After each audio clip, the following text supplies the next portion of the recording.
Strangers to the fallout, it's what got us here. Ever changing, some chameleon, blood, sweat, and tears.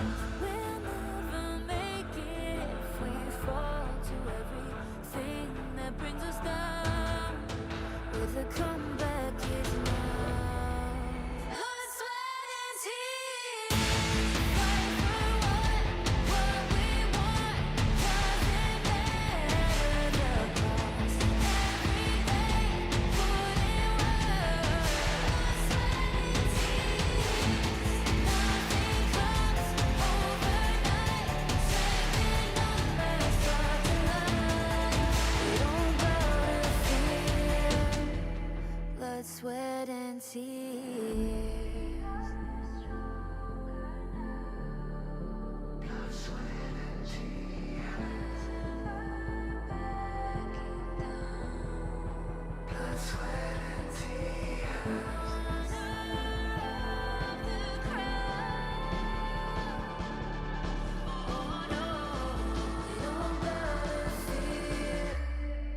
Blood, sweat, and tears.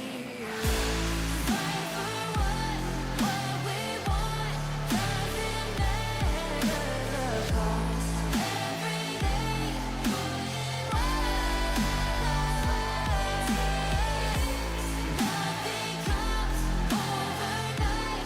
Strength in numbers, start to lie. We don't bow to fear. Blood, sweat, and tears. Blood, sweat, and tears.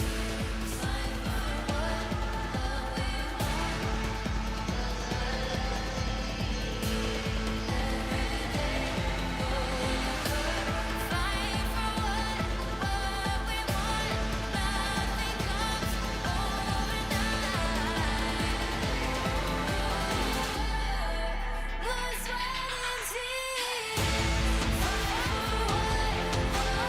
want. Doesn't matter the cost. Every day, put in work. Blood, sweat, and tears. Nothing comes overnight. Strength in numbers, start to lie. We don't bow to fear.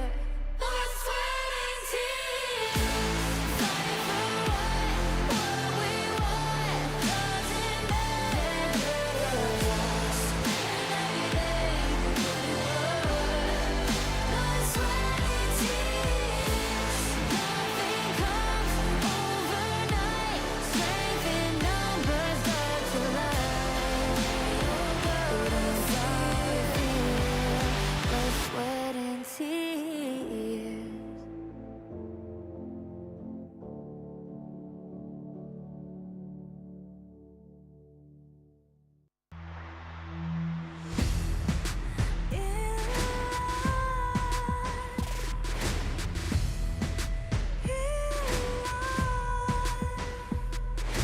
What's a life without its worth? Compromising with what hurts inside. Inside. When you let fear decide your fate, You don't choose which path to take in life. I'm finally letting go of everything that still holds me. I'm against all odds, but I won't give up, 'cause it's my time to shine. Standing in the spotlight, can no one back me down. Destiny is calling high. I'm not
Your perfect love and darkness shines. Don't get lost in the madness of the night. Ready, set, ready, set, ready, set, go. Ready, set, ready, set, ready, set. Ready, set, go.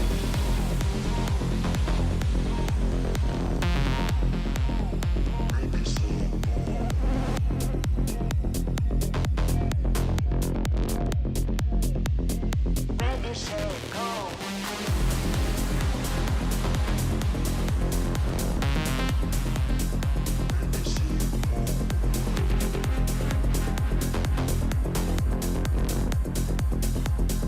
Ready, set, go. Ready, set, go.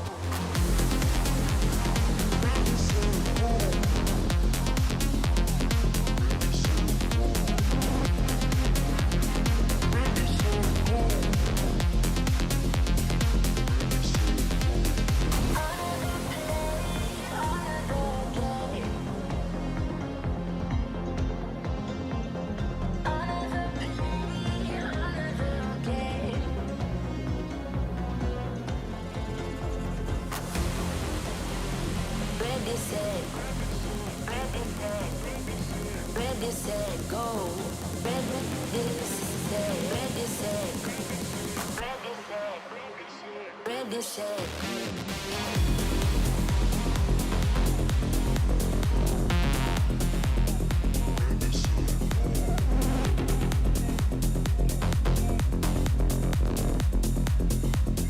Ready, set, go.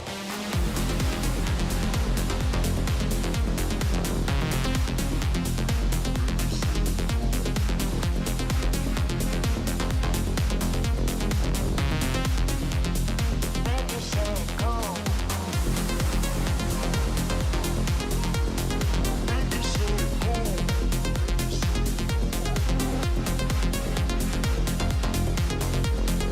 Ready, set, go. Ready, set, go.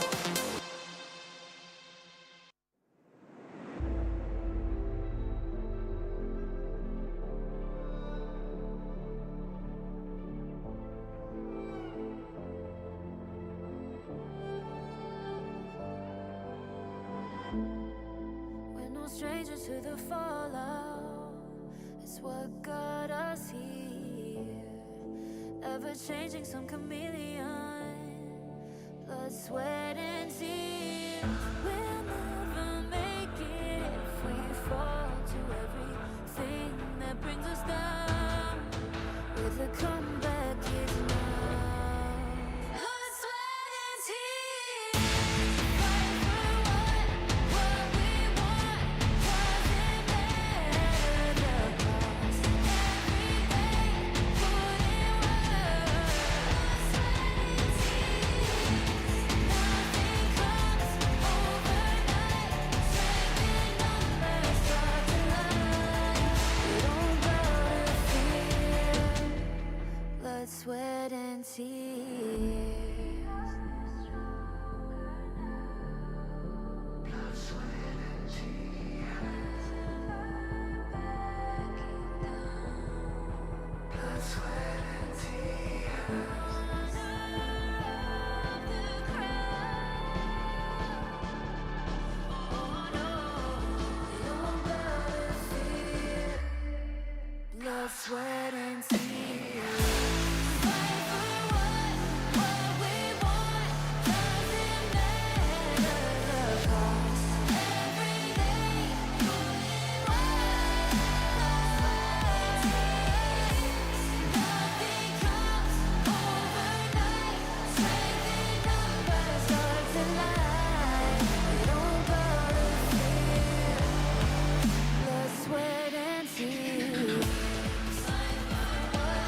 take a life in life. I'm finally letting go of everything that still holds me. I'm against all odds, but I won't give up, 'cause it's my time to shine. Standing in the spotlight, can no one back me down. Destiny is calling high. I'm not afraid to fight for everything I love. Victory is on my side.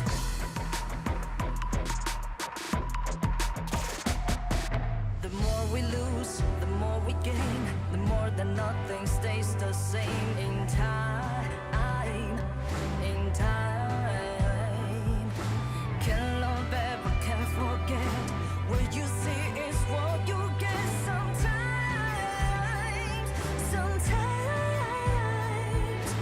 Gonna show the world tonight the light that shines inside us. We're against the odds, but we won't give up, 'cause it's our time to shine. Standing in the spotlight, can no one back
Ready, set.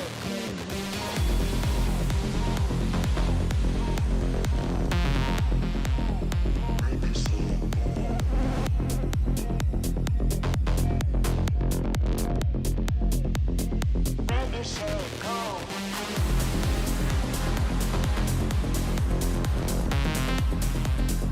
Ready, set, go.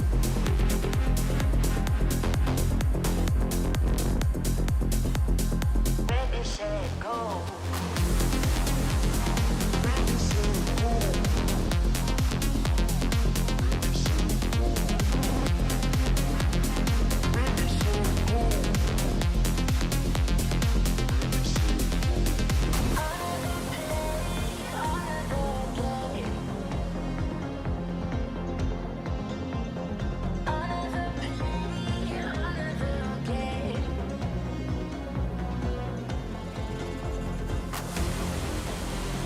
Ready, set, ready, set, ready, set, go. Ready, set, ready, set, ready, set, ready, set.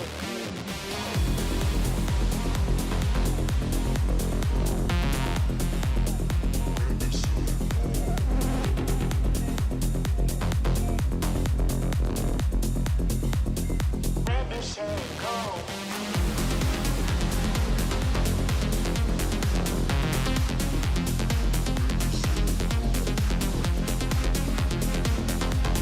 Ready, set,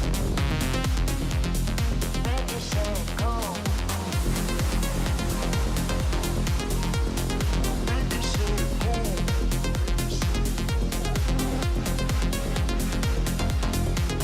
go. Ready, set, go. Ready, set, go.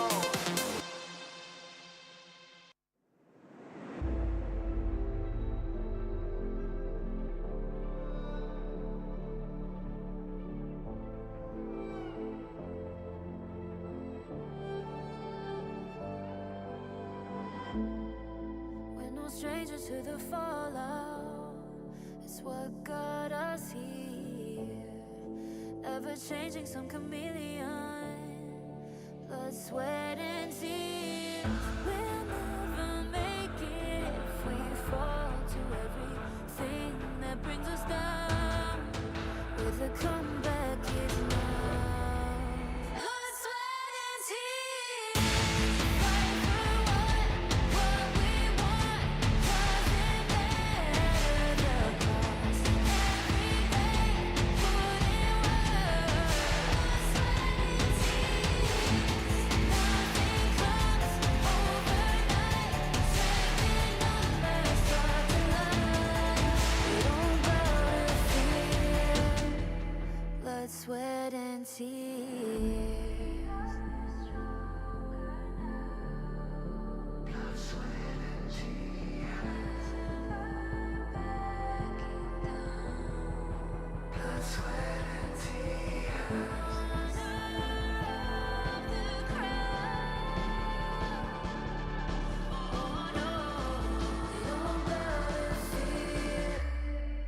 Blood, sweat, and tears. Fight for what we want. Doesn't matter the cost. Every day, put in work. Blood, sweat, and tears. Nothing comes overnight. Strength in numbers starts to lie. We don't bow to fear. Blood, sweat, and tears. Fight for what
darkness shines. Don't get lost in the madness of the night. Ready, set, ready, set, ready, set, go. Ready, set, ready, set, ready, set.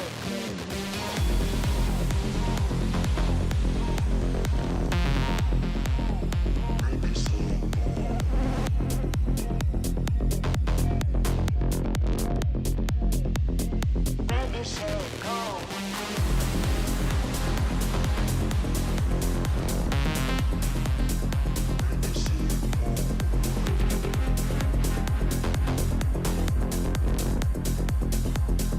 Ready, set, go. Ready, set, go.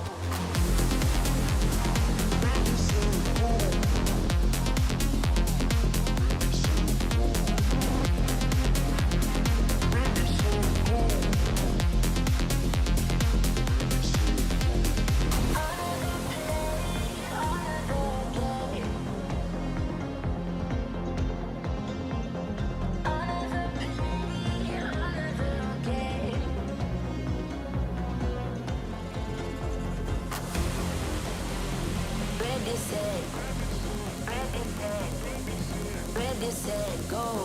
Ready, set, ready, set, ready, set, ready, set.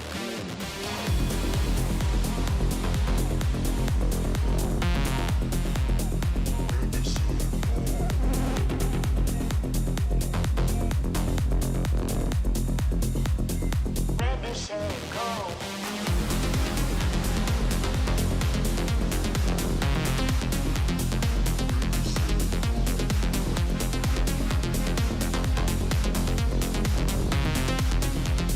Ready, set, go. Ready, set, go.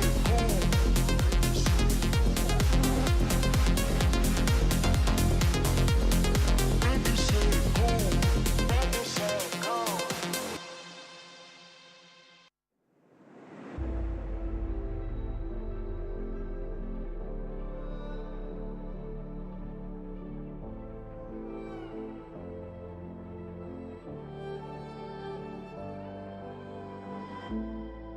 We're no strangers to the fallout.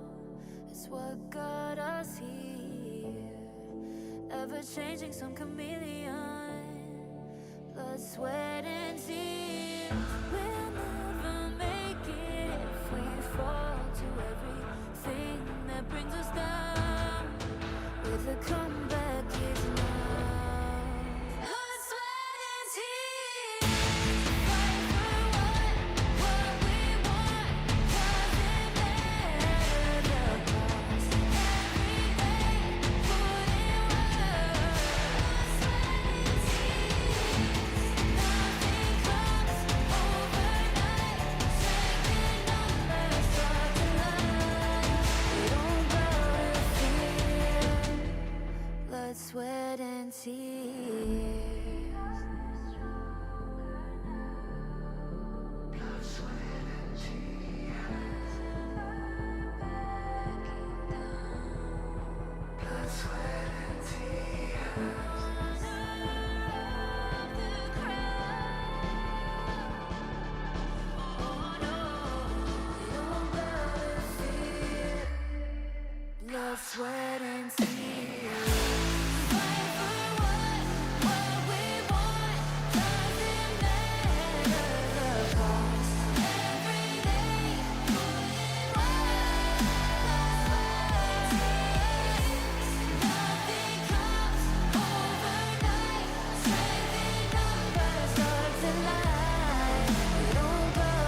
life without its worth, compromising with what hurts inside. When you let fear decide your fate, you don't choose which path to take in life. In life, I'm finally letting go of everything that still holds me. I'm against all odds, but I won't give up, 'cause it's my time to shine. Standing in the spotlight, and no one let me down. Destiny is calling high. I'm not afraid to fight for everything I love. Victory's on my side.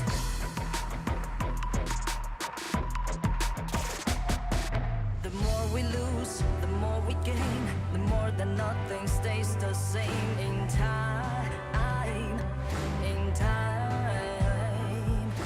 can't love ever, can't forget. What you see is what you get. Sometimes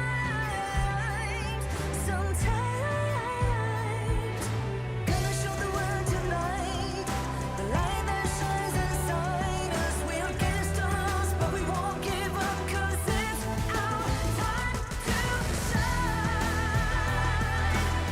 Standing in the spotlight, can no one back us down. Destiny is calling high.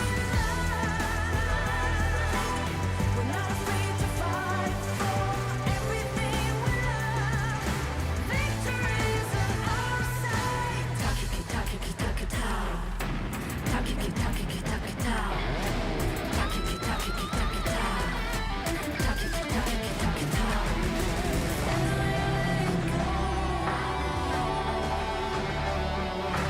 Everything that still holds us. 'Cause it's our time to shine. Standing in the spotlight, can no one back us down. Destiny is calling high. We're not afraid to fight for everything we love. Victory's on our side. It's our time to shine. High in light.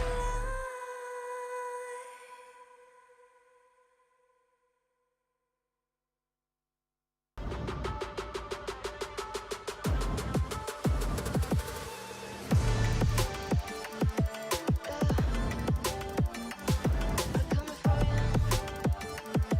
It's time. They gon' get it. Raise defense, about to commence. My senses can feel the suspense. Don't be tense, get off the fence. Strike them down with my fighting sequence. Let me just take a breath out of all of their tricks. They might put me to the test, but I got finesse. And I feel the opposition, but it won't be for long. Let the story be written, we were rid of the wrongs. How did I get myself in a battle like this? My face hanging in the balance of the wind.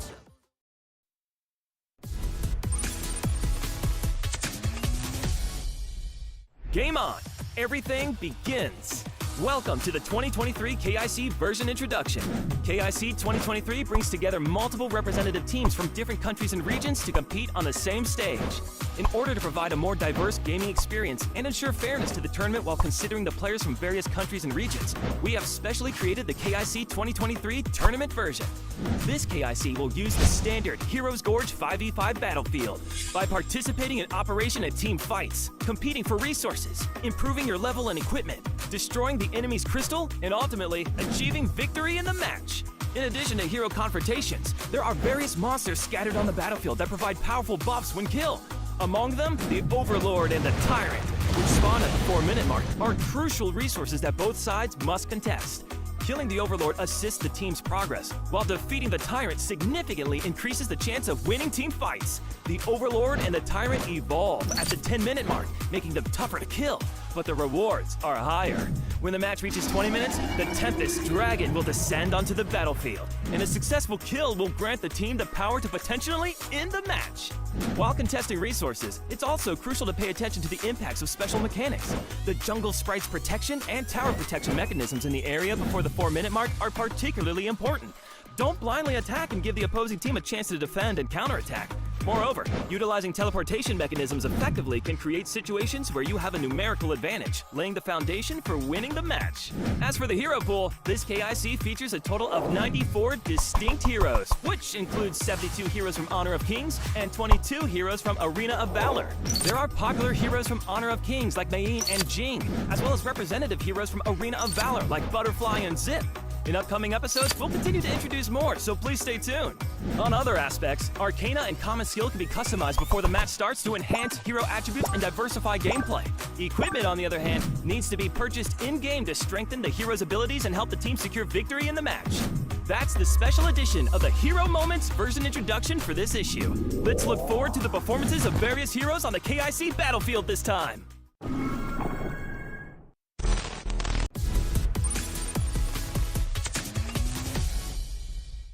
Yi Xing is a control mage who utilizes the advantage of long-range attacks to frequently poke enemies, makes preemptive initiates by predicting the enemy's movements, and tends to provide sustained damage output. Yi Xing's passive skill, Ki makes basic attacks deal magical damage. Enemies hit by the skill will be marked. At max stacks, it deals damage and grants one magical attack. In addition, one magical attack is granted for every 60 seconds, and for kills and assists. Suffering fatal damage will make Yi Xing invincible and increases movement speed once every 150 seconds. This effect, similar to Destiny, can be countered by heroes like Dr. Bian and Zhou Yu, who have continuous damage limits. Yi Xing's skill 1, Josuke, grants vision of the target area and deals damage to the enemy. Skill 2's cooldown is reduced if an enemy is hit. The Go Stone will then be pulled toward the center of the Go formation, dealing damage to enemies and slowing them. Hits enhance his basic attack. At 50, 110, 181 Go Stones, his basic attack will be further enhanced, granting a burst of movement speed. Yi Xing's skill 2, Atari, deals damage to a target area and expands his Go Stone formation. Enemy heroes passing through the edge of the Go Stone formation will stack marks, and Yi Xing passing through the edge of the Go Stone formation will receive extra movement speed. After casting, the second stage of the skill will be activated, which can launch enemies. This skill increases damage to non-hero units by 180%, so starting with it to clear lanes is a good choice. Yi Xing's ultimate, Capture. Yi Xing materializes a Go board that launches enemies and places marks. Enemies caught within the Go board are bound and will be unable to leave.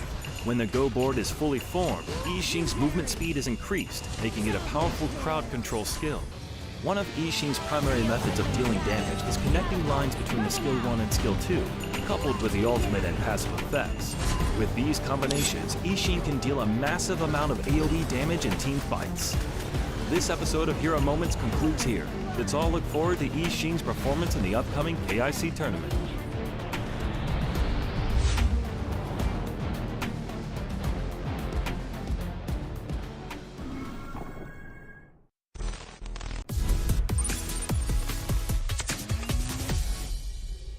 Mei has diverse skill combos featuring abilities such as dash, crowd control, and untargetability. She's the well-rounded fighter hero on the side lane with comprehensive mechanics. I'm working smart. Mei's passive skill is slack off a little bit. Using her skills consume her strength, punch strength, and kick strength. So if you're not careful, she'll sit down to slack off, increasing the rate of strength recovery. During this time, Mei will also randomly restore her health. Mei's skill 1, whatever one, allows her to dash forward, pulling enemies in front of her and inflicting damage. Quickly using skill 1 plus skill 1 has Mei leap into the air and strike downward, dealing damage and launching back enemies within the area. Quickly using skill 1 plus skill 2 performs a combo of punches and kicks, dealing damage and restoring her own health. This is her most frequently used damage output combo.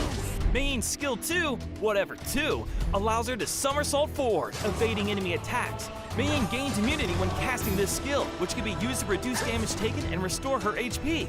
Quickly using skill 2 plus skill 2 has Mei kick toward the enemy, causing damage and restoring her HP. She flips and leaps into the air, during which she cannot be targeted and continues to recover HP. Quickly using skill 2 plus skill 1, Mei teleports behind the enemy to perform a spinning kick, knocking back the target and causing damage. Successfully defeating the target can restore her HP and strength.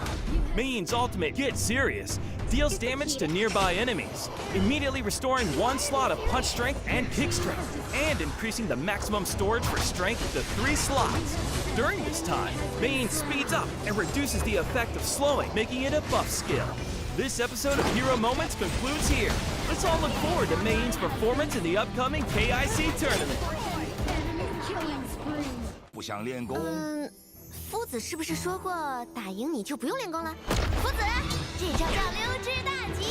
哼，小蛮尼。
已经达到了一个3杀，还想再打高下把兵线清掉。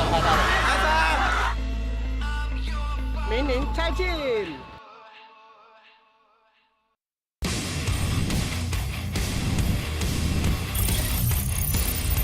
This weapon is my best friend.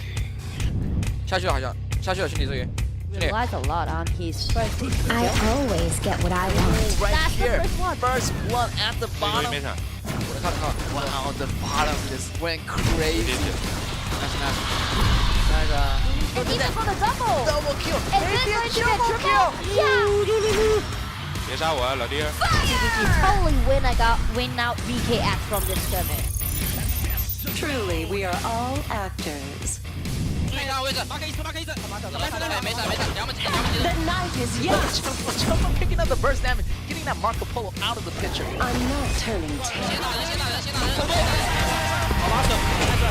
Still going, Xiao Mei is on the run, but don't take him out. Kaiser goes down. These are mine.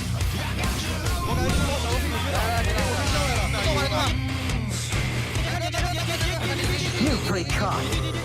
Strike again. For the kill, the damage it isn't enough. Happening once down, one more down. Look at Jin up at the very back. Shut down another life. Oh my god, it will be an ace. Oh my god, side. Martial arts are never the same. Neither is life. 这没场，这没场。 This is a crucial dominant. Preventing misfortune. Double kill goes to the side of Ace here. 快到！可以越的，牛了。 Again goes to dive in here. Goes to double core from HKA. Nothing to be fighting for more. Triple it is. Let's test this. Care of the rest.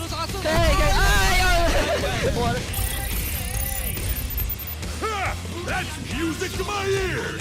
怎么上路可以？来，怎么做？先发吧，先发。所以看我来开我来。 Why don't you come here and try? 当然没跳，当然没跳的。开我要开。 Make sure you get enough acid Flash. goes Oh, around. what a nice combo from KSC. That's incredible. 别让他打。 Strong heart makes you immortal. 正好有剑一波，只有有剑一波。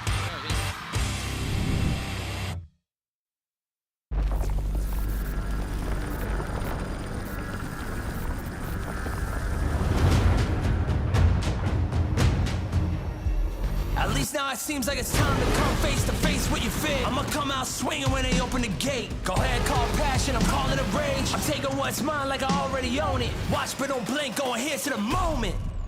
Here's to the moment, the surrender. Here's to the madness that's on.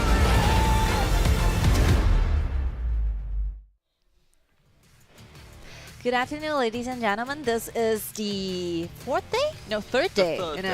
In the second week of our group stages. And yeah, welcome back, 2023 KIC group stages. And today is going to be the matchup scene day for Group C.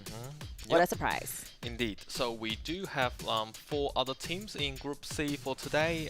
We have Impunity, we have HKA, we have Nanjing Hero, and also we have Beijing Weibo. So a lot of things are waiting there, you know, the accomplishments are there, for example, like for Beijing Weibo, because they have like 3 wins, no loss, and no draw. Literally, like they're looking for maybe the maximum amount of the credits here, maybe 18, right? If you kept winning undefeated, the maximum like scores you can get will be like 18. And for Nanjing Hero, definitely looking forward to their revenge battles with Beijing Weibo as well. Indeed, just a couple of days ago, we have witnessed, you know, Nanjing Hero being defeated by Beijing Weibo. So definitely, like for today, once again, we will witness how Lin Heng will play with no fear. Yes. And take a look at like Hong Kong attitude. Like still now, this very second, they are still in their losing journey. So yeah, definitely you do not want to leave the stage without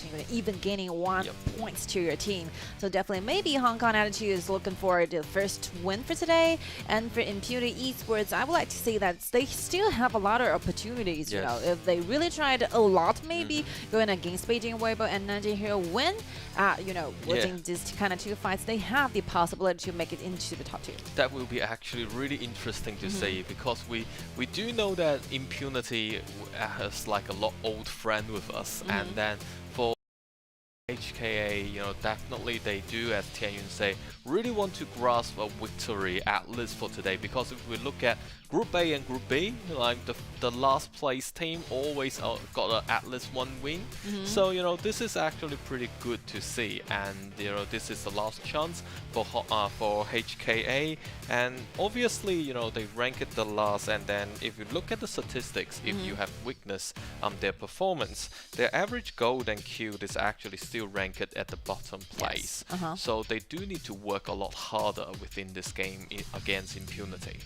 I think they're still suffering from the status where they're trying to perform the best during their laning phases. They failed at laning mostly, so that will be like the result, the reasons why they're always facing those kind of pressure in the mid game or, you know, in the early game. They're already losing when they found out, you know, the waves are touching each other, and they're gradually like losing during the lanings. So I think, the front laners performed really well. Like Show did a great job in the previous, like a lot of matchups, and I'm just simply looking forward to see a lot of difference happening on the stages. So we are looking forward to see like more aggressive, like personal performances for HKA. Definitely for Impunity, I think they are well prepared, and they showed a lot of confidence, you know, for this one. Because speaking of the records in KAW, speaking of the gaming experiences in HOK and AOV, I think, still Impunity holds a better chance going against HKA. Absolutely. And also for HKA, I think they need to be very careful, especially with one of their team member called Bad Duck, because he actually died like 3.5 per game. Like 3.5 times per game. So basically, you know, he will be the place being countered by the other team. And obviously, Show, on the Clash lane, he did pretty well. But the problem is that, you know, for the goal percentage of Show actually accounts for like more than 20% of the whole team. So basically, you have a Clash lane player with tons of golds. However, you know, you are not leaving much space for the junglers as well as the farm lanes. I mean, for a traditional MOBA game, you have a double course at least, you know, to win in the game. So if you only count on 1 person from your own team, I think that will be super insufficient, you know, trying to win that particular game. So yeah, I think maybe the bottom laner or the mid laner needs to shine up, needs to stand out, trying to, you know, bring and carry the entire team to the like eventual victory. And yeah, I think today's schedule is also worth waiting for, because the last one we'll definitely see those Beijing Weibo going against Nanjing Hero again. That one, it will be like, to be honest, the most anticipated game ever. And today is like this because we are going to be having those tiebreaker if they have the staying scores. So what will be the consequences? Like, what will be the conditions we even need to see that tiebreaker? Will be like all the matchups like Beijing Weibo and Nanjing Hero having against the wildcard, they all win with a 2-0 and. Not last but not least, that Hero have to have that complete victory 2-0 against Weibo. Yep. So in that way, we will see a tiebreaker once again, and then a lot of fans from Nanjing Hero actually supporting their team really much. So we hopefully can see a better performance compared with last game. I think definitely like Hero needs to change a lot. Last week you can see like some of the performances, even though they still win, because you can see the differences between the wildcard teams and the KPL teams. But still, during the process, you find some mistakes are there, some hesitations are there. Definitely, if you are facing KPL teams, those kind of minor mistakes will cost you a lot of trouble. So yeah, I think they still have some time trying to prepare. They're going to be showing their performances in the second matchup for Nanjing Hero going against HKA. And yeah, first step. Let's see the starting list from Impunity. So we still have X-Hero, Linfeng, Xiaolin, Up, and Megumi in the same lineup. And then if we look at HKA's lineup, we have Shou, Bad Duck, Ming, Jiaojiu, and J7. So as we just mentioned, Bad Duck, he is a jungler player, but however, it doesn't seem much of a effectiveness happening on the jungling invasions as well as protecting his own jungle area. Yeah, I think Bad Duck needs more protection in the jungles as well. And yeah, let's together wait and see what will be happening in the round 1 between the Hong Kong Attitude and Impunity.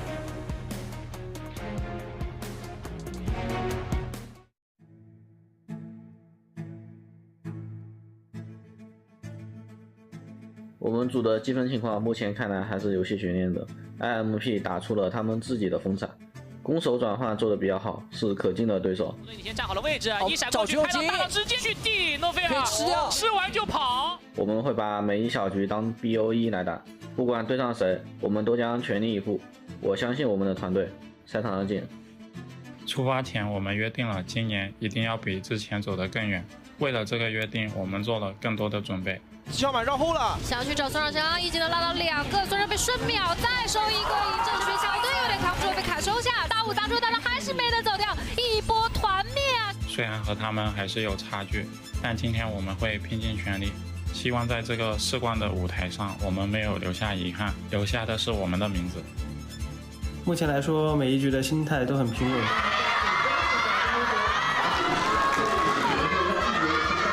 我们会脚踏实地地打好今天的比赛，正常发挥，不怕输球，更不惧挑战。KPL 赛区小组第1名出现的一定是我们。这几场下来，领教到了 KPL 队伍的实力，和北京微博的交手印象最深。原本开局的时候，我们想用强势的打法去压制他们，但他们配合太默契了。无论是打法还是云印，都是顶尖的水平。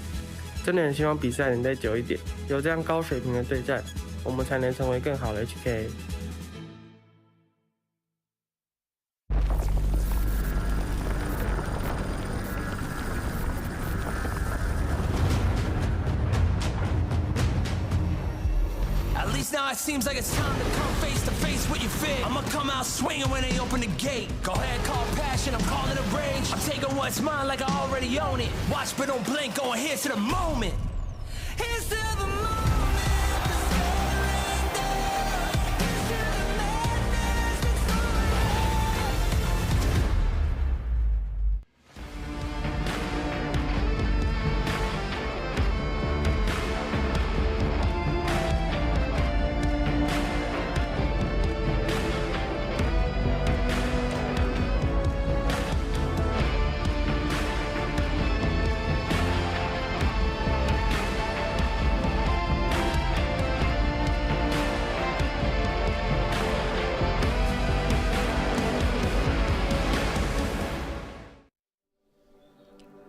Right, welcome back ladies and gentlemen. We are now at the first game of today between Impunity Esports and Hong Kong Attitude. And this will be a very important game for Hong Kong Attitude, like for HKA, because basically they will play a back-to-back match for the first game and the second game. A lot of pressures will be given on them because they are playing one of the best teams in the ASEAN region and also a really well-operated team in China, like in Nanjing hero. Yes. So apparently they have to, get prepared enough, and also, from the video we actually heard that it is a good experience from them to learn. And their only wish is to, hopefully they'll stay actually long. last longer, or then they were happening for the last few rounds maybe. But still, I think Impunity Esports had the confidence over HKA, because definitely the only one win from Impunity Esports will be the one they have with HKA in the first week of our group stage.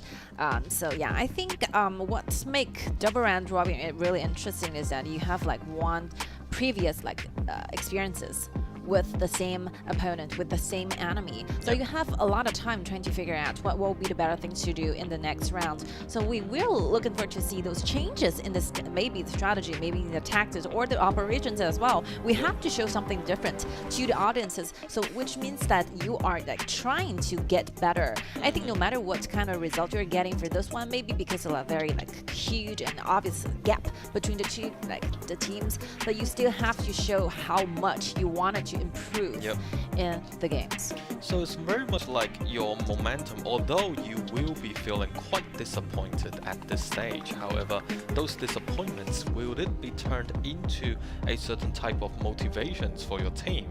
That is something really, really important they have to consider. Because for a lot of wildcard teams, they're facing KPL teams. So to conclude, because we have already passed all of the group stages, we only have, including this day, 2 days more. So you can figure something out by now, because you can see those wildcards, they will be trying their best during the laning. So I think the composition that works really well going against KPL teams will be you trying to gain those waving laning advantages, trying to build a composition that's really good at laning, instead of the future team fights. Do not take more consideration, into mid-game or late-game team fights. Maybe you are not granted that much of the time in the game, so you might as well just get yourself with those advantages laning. That will be the most important thing to do. Well, saying, during the video actually states there will be some uncertainties within this group. And back in the locker room, I was actually thinking that if Impunity can get one victory with Hero. Yeah, a lot of things might be changing. Yeah, and then a lot of things will be different, completely different. And then later on, if Hero got 2-0 wins over Beijing Weibo, and the whole team's possibility will be various. It's just amazing, in this team. Yes. And then for Impunity Esports, we do see they lock down Florentino, because Show actually used Florentino a couple of games ago. So to avoid, and they do know how good Show can be. So obviously giving a place to Show is a type of respect. And then they chose Slim, because on the blue side, Impunity, they got the first-hand choice, first-hand pick. So Slim is in their hands now. I mean, definitely, Nanjing Hero sets a very good example to the following teams in Group C, that if you're facing HK, the best thing you can do in the first round of BP is to take this Florentino away in the round 1. And every team is like this. Impunity does this, Beijing Weibo did this, Nanjing Hero himself did this. So yeah, I think HK is fully ready, for this Florentino to be not available in the first round. But still, I think HK, those target bands are really good, Campany and Iggy, because Shaoling and both Op are using this kind of heroes in the wildcard qualifiers very often. So yeah, it's a very good thing for them, trying to get these 3 heroes out of the remaining hero pools. And yeah, Virus, again, I think HK is stuck with this plan for a few times. We are seeing Virus and Stun at the same time being picked on their side, at least for 3 times. Yep, so basically we will see Show will use Viverse again, and then to have all those amazing moves and then tactics. And also we can see, on the opponent side, X-Hero will use Mai once again to counter. Yeah, they are doing the same thing. We see this from the top 5 performances, right? Where actually X-Hero fails a lot during the laning, but instead he changed another strategy. I'm not looking forward to the 1v1. I'm definitely not winning over there, but still, I'm directly, to your backliner, Jiaozu and Ming will be my targets in the team fights. That was the that was about 10 minutes mark, and then X-Hero jumped directly in onto the both core of HKA. So, you know, I think they are doing a very similar tactics, but it very much depends on how X-Hero will encounter with Show this time. Yeah, like HK is like this. The last time I used this kind of composition, we really felt so confident about, but we failed. How about we give it another try? The second time we'll definitely do a better job than the first one. Let's see, the second round, like the supports are going away very soon from HKA. Both Jin and Min are not there, and Impunity very straightforward. Takes another 2 ADCs away. Yep, so we definitely will see what kind of support and Roma heroes that HKA will pick, because they just show us there will be a possibility on Mortar, but they finally locked down on Sun Bing. Yeah, for me it's good. Yep, really good, and also can help Viverus in this way. Yeah. And then for Impunity, we definitely can see that they try to provide more of the protections to up, especially with the slims in the linear phase, so they can possibly deal more of a damage in the beginning stage of the game. So we have Little Loot and then Princess Frost being locked down. I think both teams are trying to, you know, make sure the team fights are lasting really, really long. For example, you have like a double frontliner with the help of Sun Bin, which means that you can kiting away, kiting in using your kiting strategy really, really well, and make sure that like Jiaozu at the very back line should be looking forward to see a perfect like location trying to deal damage. And Sun Bin and Little Loot are both heroes that thrive at, you know, continuous team fights. So yeah, I think the team fight's gonna be very long, and whoever sticks to the very last minute might be the winner for this.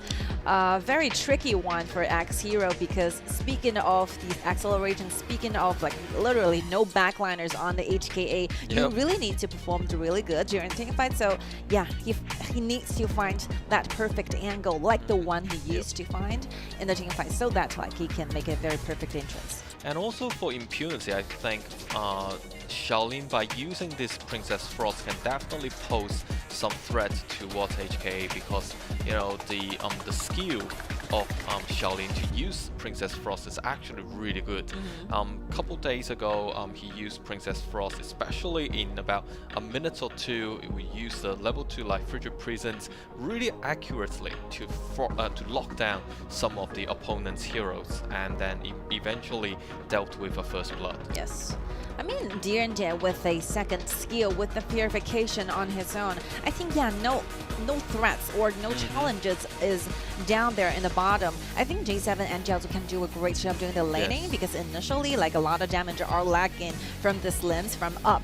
But up is trying to compensate this kind of like early game damage with a frenzy, obviously. So yeah, I think we have to like wait for those laning phases, right? I mean, the laning will be the most important thing to do for Impunity, because you're losing one on the top. The last one, like X-Hero went using this Mai going versus this Virus with Show. Show definitely put a lot of stress on that. So definitely, I think like Shaolin needs to help X-Hero a lot. This Princess Frost, maybe the ganking they're choosing to go to the top side.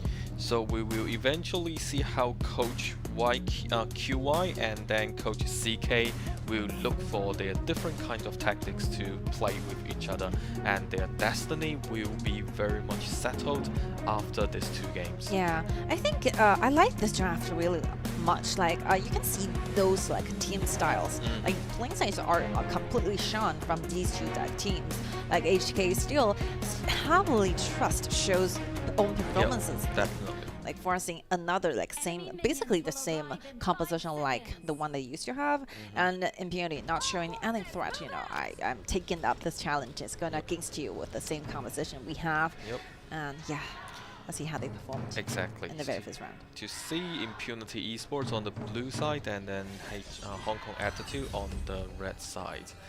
And we can definitely see Kaiser is there helping around, and then obviously Princess Frost can actually clean the line a lot faster, but now they need to be very careful, because Duan is going into the jungler area just as with Sun Bing. Yeah, I and mean, basically 4 of them are in the jungle areas. and they fight for this blue, but unfortunately Lingfeng uses Mai trying to control this, and the Frigid Prison just locks them down and knock him back at the same time. X0 trying to put more stress to the backlines, and here we go. I think Min will be in danger as well. Look at the rest of the teams here. Xiaolin is super danger. Double kill goes to show. Like, let's see how like level 2 Virus can do for the teams. Like 3-1. I think the team fight still continues. They're looking for one more from Impunity, but unfortunately, yeah, with the speeding up, like J7 got to level 4 and I'll get to level 2 and goes back.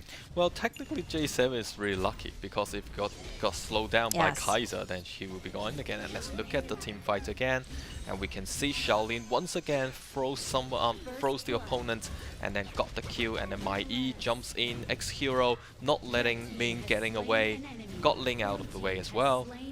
Yeah, I think very crucial engagements are here, like Megumi, that second skill, like hits on the target, trying to buy like a little bit more time for X0 to be at the right location here. Yep. I think HK is forcing too much, because definitely if this kind of invasion, you will be under, you know, the damage deduction provided by your enemies like jungles. So definitely the less damage you are going to be deal with, and you're losing the blue, so you might as well just retreat back. Yep, so obviously we do see HKA is looking for a lot of fight. Yes. And also I believe they learned something from the KPL teams, especially putting much more pressures on the jungle area, especially in the early invasions. And the lucky thing is that both for Mai and then for Virus, they all got 2 hats. Yeah, I think they are somehow succeeding, you know, in their strategy, because Show is getting the kills. That will be the very important thing for HKA. Yep, the only thing is that for Lingfeng now, he got like one kill on him, so that will lead the game, like lead the pace compared with Bad Duck on the Dun. Yeah, I think other things are not that important. As long as HK can make sure that Show got the most items, get the most resources, I think everything might be changing in the future, maybe in the mid game.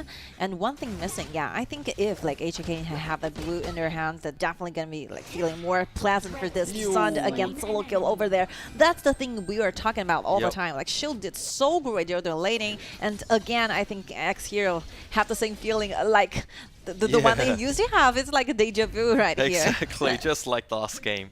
And then the smoothness, and that actually portrayed the elegancies of this hero. Yes. So I think for X-Hero, especially in this game, try to avoid direct contact with Virus is something smart to consider. Yeah, I think the item build for Show is really interesting. Like, he's directly using the Boots of Fortitude and another small items when it comes to armory items. Yep. So he's super tanky at this very point. Not to mention, like, X-Hero on the other side, he's looking for directly to those, like, damage. Yeah. He has the CD Boots, he has the Meteor, and trying to slow down, getting a shorter cooldown for the skills. So the two players are went to different like angles and direction, and definitely I think the tankier the better in the early games. Yes, indeed.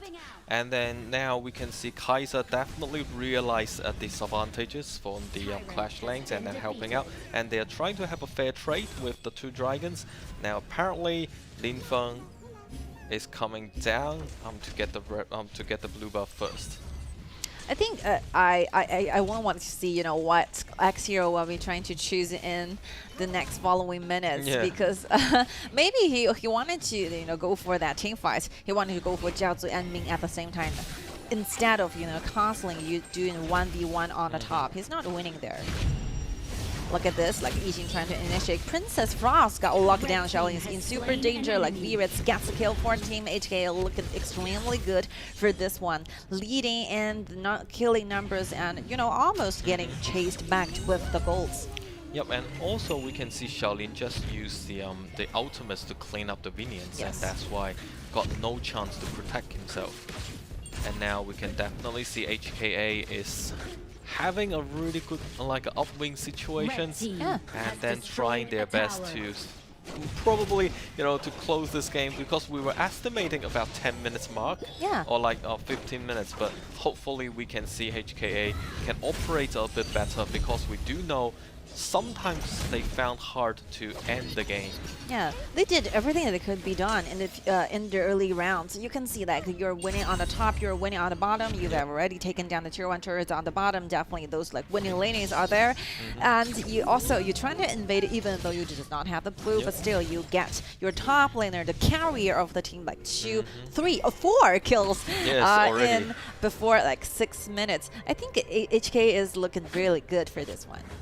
So finally, as we said before, HKA, they are definitely looking for a revenge and also a victory, the very first victory in the group stage. I think the pressure came down to Impunity Esports. They're not looking forward to this. Like, they're prepared for a lot of things. They might be going to the top 2s, but now they're facing this kind of threat put by HKA. They have to perform good, like way better than this. Yep.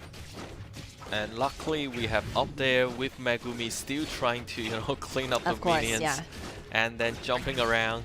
So I think at least, Megumi is having a good time with 4.5k of gold. Yeah, like the Slims really have to get those very like crucial items you need. And right now the good news is he's not falling behind. He's actually leading a lot with a personal goal. The same happens with Mai. So the double cores are well farmed from Impunity Esports. They just have to be way more patient, waiting for the chances, waiting for the opportunity where HK finally, show you some weaknesses and you grasp that kind of opportunity and trying to fight back. Yes, and I think for Impunity, what they have to take care of is the control on the different dragons. Because if we look at the statistics, their Tyrant control rate is actually less than 1%. It's like 0.19. Oh, these will be the opportunity we were talking about. Even though Min super low, but he goes back using a flash, using the Osman, trying to counter back up. Finds opportunity. Virus is in danger. Another stun here. Look at the red buff. Look at the damage here provided by Up. Super good. Stunned, followed. Follow all the way to the fountain. Yes. Look at this. Jiaozu is in danger. Got slowed down by the Winters here. Impunity is trying to make something happen here. Even though they've got another stun followed by Kai. The second skill rich to the target. And here comes X-Hero. Went in for the kill, but unfortunately he got stopped here. Very nice engage by Buttock. Protecting J7. Goes back to the base. And the thing is that X-Hero actually decoupled with his teammate. We see Kaiser actually walked in with the Invincible Warrior turned on. And however, somehow, after that, probably there will be a miscommunication within the team, because after they fought in the front laners and then they retreated, leave X-Hero at the back.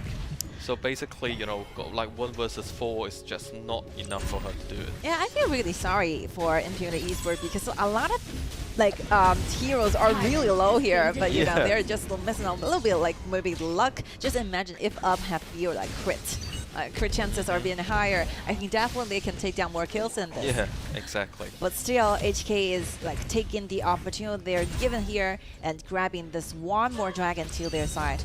They are looking very good for this one.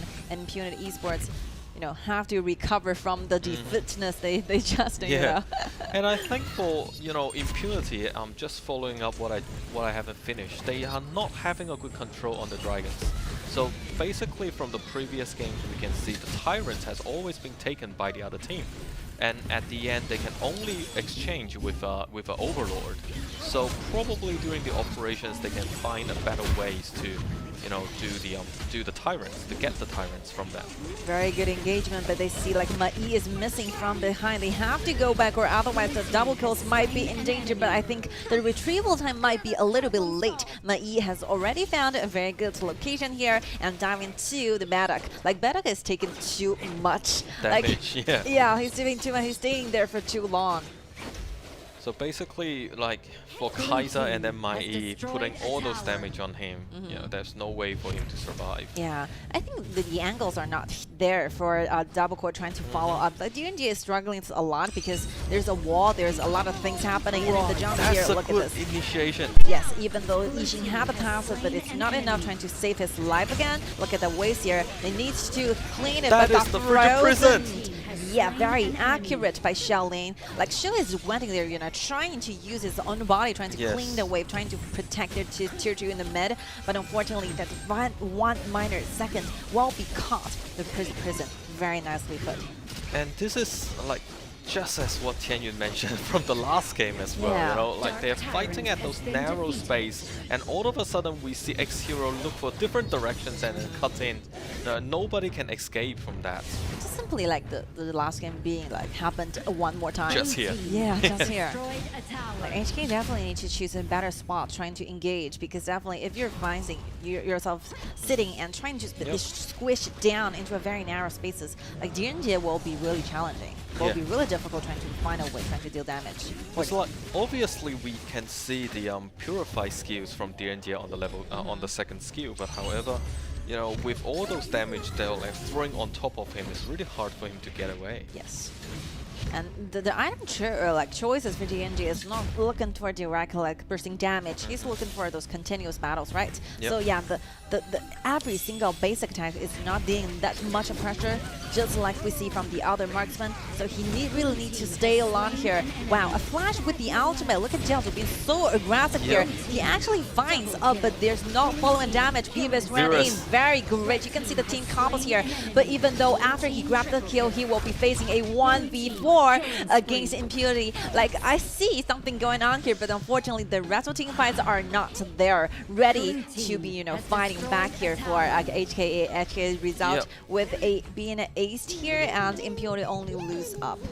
And once again, we can see they have, you know, initiated the fight, you know, in the blue buff areas, but unfortunately, once again, they lost the team fight. Yeah, I think they're like too rushy on up. They just want to take up down with interesting fight. They're not looking for Mai. They're not looking for the vision they really need.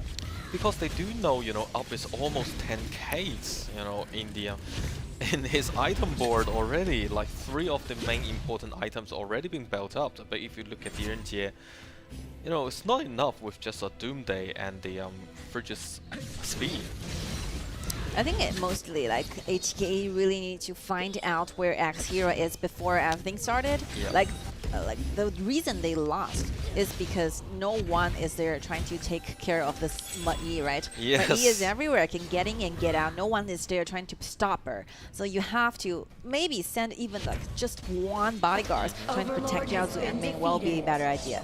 Yeah, you need to find a way to drag the battles a little bit. It's not just going in immediately inside. Hiding strategy. Yeah, it's not like all in this situation. It doesn't work like that. And especially like you have the Sun Bing with you, so that's why you can always, you know, retreat a little bit and then march forward again. Yeah, this is a very good try, you know. At least you wanted to get rid of Mai before everything started. Yeah, X-Hero is a threat. So now we can see like all of them are getting into it, and then little loot coming in, whether should we use the second ability or not. Yes, bouncing around. Luckily for Princess Frost, no ultimates yet. I think Impunity is simply just waiting for the Vanguards, because they have double like Vanguards on the bottom. So as long as these 2 Vanguards, or 3 Vanguards, reach on the same target, I think they will still trying to take down the crystal. DNJ is gone. Look at how many damage like Up is doing right now, even though it will be a doing a ton up laners, but still I think he cannot hold it for any longer. Virus wants in, but still buys no time for him. This will be the first round. So congratulations to Impunity Esports. Yep, exactly. We can see the constant, you know, throughput of the damage from Up. Yeah, at least for like 10 seconds, and then Dun just stood there and being, you know, keep the speed on top of him, and then obviously DNJ, you know, with this kind of gold deficit, it's not right for DNJ to go directly face to face with Up in this way. But you can see some hopes there, because like HKA during the BP, I think the hero they got for every single lane is so great for them. You can see they're building up a lot of threats to Impunity. So what Impunity really did better against HKA is because they have a deeper understanding towards their own composition. They know when will be a time for them trying to go for the kills. They know what would be the right time for them trying to, you know, just simply, you know, waiting for the item, trying to keep farming all the time. So you see like they're not in a rushy moment. They're not into a rushy mentality here, that it's not gonna affect it by the early like defeat. I think like for Impunity, this is the real prudent team that we have witnessed all these years. Like started from KIC and then to KW, and this kind of experience actually laid a really good foundations for them to play this game slowly and then take their times. It doesn't really matter about the early death of X-Hero, but everything can turn it back, especially with Xiaolin's Princess Frost. Yes.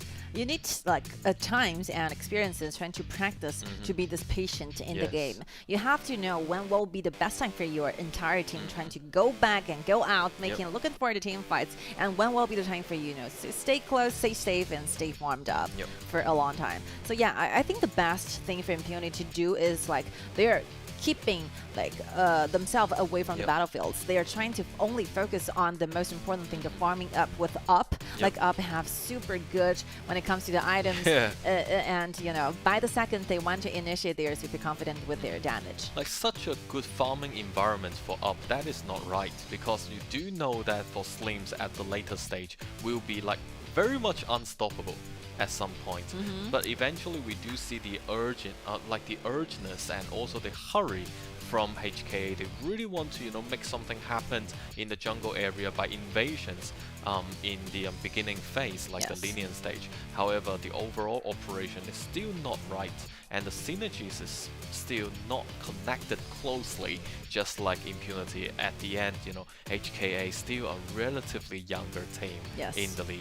Yeah. I think something mature definitely needs to be put out there for HKA to be the winner for this one.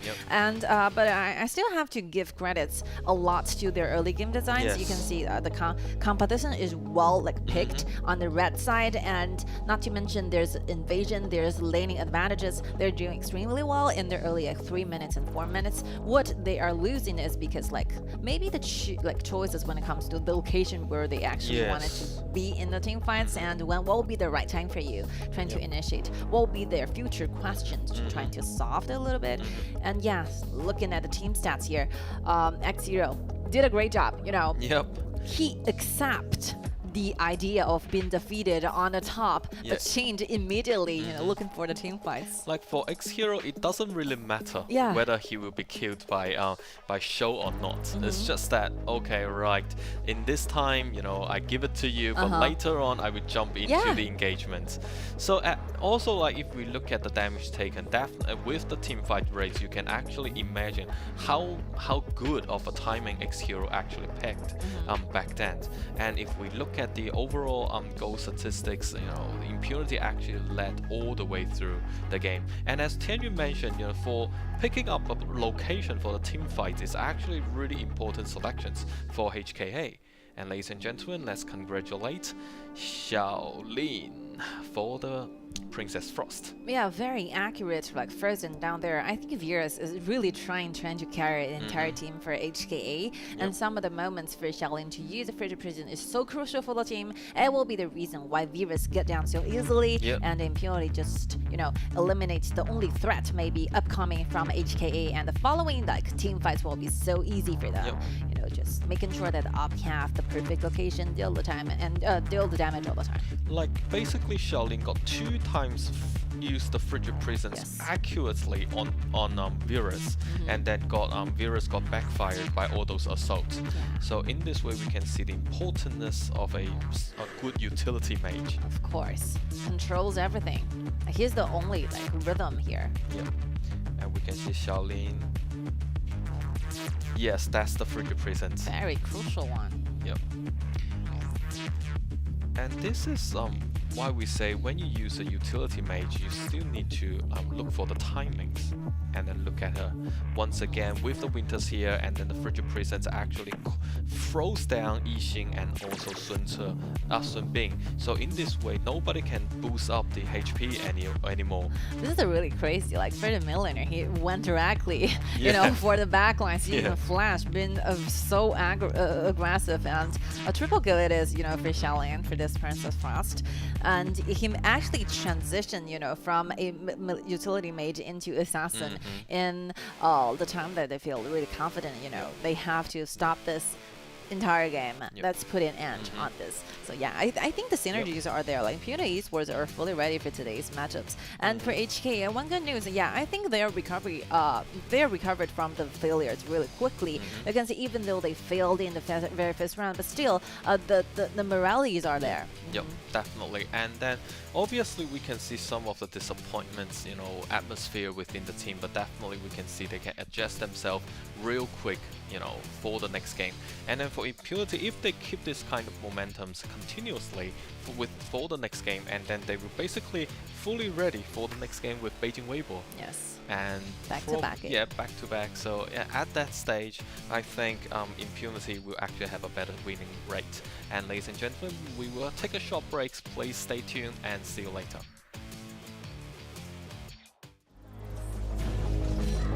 Red team has slain an enemy. Blue team has slain an enemy. Red team has slain an enemy. Blue team. The overlord tyrant. Moving out. Blue team has slain an enemy.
Ladies and gentlemen, welcome back to the second game between Impunity Esports and Hong Kong Attitude.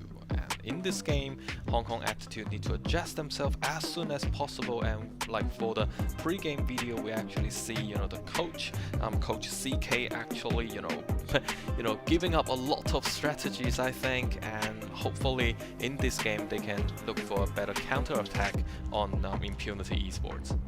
Because the round one composition for both teams are practically the same, so yeah, I was wondering whether it's going to be some changes here in the second round.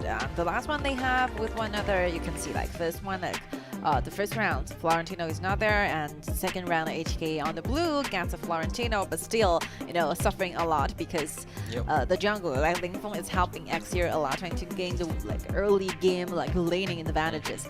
So yeah, whether the Florentino is still out there, it's still like we have to see whether Impunity Esports is letting this Florentino out.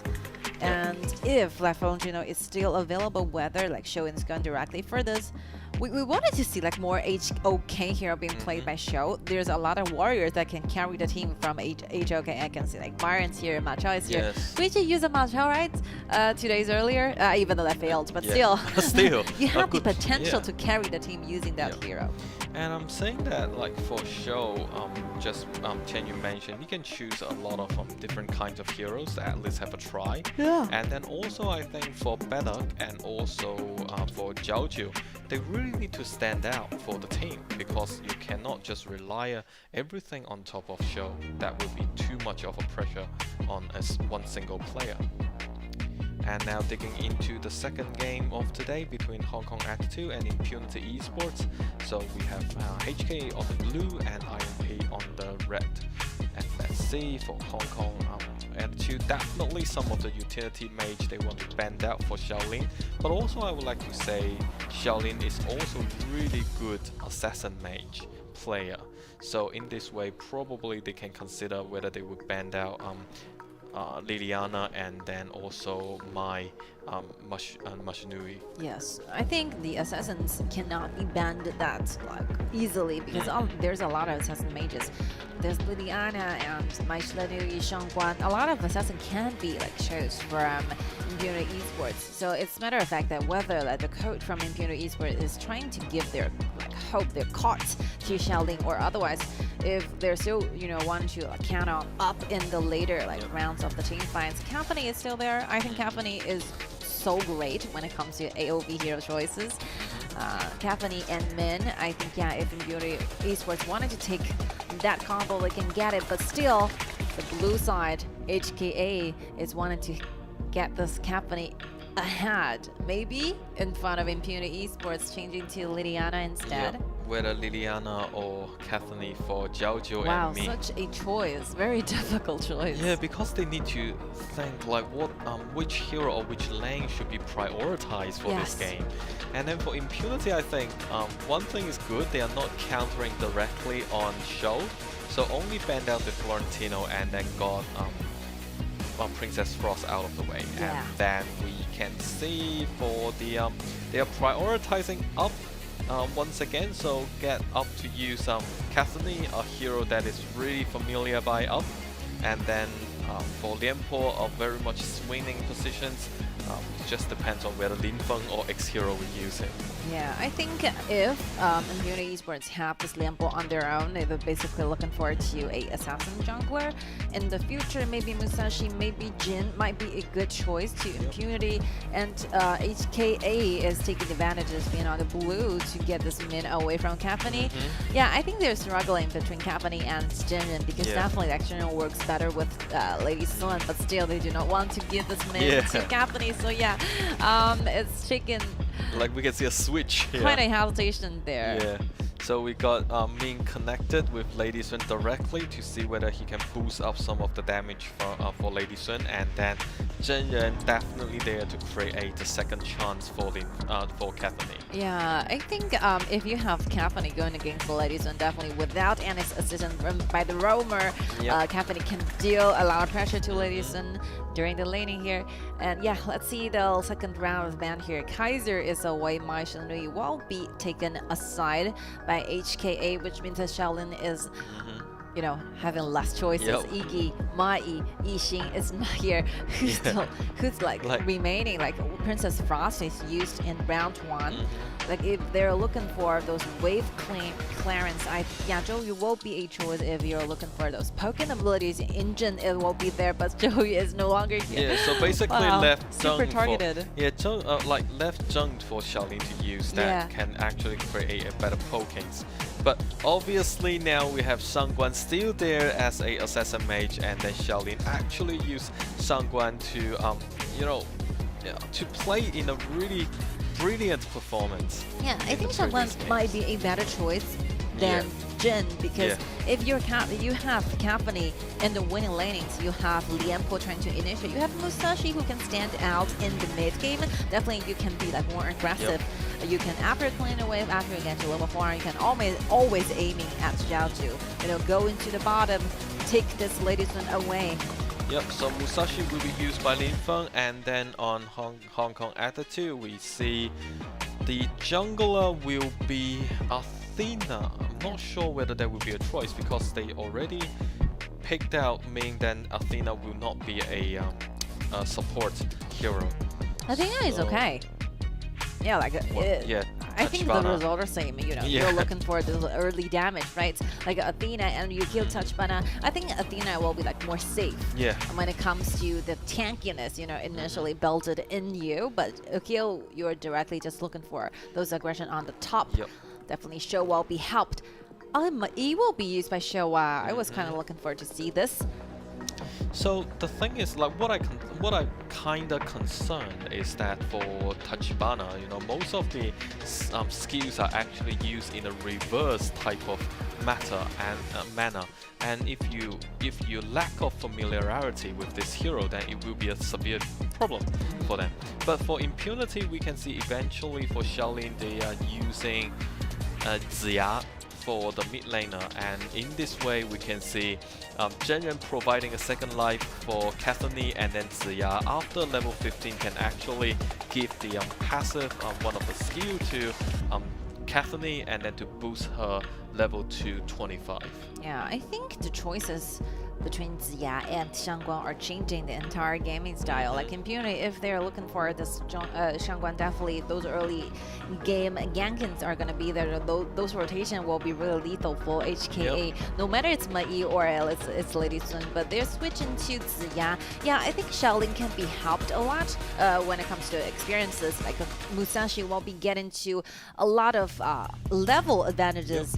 Going against Ukil Tachibana. So another way trying to boost things up, instead of being assassin on your own, you're trying to like put more trust on your own teammates. I think Lingfeng is having a great time here, getting helped. A lot of initiation, a lot of tankiness are there. X0 are definitely going to be given the front, the top waves to Musashi all the time. And one thing that Impunity really needs to look out to will be those like early game top side aggression here. I think Mai and Ukil Tachibana, the initial damage, the initial utility and flexibilities are there. So make sure you stay safe on the top, X0. Yeah. And also, other than saying X-Hero's very much his safety, but I would like to say, you know, for Shaolin to use this Ziya is actually really good for him, because after the optimization of this hero, there are a lot of CC chains can be created. Like the first skill will be, you know, reduce the moving mobility speed, and then with the second skill launch the enemy to the air. So there are a lot of CC chains can created by this hero. Yeah, like knocking up CC chains, slowing down, and another like magical like piercing effect are there provided by Ziya's skills. And yeah, I think Ziya can be very useful and functional for this game. Let's see how like Shaolin uses Ziya. Very like and rare chances to see. You know, in a way, like Ziya can still very much clean up the minions faster than Liliana. Bedak is helping a lot. As a mid laner player myself, I would like to see how accurate Ziya can be in this game compared with when he was using Princess Frost. Ab is having a great time with Jiren by his side, with Musashi giving the jungle to Cathany. Cathany is gonna be really wealthy for this one. Very rich. Oh, really rich indeed. Yeah, this is a good ambush. Look at this. Like Bedak goes into the bush, but I think they have the vision here because Musashi is waiting here. Yeah, very good strategy. You know, you just predict what will be Bedak's next destination. Definitely Bedak after getting to level 4, they wanted to give a lot of stress to Cathany, but still, you came here first. You know, you see how Bedak goes inside. Very nice ambush. So basically that's like a counter ambush by Lingfeng, and also worth to say Lingfeng is a really good jungler player. So you know, later on, probably, ladies and gentlemen, you can stay in tune and see how Lingfeng plays Linheng. And unfortunately, Mai got Musashi got Lin Feng out of the way. Very crucial dive here. Like Lin Feng have already used up basically every single skill, so leaving him out with a very awkward status where he's waiting for the cooldown of the skills, and Show went in together with Mando's bursting damage coming off this two pair will be super like aggressive in the early game. So yeah, Lin Feng failed at this one. Let's see the replay. How Shao did this. Oh, this will be the one that's first blood is being spawned here.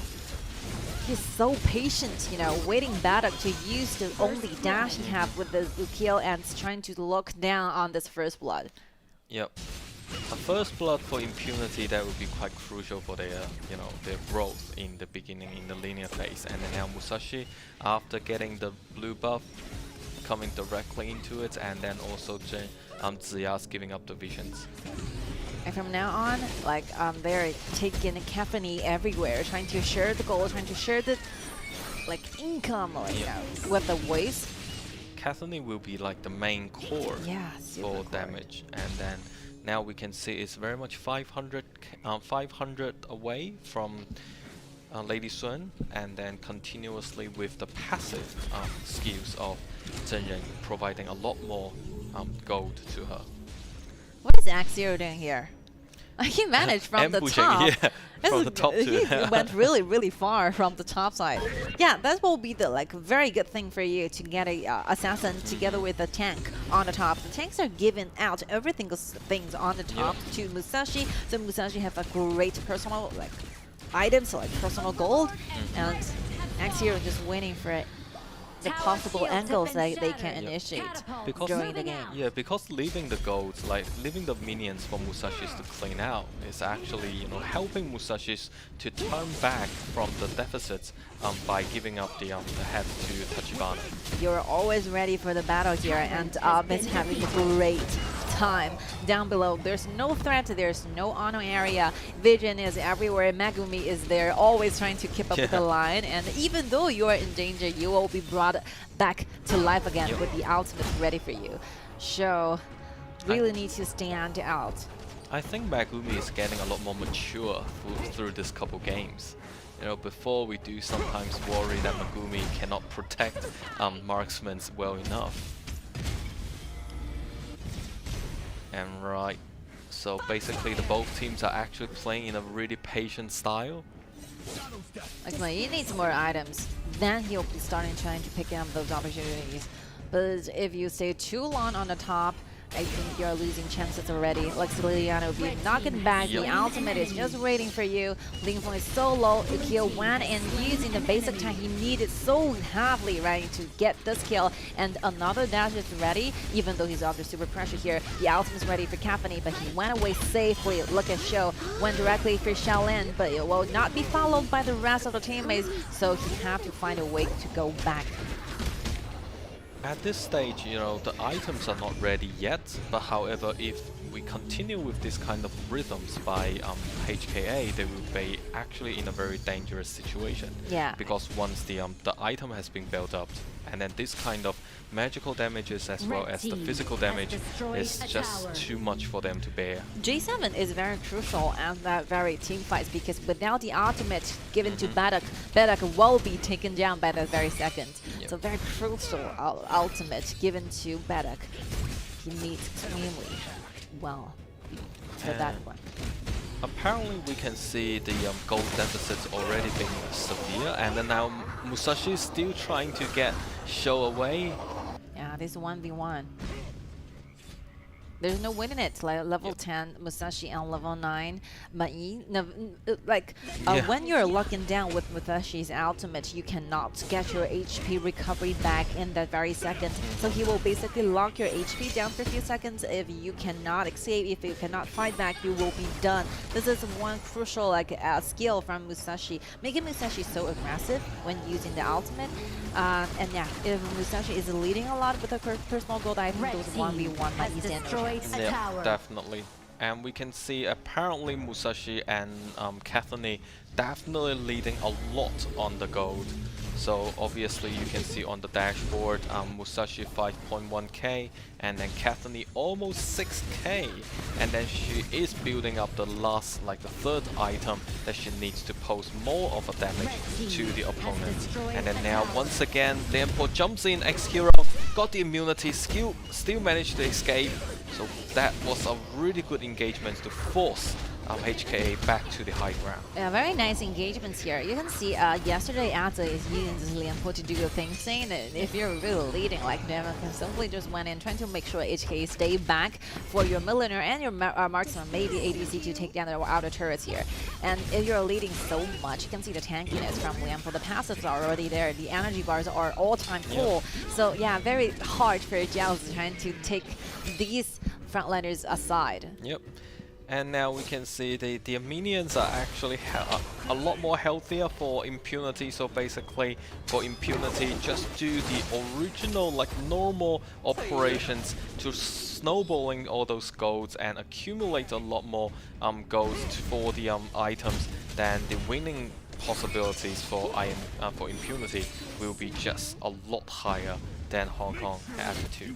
I think for me, Impunity needs to do better things if they really want to go for that one with Beijing Weibo and Nanjing Hero, because definitely if you are facing KPL teams, the rhythm for you trying to build up, trying to snowball is quite slow. You're giving up a lot of chances here. Like Lin Feng fell down, and look at those minor mistakes made just now. So if you have this kind of mistake happening for the future round when you're facing KPL teams, I think you're literally like handing over the chances here. But still, I think yeah, HKA is under super pressure because Caffeine is already there. You can see 3 items being ready, almost 4 in total. Megumi wanted to initiate stun 3 being launched away, followed by Jiang Ziya's skills. Look at Caffeine, super pulling HP, ready for everything that is ahead. Ziya using ultimate again, trying to chip away those HP bars from HKA. 1 man down. Jiaozu is no longer here. Ladiesman is off the picture. Who will be the damage leader for the future rounds? Look at this. Even though 1 man is being pulled back, double kills already still given to Up. Like the damage level, they're just not balancing in the same level. Yep, the balance already tilts to Impunity, and then now they're not giving up, going into it, and then get Tachibana out of the way first, and then now Shou in deep trouble because she is facing 4 of them, although Lady Sun's coming out, not enough to take the damage. And ladies and gentlemen, the second game has ended, and congratulations to Impunity. Yeah, Impunity finds a way, you know, this will be their time. They're not waiting for the dragons here. They're simply just so confident with the damage from Up, and these are the 2 strategies they have been followed for the 2 times in one roll. They're waiting for the items being built up, fully ready for Up, and the first round, even though they're losing a lot during the laning, but still, very safe and sound environment will be provided by Megumi, like getting Up, having like trying to make sure that Up have those items and personal goals he needs, trying to like build at least 3 total items, and they will be ready to initiate. And I think for HKA in this year's KIC, what they have to experience is the different playing styles by the wildcard teams as well as the KPL teams, because both of the teams from both areas actually played in a completely different style. So they need to adjust themselves a lot faster than this. And I know it is quite crucial for HKA now, but this is a reality they have to face. Yes, definitely a hard time for HKA because they still have 2 more rounds to go with Beijing Weibo and Nanjing Hero. Definitely, I think, they need to prepare with a stronger heart, ready for the future. Maybe torments from KPL teams. But for Impunity, because we have a lot of expectations to Impunity, they might be the one we are counting on. Maybe we see the very first taken down from the wildcard going against KPL. So, if you really wanted to put some threats to Beijing Weibo and Nanjing Hero, I think definitely you need to get more detailed things on in the game. And especially just then we witness how Impunity, they try to put a lot of pressures to the high ground turrets, but however once they got into it, the advantages, they actually waited in front of the high ground turrets for too long. For that kind of times, for any KPL teams, probably they will retreat directly into the Dark Lord and then course. get the dragons to get the vanguards supporting them once again, just secure the final victory. So these are the tiny details Impunity need to look after. Yeah, I think this one, like Impunity will be treating it as a training, you know, get yourself warmed up for the one with Beijing Weibo and Nanjing Hero. But definitely we're not so satisfied with their performances. We are looking forward to see those dominance, you know, situations happen when they're facing HKA. But yeah, still some room for improvement for Impunity trying to soak up and trying to review upon.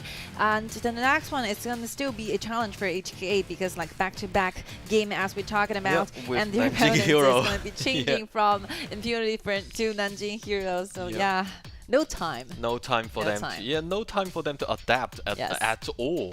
So basically, for Nanjing Hero, in the next game, I'm just wondering how much of a pressure that No Fear will pose, you know, to HKA. Yeah, and I think Nanjing Hero have a long time trying to figure out what will be the thing they actually went wrong. And from the previous game, the last week.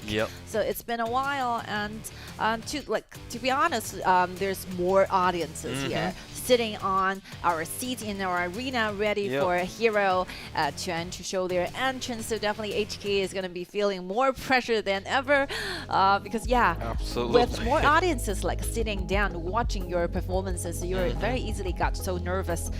Best luck to show to Bedak, to Min, to Jiaozi and G7. Yep, definitely. And we can see, you know, with all those fans trying to look at a really good performance, you know, dealt by the Nanjing Hero, then basically, you know, to not letting down those kind of hopes, then probably Nanjing Hero will play the HK in a really tough way. So not saying, you know, HKA cannot bear with this kind of mindset, but it's very much about how they can learn from this year's KIC. Yes. You know, after I think for them directly entering KIC as a seed team, they're not fully prepared mentally. So after this year's KIC, they will have a rough understanding of how, you know, the wildcard teams will play, how the KPL teams will play, and you know, I think they still got at least a year for the next year's KIC. And I think they might come back with a different team. Yeah, I couldn't like possibly get the idea how like HA felt at this very point, because they are getting the straight tickets to the group stages. There's no need for them trying to attempt to the wildcard qualifiers. They does not have enough time and trying to adjust themselves into the arena, and everything just happening so soon, you know. The very first one they're going to be dealing with might be Beijing Weibo and Nanjing Hero, super strong teams from KPL. So definitely you have to be the number one from your own like area from GCS to get this far, and you got defeated all the time by KPL teams. The gaps are here. Those fluctuation when it comes to your mental feelings are gonna be there. So I think like consider this as a matter of fact as a opportunity for you to learn stuff, trying to learn how to stay in peace with your upsetting feelings might be a very good chance for you to grow. Definitely, and we can see once again Impunity within the last game actually led the game in like all the way through. So this is a good sign, because sometimes we will see, you know, Impunity might be decoupled by themselves, you know, during the mid games. But obviously, for the previous last two games, they have done pretty well. And ladies and gentlemen, we have our MVP for the previous game, Megumi, the support and Roma player. So with a damage taken per death, like more than 30k, and that's, you can see how much damage he actually bared during all the team fights. Yeah, I think that it's not the very first time for Megumi to win a MVP with a Jinren, so definitely Jinren will be one of the heroes he felt most comfortable, you know, and confident about, at the same time initiating the whole team fights. So we have Jinren stunned, and then we have you know, we have Ziya launch them onto the air, and then got you know, Lianpo jump directly in. So those CC chains are unbreakable. Beautiful, beautiful CC chains are there. And yeah, I think we are ready for our post-match interview, and let's see who's with us with Nora. Thank you, Tianyun. Thank you, Andy. And welcome back to the interview area. This time I'm joined by Up, marksman from Impunity. So please say hi to our audience first. 那先请 Up 和大家打招呼吧。Hello， 大家好，我是 MP 的射手 Up。 Congratulations for get another win against HKA, and we know that actually last time you guys played against them and also got the win, and it seems like you guys just picked the similar composition. And what might the reason for you to stay to those exact same composition? 那我们首先恭喜一下 Impunity 再次战胜了 HKA， 然后也注意到其实你们上一次和 HKA 交手的时候呢，拿的阵容差不多都是相似的，尤其是第一把的阵容嘛。想问一下，这个阵容你们是觉得特地打 HK 是比较好打的一套阵容吗？就训练赛赢的比较多的阵容。哦，就是在训练赛里面拿这一套跟别的队伍打也是赢的比较多呢，还是说和他们打的时候比较多？都一样。都一样。Okay, so the first game that the composition they selected, they win against a lot of teams back in the screens. So they think that use that kind of composition will have a higher winning rate. And let's talk a little bit more about game 2, because we found out that there's a really nice skirmish happened around like 2 minutes in game 2. And could you tell us a little bit more about that decision and how it can be made?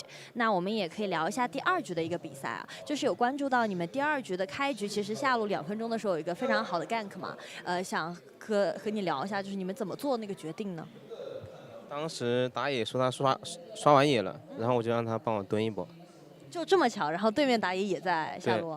他先进去的，然后我们就反蹲一波，就蹲到了。Okay, so the communication out there was like their jungler said already finished the first part, the jungling pass. So what about let's just make it as a gank? So they actually just preset the game and just make that skirmishes happen at the bottom lane. And the last question is that we noticed that this is the first time that you are prioritized to be used that 2 AOV heroes for twice in a row. What might be the reason for that? And will you guys keep doing it when you next time to play against the team？ 那我们也想最后一个问题问一下，就是其实这是你在小组赛第一次2局都给到你 AOV 的英雄嘛？想问一下这个原因是什么，以及在接下来的比赛当中也会有这样的一个 BP 风格吗？能拿 AOV 的射手就尽量拿吧，然后拿不到也就给队友吧。All right, so definitely the best thing will be a grab 2 AOV heroes for twice in a row, but if they can't, they will just go for another hero. And thanks for sharing, and after a short break, we will be back.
Ladies and gentlemen, thank you very much for staying tuned in our matches. So this will be the first game of the second matches of today between HKA and Nanjing Hero.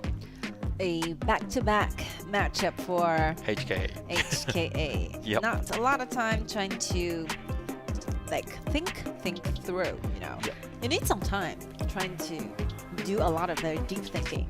But at least it's good to see their players is relatively relaxed, you know, on the seats, you know, because you are, you know. By this time you are fully relaxed. Yep. You just. This is the last day. Come on. Exactly. You're letting out everything that you have, and then basically you know that you are facing Nanjing Hero, one of the top team in KPL as well. Speaking of how stressful they're feeling, I think the Hero might be more stressful than HKA. Yeah. Because you have a lot of anticipation, you have a lot of expect from all the audiences, not only their own fans. Yep. I mean, all the audience for KIC are watching this. Exactly. Like, how well did you adjust yourself like a Hero? Definitely, we're not so satisfied with what you give to us like last week. So it's been almost 1 week.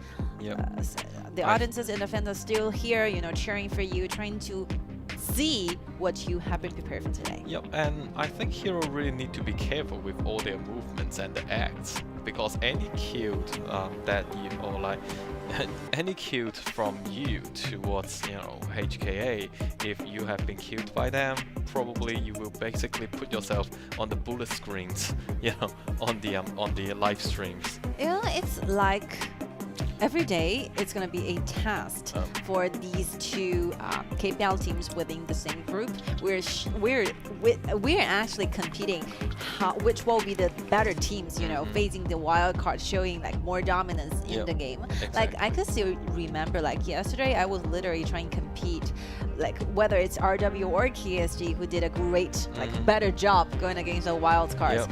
So yeah, my like a personal evaluation is I think quite sure like KSG did a better job than RW. Exactly, yeah, definitely standing on your side for that. Yes. And that's why, you know, for today we have Beijing Weibo and also Nanjing Hero. It really depends on how dominant they can play themselves, you know, on top of those especially on HKA. Yeah, these will be the substitutes players Dongfang and Xiali. Dongfang will be substitute for the top laner, Xinghen, and Xiali will be substitute for No Fear. Right, so now we are very much into getting ready for this game, and then also it really depends on Coach CK whether he can actually, you know, progress a little bit, you know, in this game to help the teammates to get a better choice and to receive a better chance and to face, you know, No Fear, especially in the jungle area, because I definitely believe No Fear will go into the jungle for the invasions. And for Mi Fenghua as well, I think today is going to be a very challenging day for Mi Fenghua because he have to prepare for the one versus Shihao, right? The coach from Beijing Weibo, because definitely he got so... I honestly did not want to say this, you know, but the BP are so bad. Like for Mi Fenghua, like by that very second where Shihao choose like Jing and Prince of Lanling at the same time, I just suddenly have the idea, oh, that's it. That's it for today. I mean, the whole BP, like Shihao performed so well going against Mi Fenghua. So yeah, definitely like Mi Fenghua need to show something. You know, those preparations are all they need for today. A lot of stress are here, a lot of like duties and responsibility have to be like shouldered up for Mi Fenghua by Mi Fenghua, and yeah, I think Mi Fenghua is a very nice guy actually. Like personally, I know him as a friend. Like he have very strong personalities because like he's so like outgoing. You know, this person can have a lot of jokes with you, and such a great time. Every single time I had those chats with him, he's just, you know, very talkative.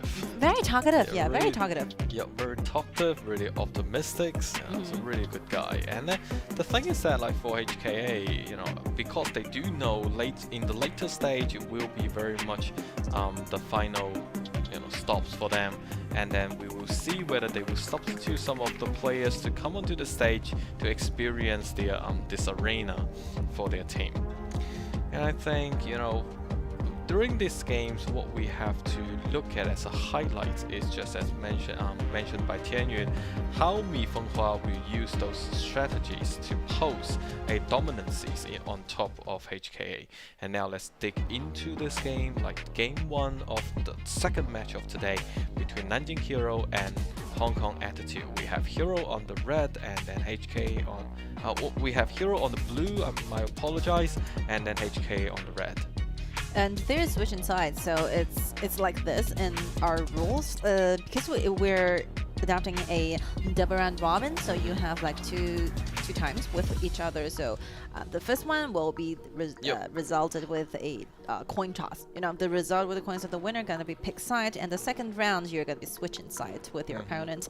So yeah, I think the first round, Nanjing Hero will be standing on the blue side, waiting for Hong Kong Attitude HK on the red to trying to make some response on a countering side, and Prince of Land will be their first lockdown. And interesting, HK actually made a substitution for the mid lane. So apparently we have Ashanion to play as the mid lane for HKA. So in this way, Nanjing Hero will actually counter a little bit on this player. And then now we can see on the ban we have Florentino being took out for to avoid show to use it, and then for HKA, Kathleen and Iggy, two of the most popular heroes being put on the ban from AOV. I think for Hero, what they really need to do is trying to hide their basic strategies for the later rounds, because definitely you do not want to like give out the new things that you have been hiding for all the time, because Beijing Weibo is definitely watching this game. So before you get into that particular team fight, just use the strategy you used before. No surprises will be taken by Nanjing Hero. Prince of Land, we're so familiar with it, and Joku with a very good mastery of the zip. We see a very amazing performances by Joku using the zip all the time, helping Aha maybe with a Huanzhong, maybe with another Solaris. You know, the Huanzhong will be eliminated. And yeah, that's it. I think it'll be followed by a Solaris pick.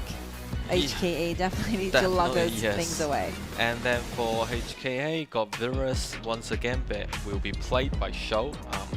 Really confident picking. And then I think all the same. Like the worst thing for HKA is that when they're choosing, you know, a marksman, you need to look for those marksmen with a higher mobility ability. Otherwise, you know, you have Prince of Landing used by No Fear, one of the best hero he used. So, you know, your backliners will be in severe dangers.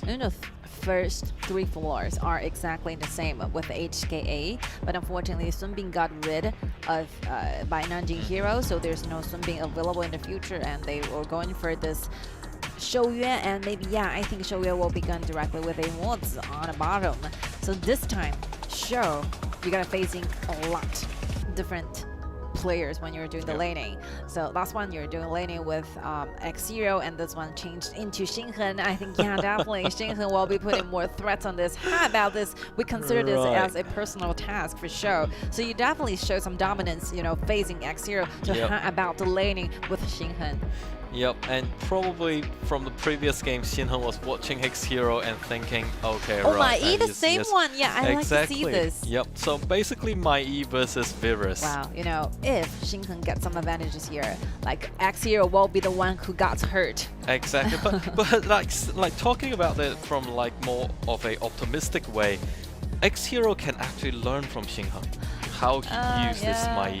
But still hurt. So hurtful for his own dignity. Like, close your eyes. X0 do not see this. You know what? You do not want, you know, get your mentality kind of affected by this one. Yeah, exactly. All right. So this will be the thing that we need to see during the game. The same laning heroes, but different type of the user, different players been using this hero, and not to mention, I think Xinghen's Mai is so great. Yes. Even a lot of KPL top laners, you know, are being defeated all the time facing Xinghen's Mai. So such a task for Show. And also for HK, it really depends on how their you know, marksmen can play, like the accuracies, also the CC's combining damage with him and Mozi, because we have Mozi have the cannonball and then stun the targets with the following attacks decks of Soyue. So it really depends on the overall compositions and the teamworks under the farm lanes. Yeah, I wasn't too worried about Nanjing Hero because definitely they're so familiar with the competition. They have been played this for several times here now, even though like KIC does not last very long. But still, I still have a lot of memories with No Fear's Prince of Lanling and Alkan playing this Lupa number 7 to be joined by like Joku Zip. So definitely the protections, the initiation are all there. Those laning here, those laning abilities are there. I think, yeah, what I'm looking forward to see is firstly, like HKA change another complete different set of the bottom laner. This will be the thing that we have to witness, you know, whether the snipes are accurate enough trying to put some threats to Alhan on the bottom lane, and the other tasks, all eyes on the top lane. Like early games invasion of the jungle will be something need to bear in mind from HKA, because definitely we have Mai, Prince of Landing, and then Princess Frost go together into the jungling area, then it will be quite difficult for Dun to grow. So I think for most of the KPL teams, they will pose a lot of that pressures to the jungle areas, especially on top of the wildcard teams. It all depends on the very first movements from No Fear, whether he wanted to start jungling on the opponent's side or otherwise he will directly go for himself. Like this first round between these two teams, while Nanjing Hero will be on the blue, on the other side will be HKA on the red. And Prince of Lanling have several moves here. Wanted to go further for the vision, but got stopped by Bedak. Bedak go directly to the blue here, but still, I think the Milliner is still so busy, you know, doing the laning. So Joku follows up, trying to help No Fear feel a little bit. The first skill just right on the target. Bedak will be hit here, and joined by the two members around 4 versus 3 here. J7 is real low. Have to use a flash dagger. Here comes Shinhan. So important. Look at who will be the targets here. Knock him back and get a kill for the team. Look at Virus, found Bell on the bottom, on the back line, and have to go back for this one more time, getting the enhanced auto attack here. Look at, no matter who will be he's facing, like Shou still did a great job in the very first round of the invasion. And then we can see Jiaozi also have quite a relatively good, you know, accuracies for all those snipings. Yeah. And then got Alhan back to get the HP recoveries. You know, it's really interesting. Like for HKA, nothing's changed. Like they're still applying to the same strategy, the same playing style. They are all getting to the first round of the waves here. No matter it's Nanjing Hero or it's Impunity Esports, they just continue to do the same. Look at this show being exclusively like aggressive here. Yep, Shou definitely want to pose a lot more pressure on top of heroes. And then now if we look at HKA, they will like, especially for Mozi, because they chose by Soyue, so Mozi can actually move around with Yixing, but unfortunately with the support of No Fear and Xinheng, Shou got taken away. Yeah, this is what we're talking about, because if you perform this good, you're definitely gonna be caught. You know, you're taught a lesson by No Fear and Xinheng. If they're not so confident, you know, with the 1v1, you're definitely gonna be ambushed somehow or in reinforcement. Like No Fear is gonna be everywhere. Look at the snipes, actually really great. Yeah, Jiaozi's sniping is really good. Yes. And then that's a hit. At least, you know, Luban number 7 can go back to the base, and then once he's again. Here again. Look at No Fear trying to protect the blue. He did it, and Bedak have to go back even though he's so low here. Princess Frost calm down there, using the ultimate, trying to slow down the enemy, and he'll be stunned. Shou will be going down for this. That is hell of a like a blue area engagement. And Beta is so determined, you know, on this blue. No matter what happens, I'm going for your blue. Yeah, and according to our coach's like demand. Yeah, and this is the problem, because if you use Dun to invade the other jungles, you sometimes overestimate yourself, like the tankiness of this hero. Yes, if you go in to have the second ability, you got the shield. Of course, you can have a certain you know, HP recoveries. However, it's just not enough. And then now once again, No Fear coming on top, Oh, like Xinghan is literally attracting, trying to make sure the show will be following here because Prince of Lanling is just nearby. He's trying to lure like show to go nearby, you know, waiting for it to be finished. And then during the whole game, we can see Prince of Lanling once again going on top with Mai, and then Mai just got lucky for show, used the flash, but also Dun is just at the back, whether Dun will go in with the Unruly Blade. Very nice call-on for help here. And yeah, definitely, I think Aohan is not that satisfied on the bottom because like Jiaozi kept using the snipes. And the accuracy of the snipe is really well. You can see like Luba number 7 is struggling a lot. Even with the help of Zip, it's not making him like happier.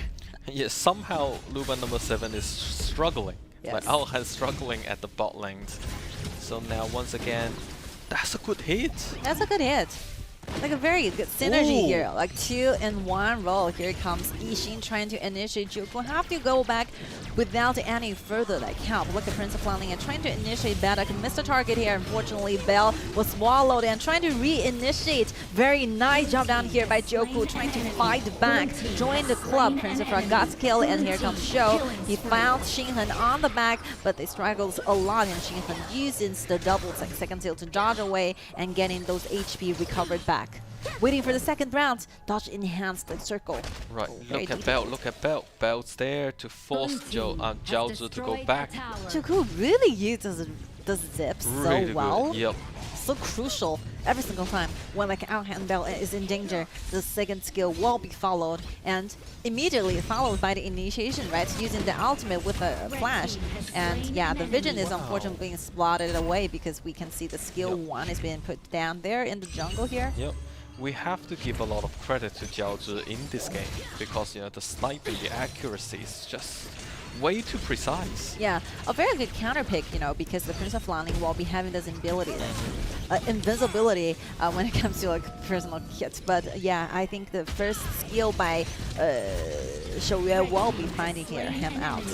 Aohan's running for his life, and then once again we have Mai Yi got Shou taking away. Ooh, but very nice. That is a really good snipe. Yeah. Once again, let's check out another one. Apparently we can see Jiaozi haven't been missing the sniping that much. Yeah, very accurate. I think like a hero needs to figure out something else, for the person this year. Dun is out. And Xinghan really did a great stuff, using the flash to get 1 more kill by Shou just now. A lot of dashes are there. But HK are doing extremely well, like better than I expected. Definitely, and then now we can see with the ultimates, Jiaozi actually got away, but unfortunately the tier 1 tower will be teared down by Luba number 7.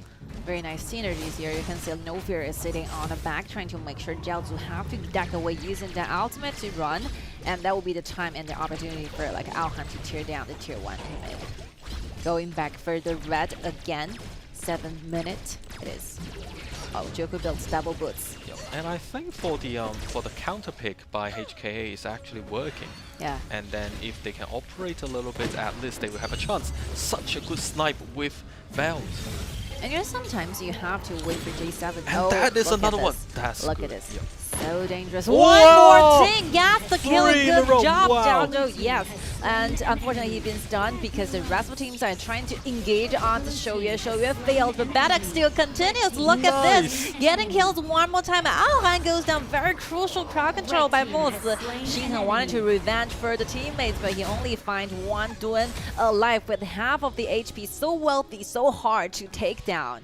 3 snipe in a row, got Bell out of the way, and all of a sudden they initiated the team fight. That is a snap engagement. Yeah, sure. I mean, yeah, definitely Akira is on a super pressure in the way that is out of expectations. Because we never expect Jiaozi to use the Shouyue, and when he uses it, he uses so well. Why do you can use this hero like early on. Exactly, like from the last game. How about changing this like that you're in jail with the Shouyue? Definitely you're gonna see like more things going on to HKA. So cool. Yeah, but now we can see the pressure goes to Nanjing Hero now. But yeah, still, speaking of the vision, speaking of the golds, like Hero is leading a lot. Exactly. But this kind of snapping is quite unexpected. what will be, the feedback, what will be the reaction to this. And we can see like J7 is actually collaborating quite well with Bell. Oh, Bell is super miserable here. Yeah. And once again got hit. Alright, so we can see we have a good sniper here. Very, very good one. A lot of like wildcard teams, like the players are using the Shoryue, and I think this will be the best one by Jiaozhu. Yeah, definitely. Right now, another hit. Another hit. I have to go back, trying to hide behind the waves here. No fear, have to do something, in order to fight those vision back. They really need it. Bedak winning so far, but 1v5, not a very fair trade here. Like Shou went in, also trying to follow up, one falling after the other. I think, the rhythm is not good enough. It's not good. And then because Aohan actually went in too hurry, not waiting for my E. Yes. And then all of a sudden you forgot, Belt at the back froze him immediately during the fight. And Aohan, the first item for Aohan will be, those HP recovery item he really needs to turn to get more life steal. Because you have to keep online with the HP bar because you're gonna be constantly under pressure with the snipes. But that is actually from our, surprise. You never expected Jiaozhu will use Soyue in this way. Yeah. We think we might have several very interesting topics for the interviews. Yes. Blood Weeper is already there. Yeah, I think Aohan is gradually building up those safety nets when it comes to team fights. Yeah, one thing missing from HK, very unfortunately, I think, Bedak and Shou are going into the team fights one by one. So if you go inside at the same time, just imagine what kind of threats you can possibly get to Heroes' backlines. You have to force your using a skill too, or otherwise, none of the tokens are working. Yep. And also, I think it is really, it is a really good choice for Jiaozhu to try to take out Belt as soon as possible. And let's see. Snipe once again hit Aohan. Aohan at least. Wow, second one. Let's see the third bullet. Yeah, goes gets to on my E. Like 3-in-1 roll again. Very accurate, even though they're losing vision quite a bit. Shou has been caught here using the enhanced mold with immunity, giving him the opportunity to get back.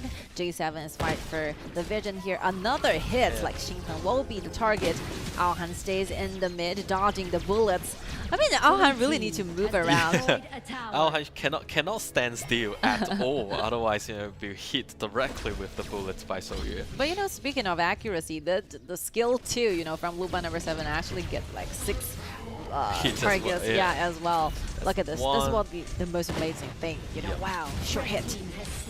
That's launched because Zip definitely want to revenge for the whole team here. But still, you can see the ultimate by Yixing is so accurate. Lock 3 members down, and Bedak using the passive, healing all the time and deal a lot of damage to the 3 members from Nanjing Hero. Yep, I can actually see J7's like, that's cool. Yeah, of course. You can see Shou with the 1v1 still leading a lot against Xinghan, even though Xinghan is not being put down, but he's losing a lot of HP instead. I think Bedak is actually also, at least playing a good job during the game. Look at this, Zips went and launched, and Shani yelled. Yixing has been launched here, but still, look at Princess Frog getting double kills already for the teams. Vanguards are perched into the high ground, and Hero, even though they're losing no fear, but still they get one more high ground in return. Aohan is falling HP with the red buff on his side. Flash in, Xinghan wanted to make sure everyone stay down, stay away from the Vanguards. We are taking control of your crystal. This will be the round 1 between the two teams. And yeah, I think the 10 players adding together is having quite a good time in the battlefield. At least for me, I think for Hong Kong Attitude, they actually found some of the confidence back. Yeah. Because, they got their kills on top of Heroes. the pressures are there, the accuracies are really leaving us a huge impression. I think, Jiaozu, he's, feeling super happy Super about nice, yeah. doing the snipes all the time. Yes, like he's feeling good, and then definitely for the next game, they can actually choose a different kind of compositions and see whether they can create a lot more pressure than this game. And I think for Heroes, you need to do some homework now, because otherwise if you continue with this kind of mentality, it will be quite dangerous when they are facing Beijing Weibo at the last game. And what's very surprising is that after all, like Xinghen gets a godlike maybe. I think the KDA is 705 or 708, so this Mai is everywhere picking up the kills and trying to initiate and not being killed for once. Yep. And then like Terry and I were actually talking about how the mentality will be, like especially for some of the KPL teams when they're playing the wildcard teams, and sometimes they will leave down their cautions, those sense of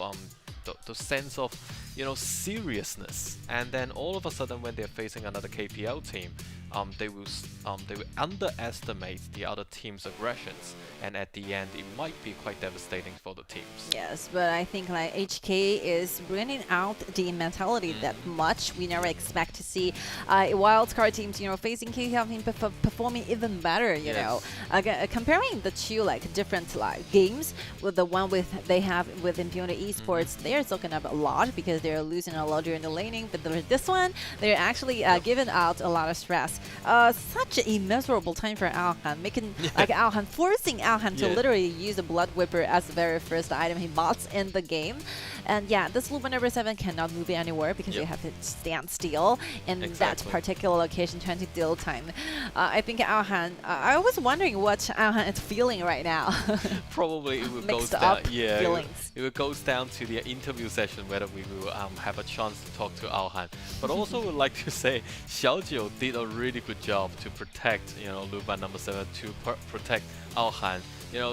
This kind of familiarity of the heroes will actually help the team a lot. So in the next game, we're not sure what kind of lineup Mi Fenghua will chose for the players to play, but definitely we can see there might be a more pressure put on HKA to let them know, no, this is the real KPL strategies. And I think for Nanjing Hero, definitely, I think Joku's Zip will be banned in the future, maybe BO7s, because you have to leave an eye on his Zip. He can protect Alhan so well, and every single time after the very crucial protection, he will soon following up with his own ultimate with the flash, trying to initiate by seconds. So very good mastery of this hero. I think this will be the best Zip performances ever, because we can see those double sides are extremely good, demonstrated to all the audiences.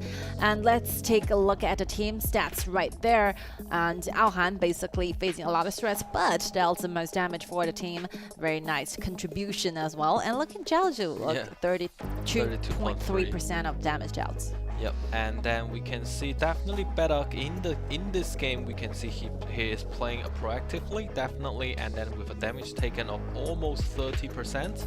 But however, sometimes the timing is still not right, and because probably it's because it's the first time for them to be in KIC, and sometimes all of a sudden they get too hurry and they got into those engagements accidentally.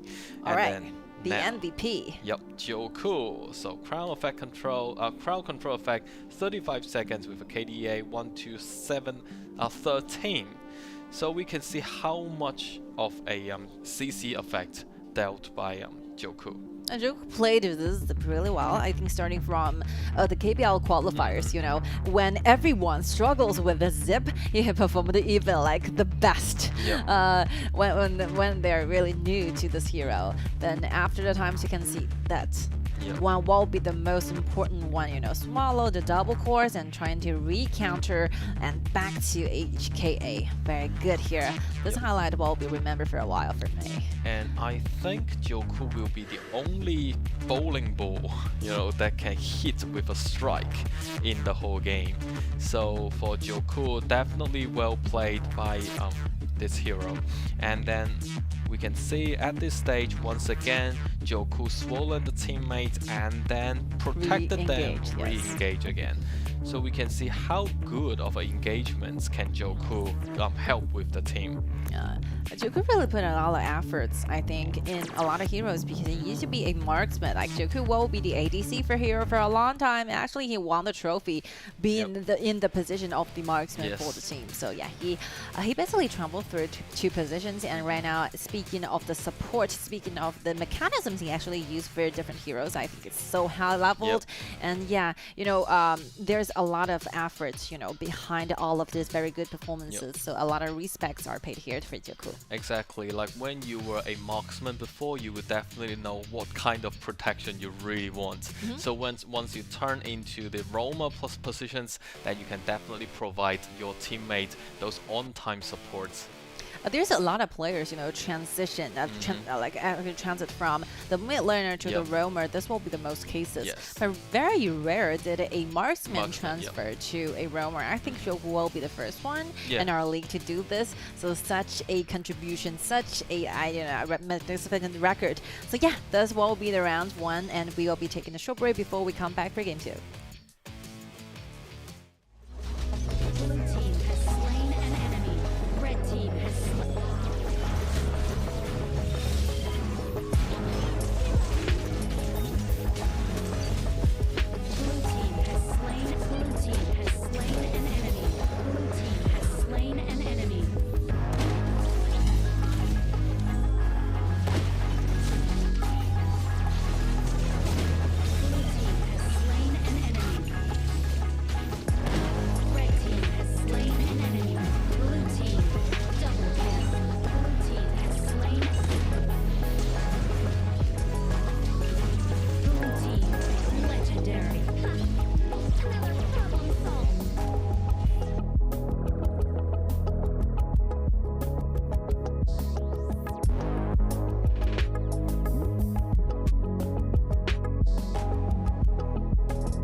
Right, ladies and gentlemen, thank you very much for staying tuned with us, and here will be the second game between Hong Kong Attitude and Nanjing Hero.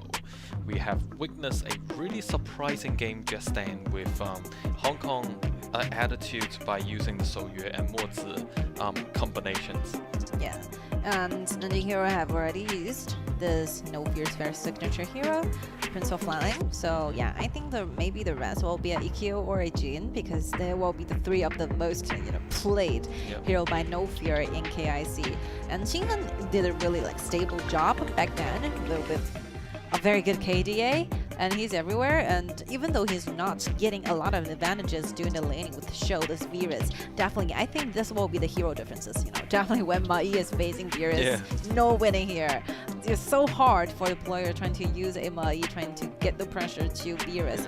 But everything is done because we're playing a global BP. Maybe you guys will be having a better impression with how global BP is, because BO2, I think only 2 games you cannot see much of the difference here. But if we move around into the future BO7, you could see that the hero they use in the early game cannot be used again. So which means that instead adding together the 5 total bans from the opponents, you have to find more stuff, like more combos for maybe game 4, game 5, and game 6. So yeah, me personally, I was just trying to guess out what will be the possible choices. Yeah. If we actually see a game 6, what will be picked? What will be the combo? It will be really interesting to wait to see those kind of combos, because if we look at the overall list for the heroes that has already been picked out, we still have almost a half of the heroes haven't been demonstrating, their presence in the battlefields. So, especially for the mid laners. A lot of mid laners are missing, Daji, right? Yeah. Diao-Chan is not here, Milady is not here, Nuwa is not here. Exactly. So basically, and also Ganjiang's not here. Yeah. And all of these mid lanes heroes, as well as some of the and Sima Yi hasn't been played as a jungler yet. So basically, all of those heroes. Worth to mention, we still have Zhao Huaizhen in the Oh, we don't have Zhao Huaizhen. Yeah, Ganjiang and Zhao Huaizhen are not included in this current meta, and yeah, I think so as the Sima Yi. But for example, Lorian is not here. We have seen Lorian being picked by Beijing Weibo Huajin used in the very first round of KPL qualifier, the very first BO7 to the KIC. And yeah, I think Lorian still needs to be adapt more, to be waiting more time trying to come up to the stance and being more aggressive when it comes to mid laner. But let's take a look at this. We have to finish all the BO2s in the group stage in order to see the next round, and HKA will be on the blue side while Nanjing Hero will be on the red. So they're finishing off their first round of BPs really quickly. Liliana and Caphany and Dun, very nice targets here.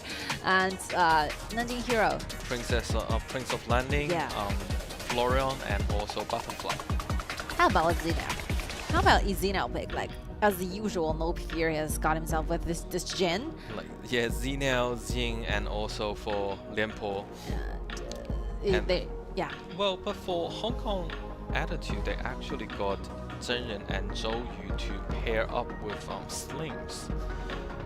I'm just not sure, for Hong Kong Attitude, they can actually, choose a different hero to play in the mid lane, because for Zhou Yu, not much of a CC chain can created by this hero.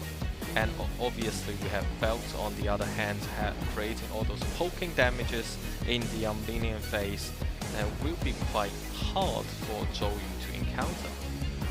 Yeah, I think basically what they're searching for won't be the speed trying to take down the turrets, won't be the speed trying to give to the Gankins here, but the one is dealing with the laning will be icky, quite a difficult task for here.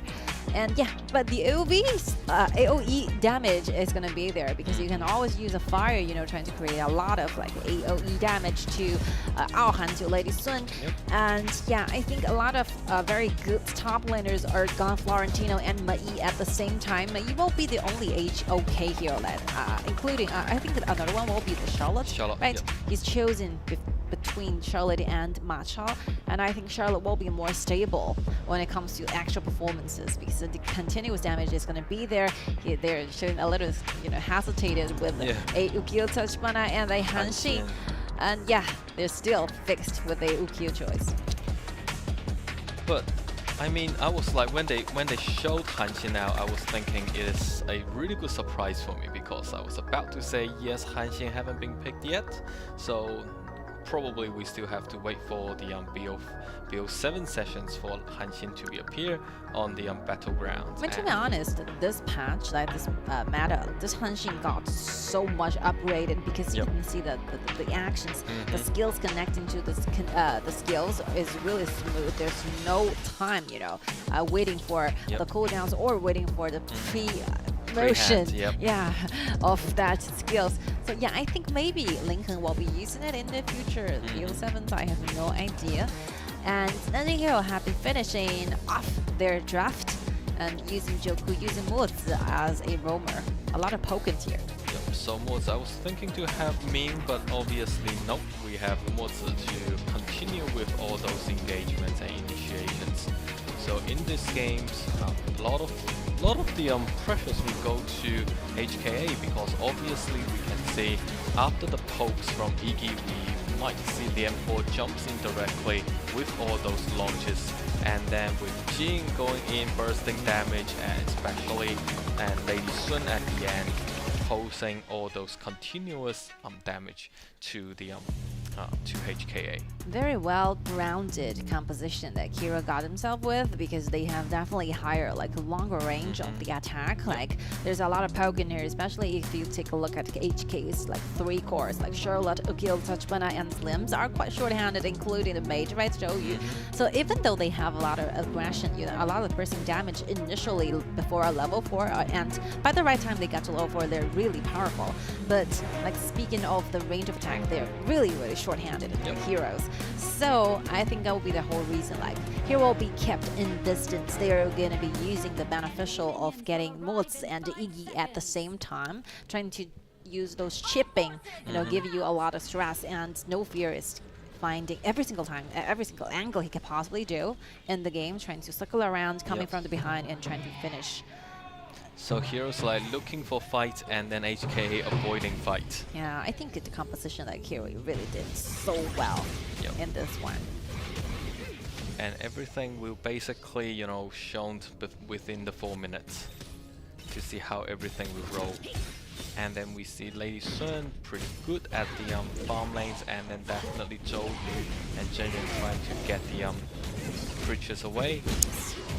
And by the second, they're making sure that like Badok is not near the blue. He actually got one more.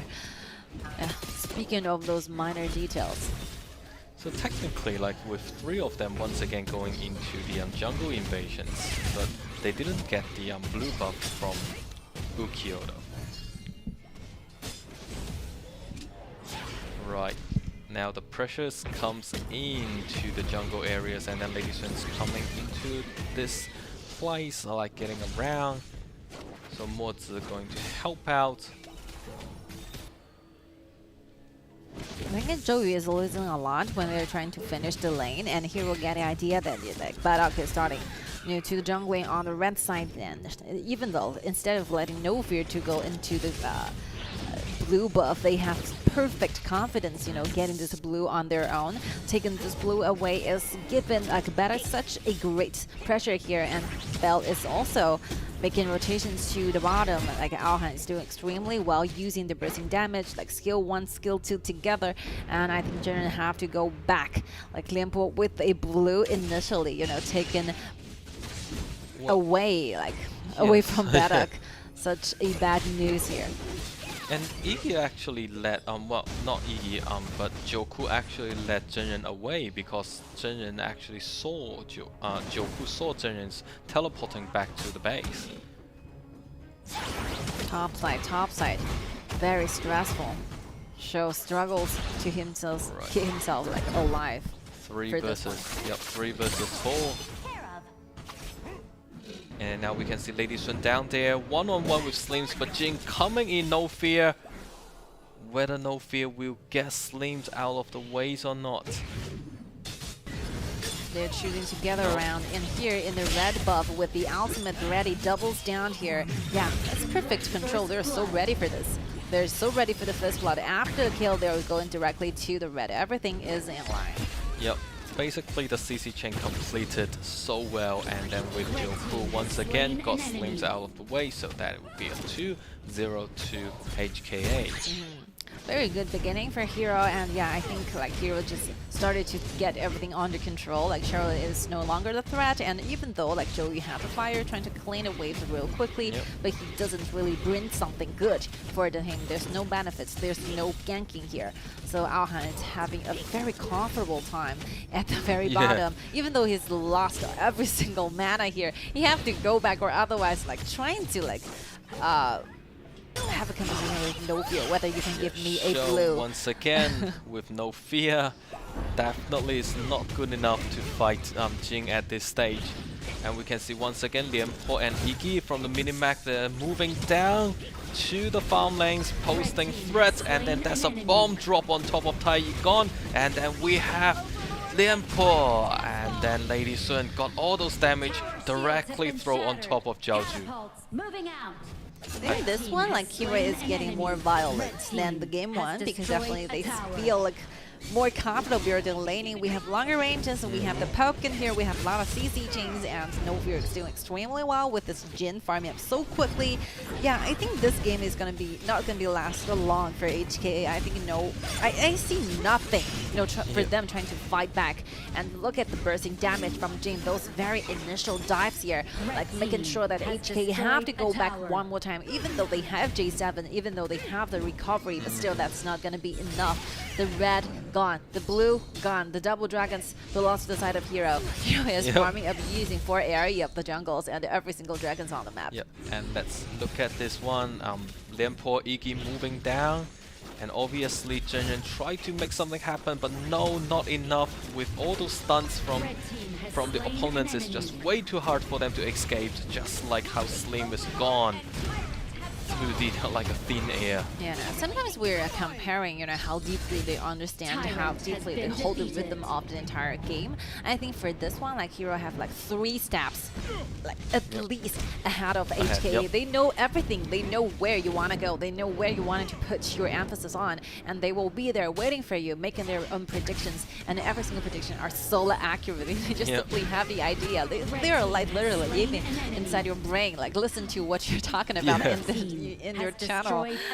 They know where you're gonna be. Yep, we are the like the in your stomachs. Yes. So now we can see Lady Sun is going to tear down the second turret from HKA on the clash lanes, and now we can see Kyo Tachibana try to fight with Jing, but it's just way not enough. Yeah, that's personal gold.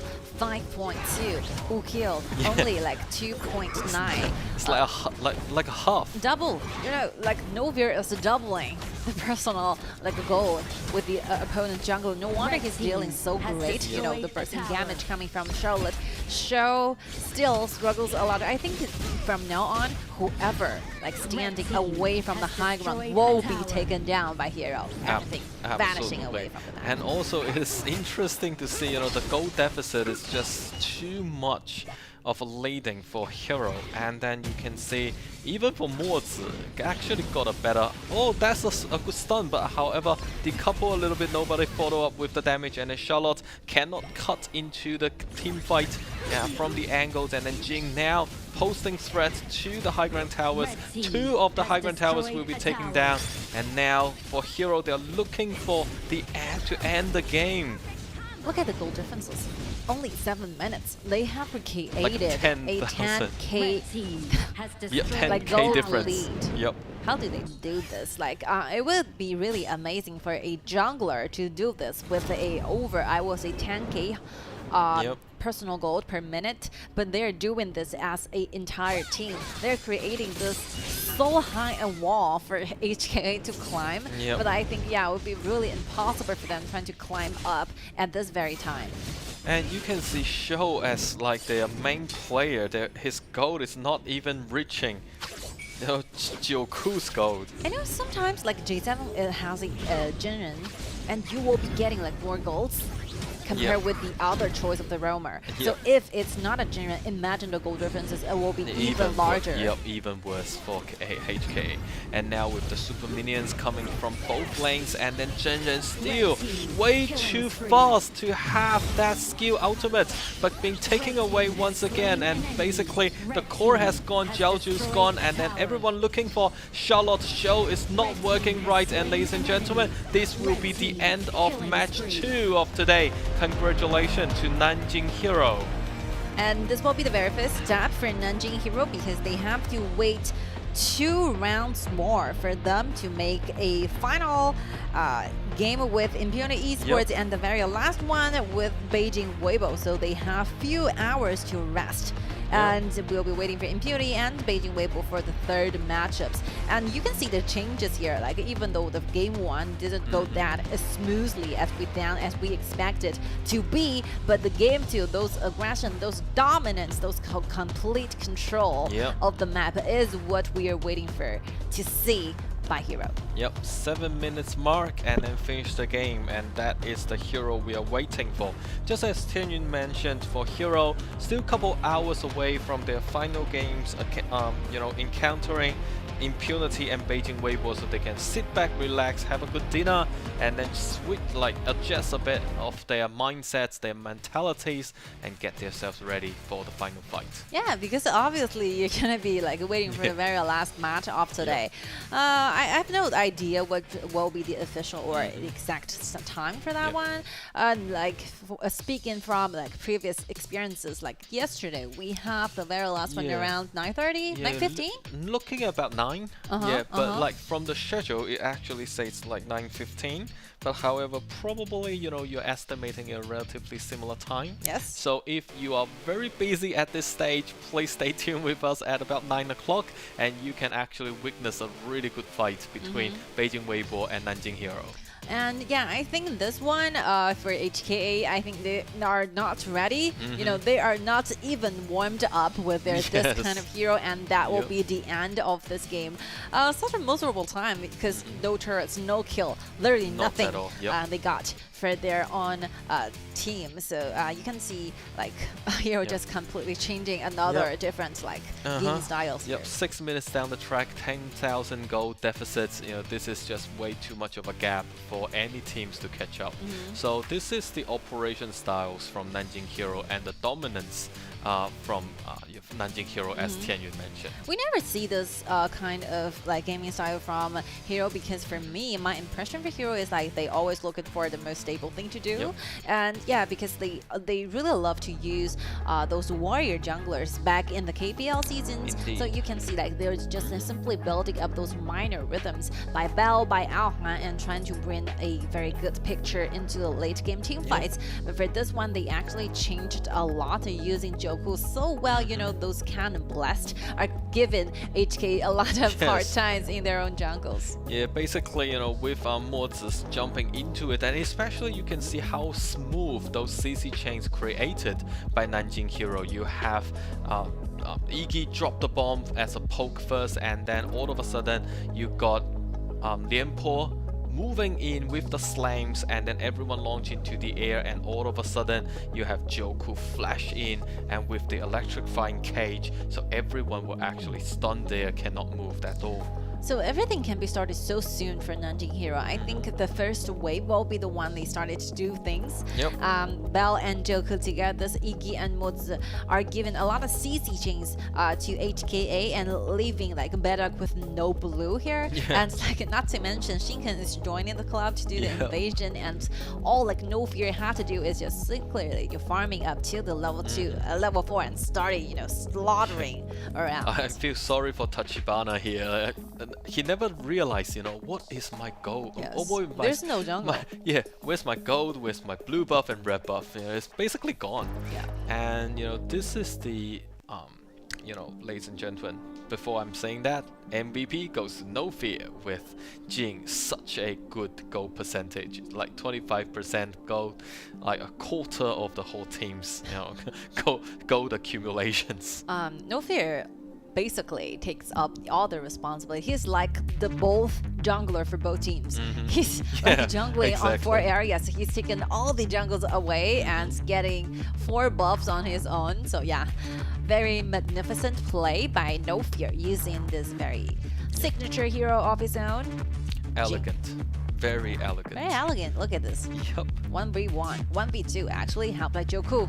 Nice hit. And look at here. And Mozi about to go in, and then with the stun. Everything is just waiting online. Level 11 versus level 8. Yes. Crazy. Feeling sorry. Feeling so sad for Bedak. Yeah, that is a stun, 3 of them, and then Mozi comes in, with the stun again, got Zhenren out of the way. So we are getting ready for our post-match interview with Jiaozi from HKA, and probably we can now understand how he will use the sniper. Let's go to Laura. Thank you guys and welcome back to the interview area. This time I'm joined by the marksman from HKA, so please say hi to our audience first. 那先请和大家打招呼吧。嗨，大家好，我是来自 HKA 的发育路教主。And actually, we noticed that you used Shouyue twice in the group stage, and really outstanding performance. And actually, we know that the mid laner from Nanjing Hero is also a great Shouyue player. Do you know that? Yeah, I know that. And actually, he gives you the compliment at the end of the game. And did you ever watch him play the Shouyue? Yes, I have watched KPL。他玩守约的话都是走中路的比较多，但是在我们 AOV 那边守约就是一样是走发育路会比较多。So he also watched the games played by Bell, the mid laner from Nanjing Hero, and basically in Hero they will use it play as a mage or a mid laner actually, but in AOV they would still use it as a marksman. And we know that actually you are really experienced about playing HOK, and the rest of your team member may be not that experienced with the game. Could you share some backstories about you and HOK? OK。我们一开始是我找希克教练，因为希克教练有发那个邀请，就大家有玩 HOK 的，还有玩 AOV 的，一起如果两个游戏都有玩的话，是比较好的一个人选。那我是希克找的，那秀儿是我来找的，就是我们的边路选手秀。然后接下来就是大家其实是陆续进来的，就是已经不关我跟希克，是他们自己报名的。那我们经过层层的筛选之后，才变成现在的队伍。Okay, so he just shared the backstory about how they group up HKA, and basically their head coach just recruit the team members, and Zhao Zhu, because he both play HOK and also AOV, so definitely he's going to be in favor of play in the team. And also he just introduced Shou, the top laner in their team, to this team, and then the rest of the team members just gradually group up the team, and that's a group story. And actually we know that upcoming matchup will be your last matchup. So what kind of mindset that you guys will have to that game? 我们就尽全力，因为我们在舞台上，大家也可以看到我们开心嘛，就是我们在努力享受这个舞台。Okay, and for the last matchup, they will just do their best, and since they really enjoy the stage, and we really hope that they can do whatever they want on the stage and just enjoy the tournament here in KIC. Thank you so much for participating in KIC. Thank you, and we will be back after a short break.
深沉一战，千里一终，大将呼声相似，长谈无心。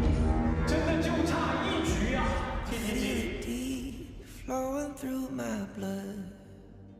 世冠承载着很多遗憾。没有人倒在总决赛前一步会真的不遗憾。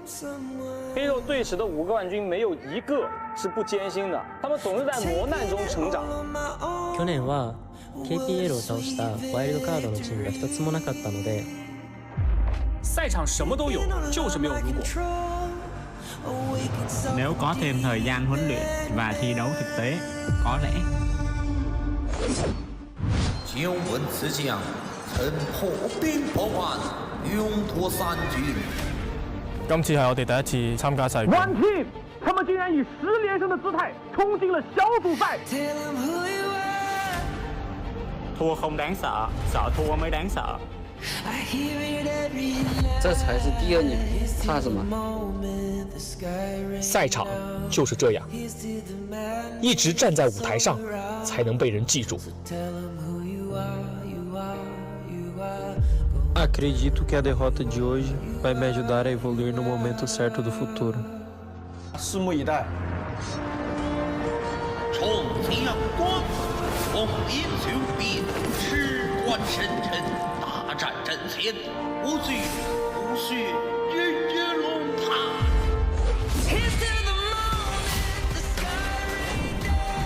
翻山越岭，只为这次考验。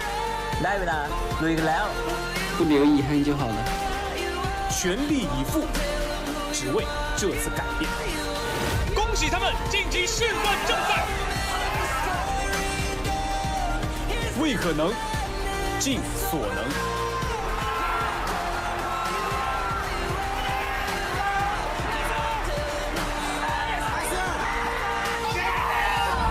大战在即，是这样杀之鹏程。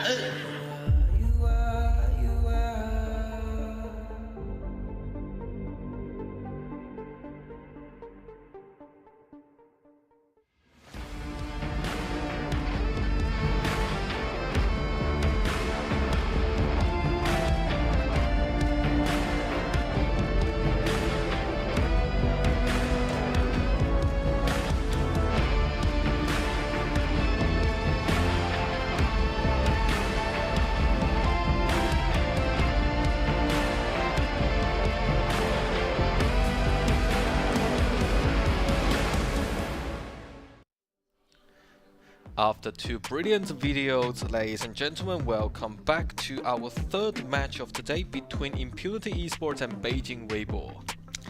Well, for Beijing Weibo, definitely one of the interesting thing is like both junglers, they actually have very similar names like Lin Feng and Lin Heng, but obviously we can see when they encounter each other, probably Lin Heng will definitely in the upwing situations. Yeah. Only one character is the difference. One character in the name. Imagine that kind of dissimilarities. But still, the Beijing Weibo will be making their debut for us, and they will be the first matchups.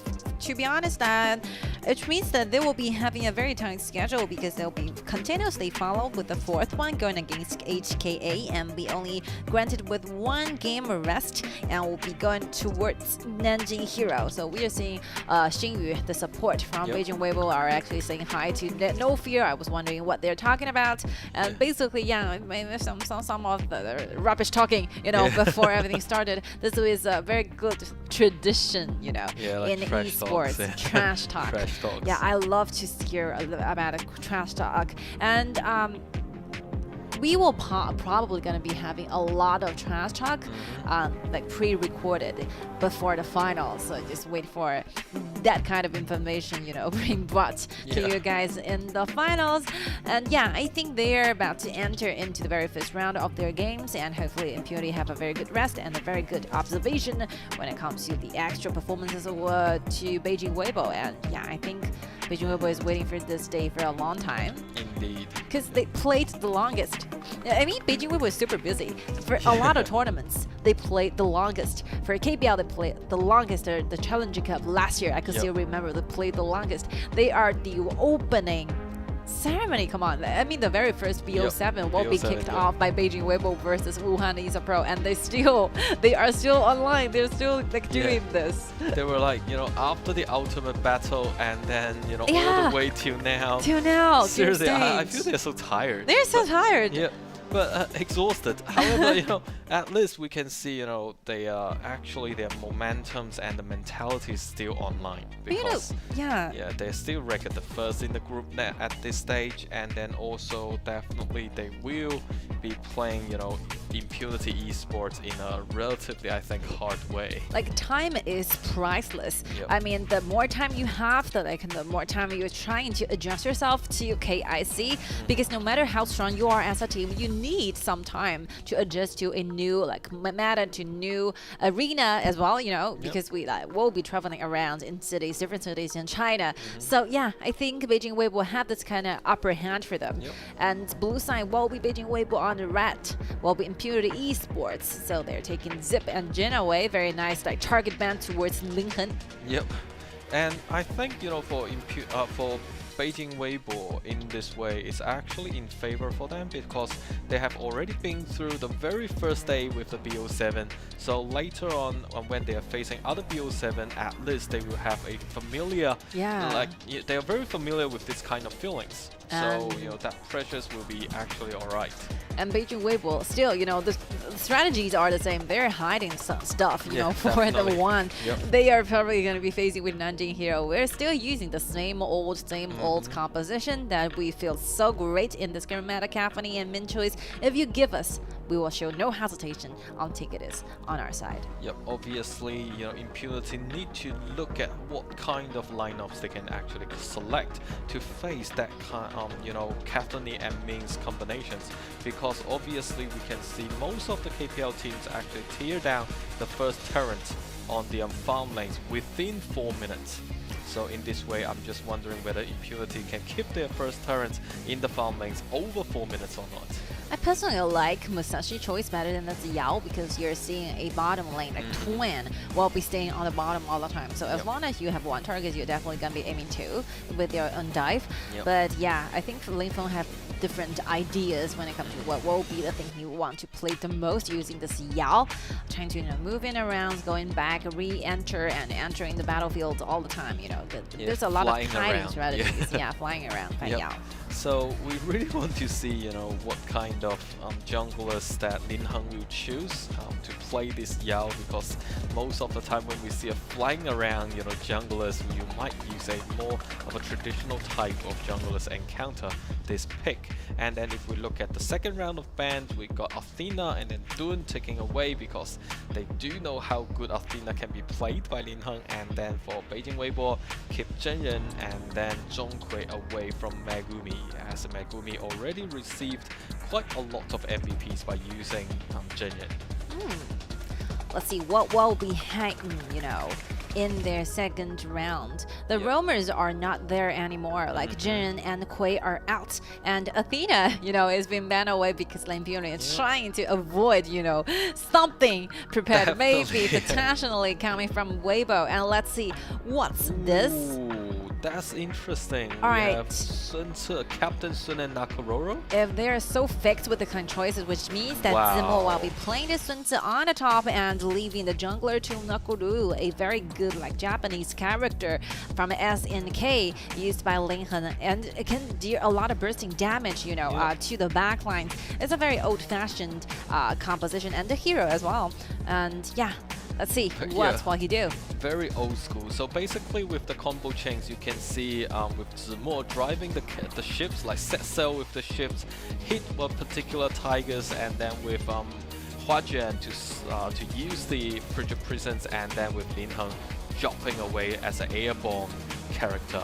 And you know, normally we would say Nakororo will drop like an atomic bomb at the later stage of the game. So it will pose quite a lot of dangerous situations for Solaris on the opponent's side, like from Impunity.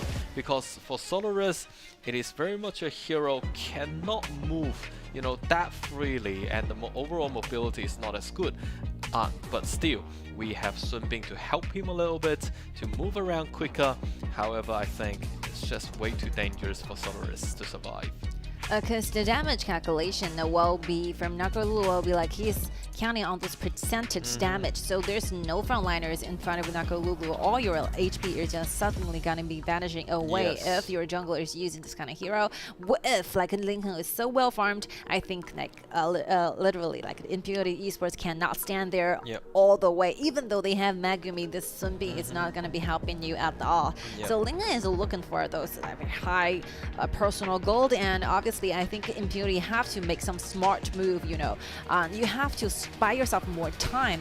You have to give it to Lingfeng, give it to Lingfeng those scores you really need, and trying to stall away, trying to give some harassment in the jungle for Lincoln. You definitely do not want to give that much time for Nakalulu to farm up. Not to mention they have Caphony on the bottom.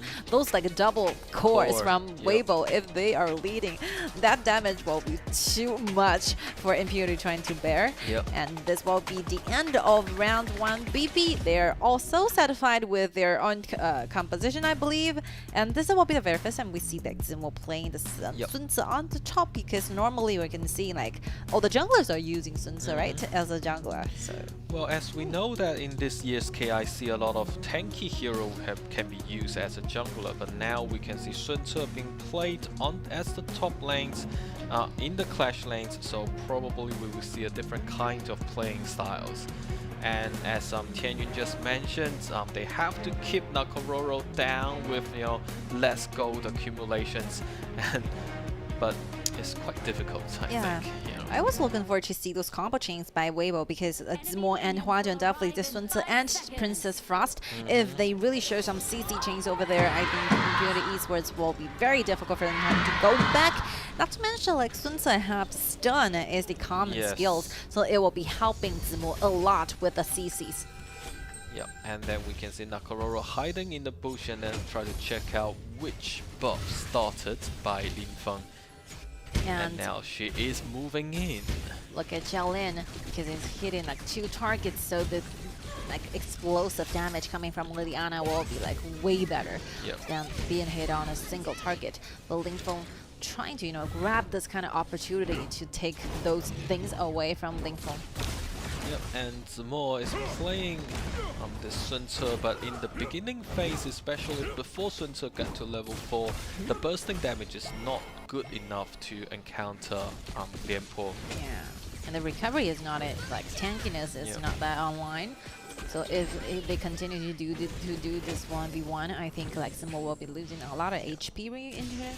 Obviously, we can see Qiaoxi is having, the minions and the golds from the both lanes. So in this way, the gold accumulation will be a lot faster for Caphony.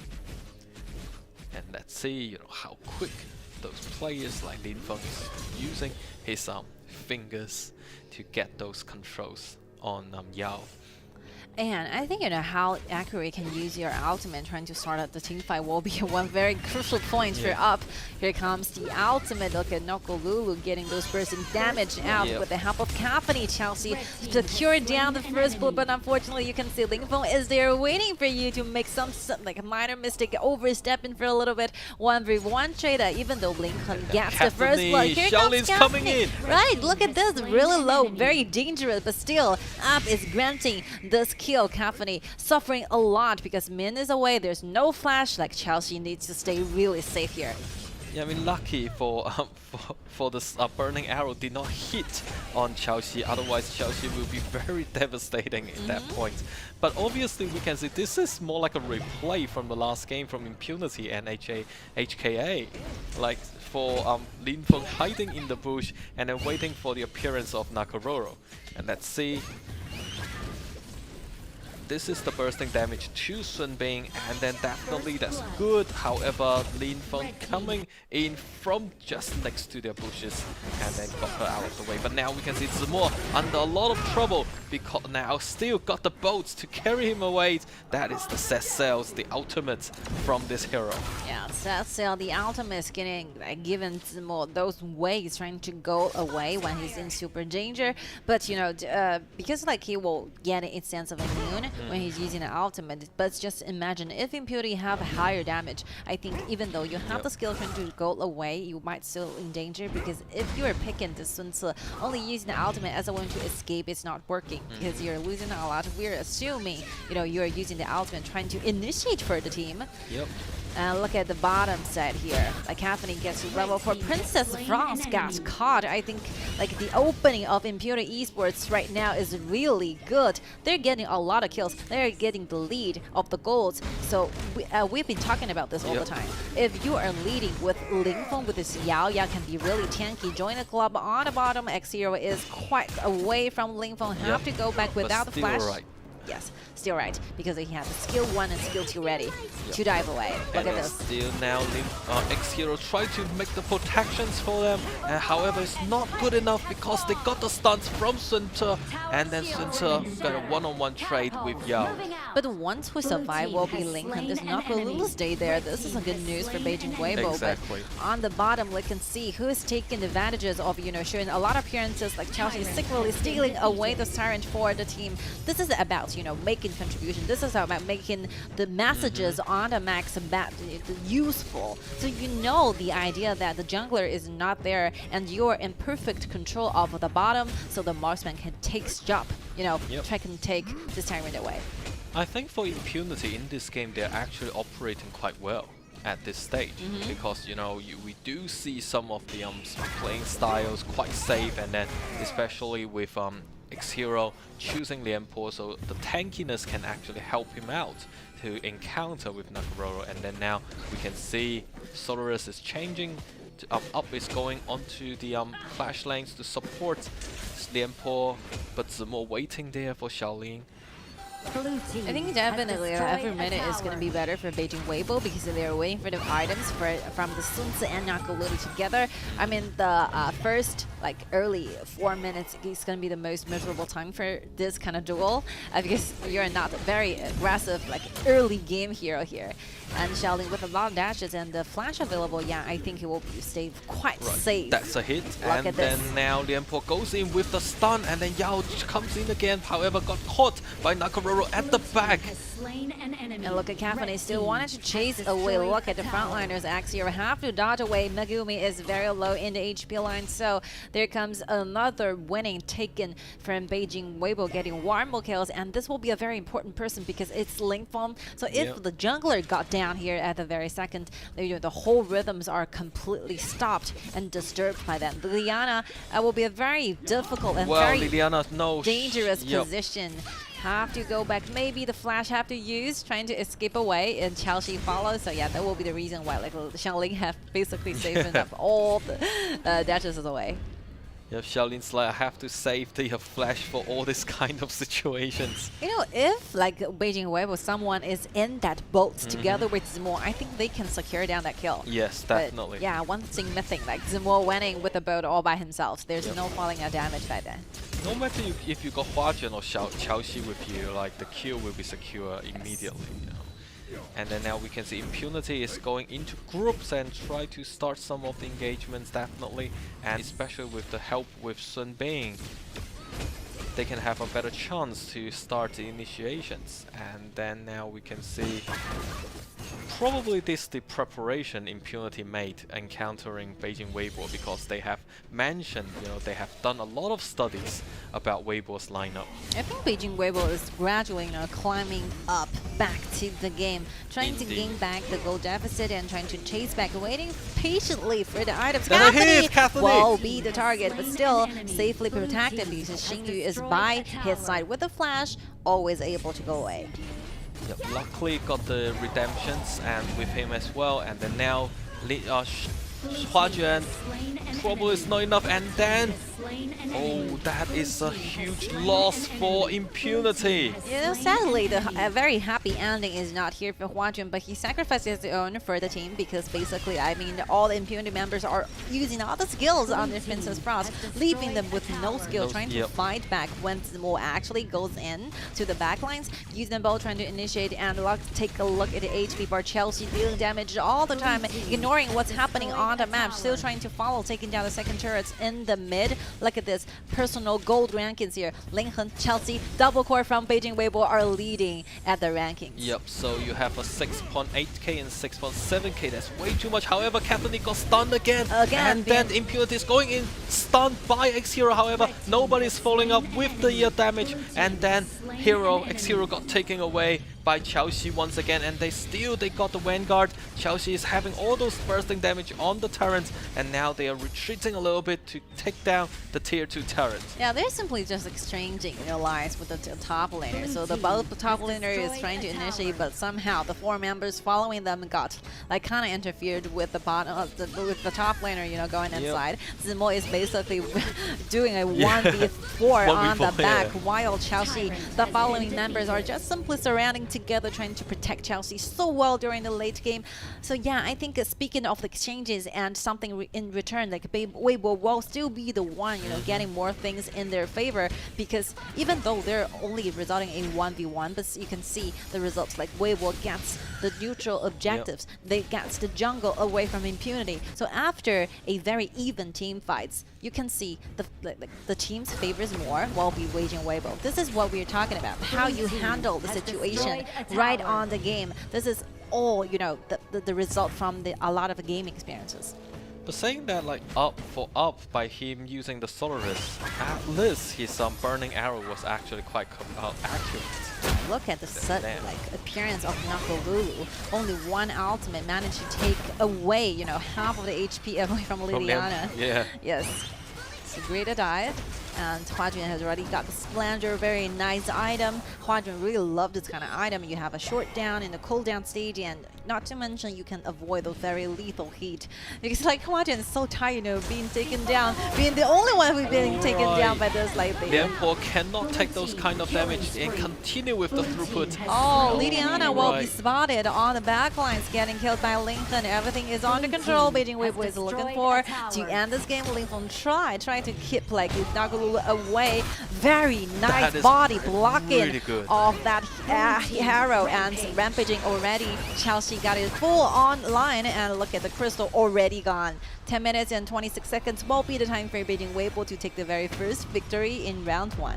Yep, I have to give credits to Impunity, although the victory goes to Beijing Weibo, because definitely, they did the operation they're supposed to do.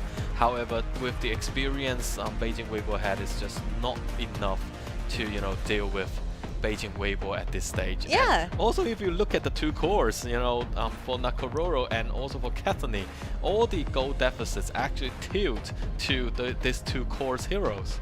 And yeah, for the initial building of the game, I think during the laning, Impunity did so well. They used the same strategy and, found back a very good return. Yep. They're facing Lincoln from Beijing Weibo. They're basically staying on the bush, waiting for Nakalulu to make appearances, because they know exactly this will be the direction that Lincoln wanted to put more emphasis on.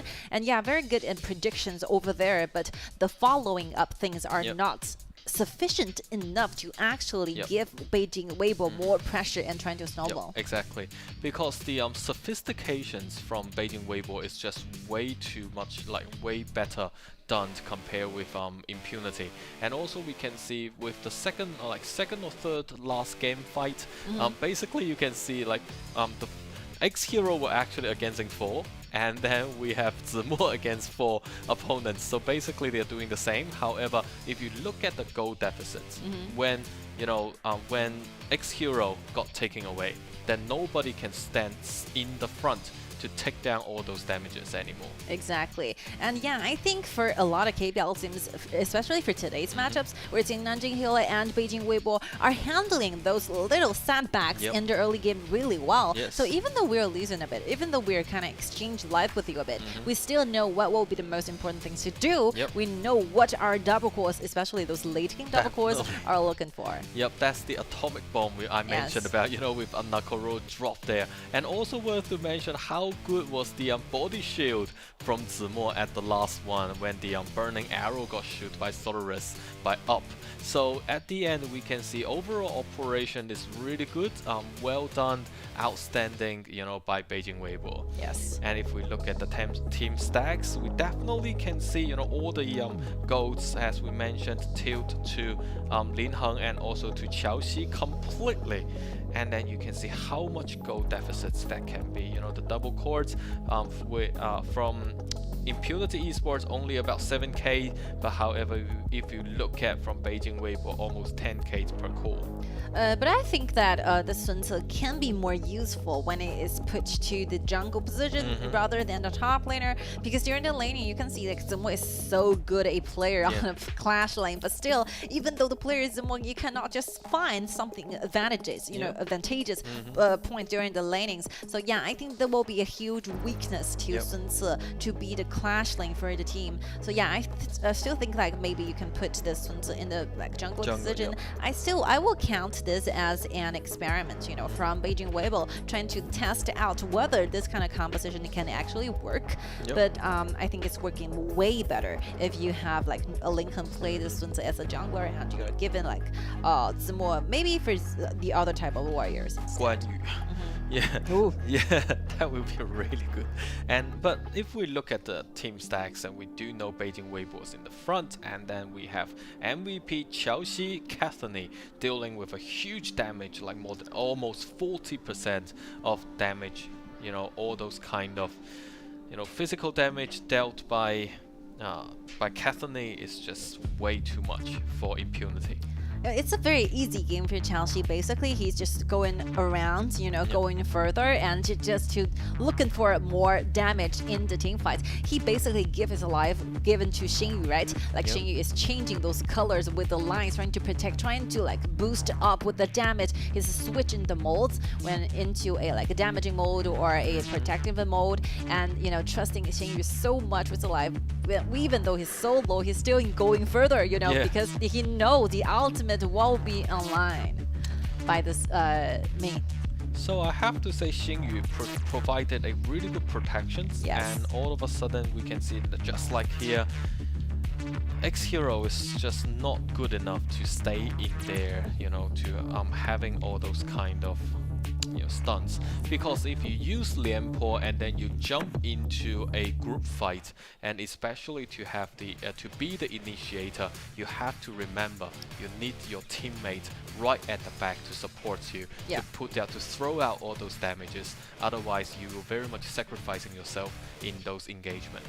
And to me, it's a very typical and classical roamer from HOK. You're literally using your like blood. You're giving your HP back to the person you wanted to protect. And yes, I think the logic kind of is similar to Aya. Giving everything you have to the one, maybe the ADC from your team, and you can see those perfect teamwork are getting together from Qiaoxi and Xingyu. This is how they like synergize together during the team fights. So yeah, I think game one we see a lot. We see like how Beijing Weibo handle the pressure if they are quite losing and quite behind in the early game, and we can see how like Impunity are prepared for this. Definitely Impunity somehow caught Beijing Weibo off guard, and then that's the surprises they prepared for Beijing Weibo.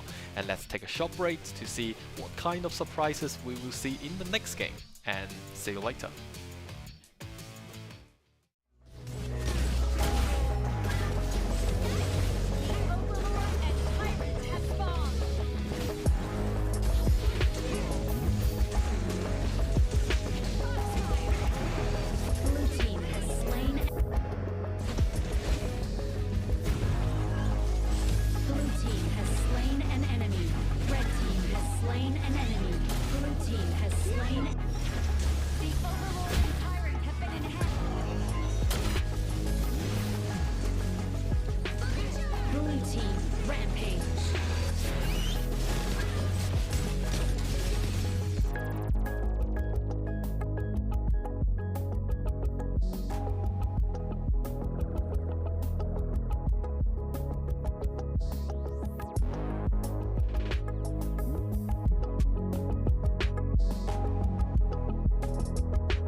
Right, ladies and gentlemen, welcome back to the second game between Impunity Esports and Beijing Weibo, and we can definitely see Lin Heng is having a good rest before he is going to face Nanjing Hero. He's resting in the locker room. He's resting in the match, like on the stage. Taking a nap everywhere. Yeah, he definitely lost some sleep, like maybe last year. Last night.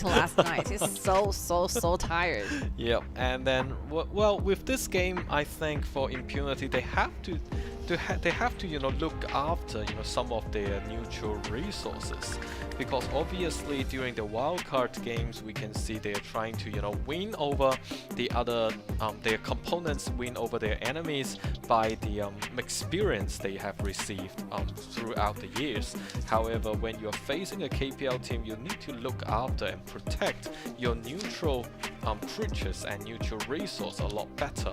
Otherwise, the gold will basically accumulated by all those KPL teams in a really smooth manner.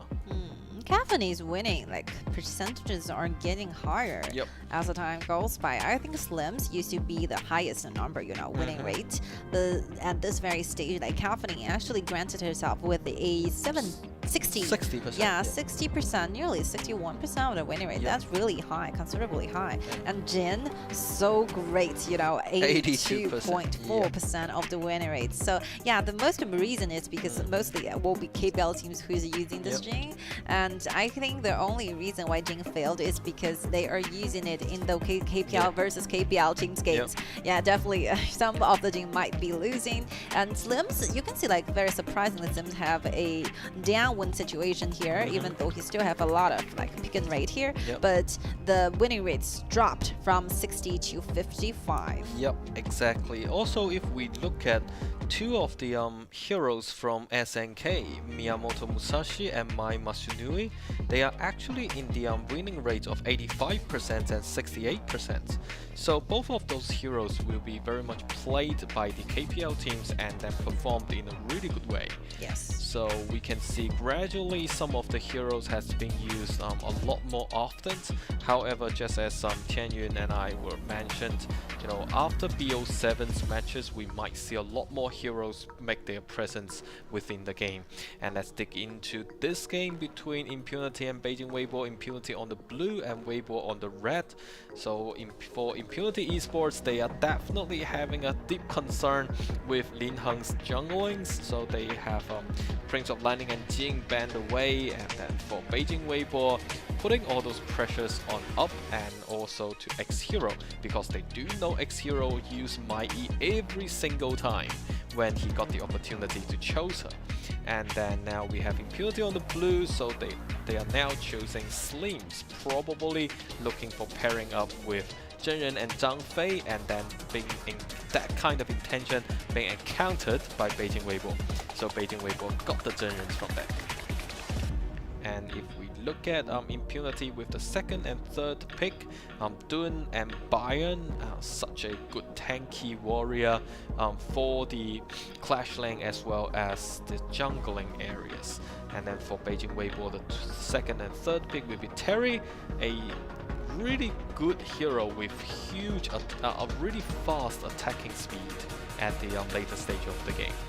Before we started, I thought like Terry is going to be very prioritized when it comes to those 3 ADCs coming from AOV, but still, I think the winning rate, the pick and rate are showing that somehow Terry's priority is not that high comparing with Slims and KIC2023.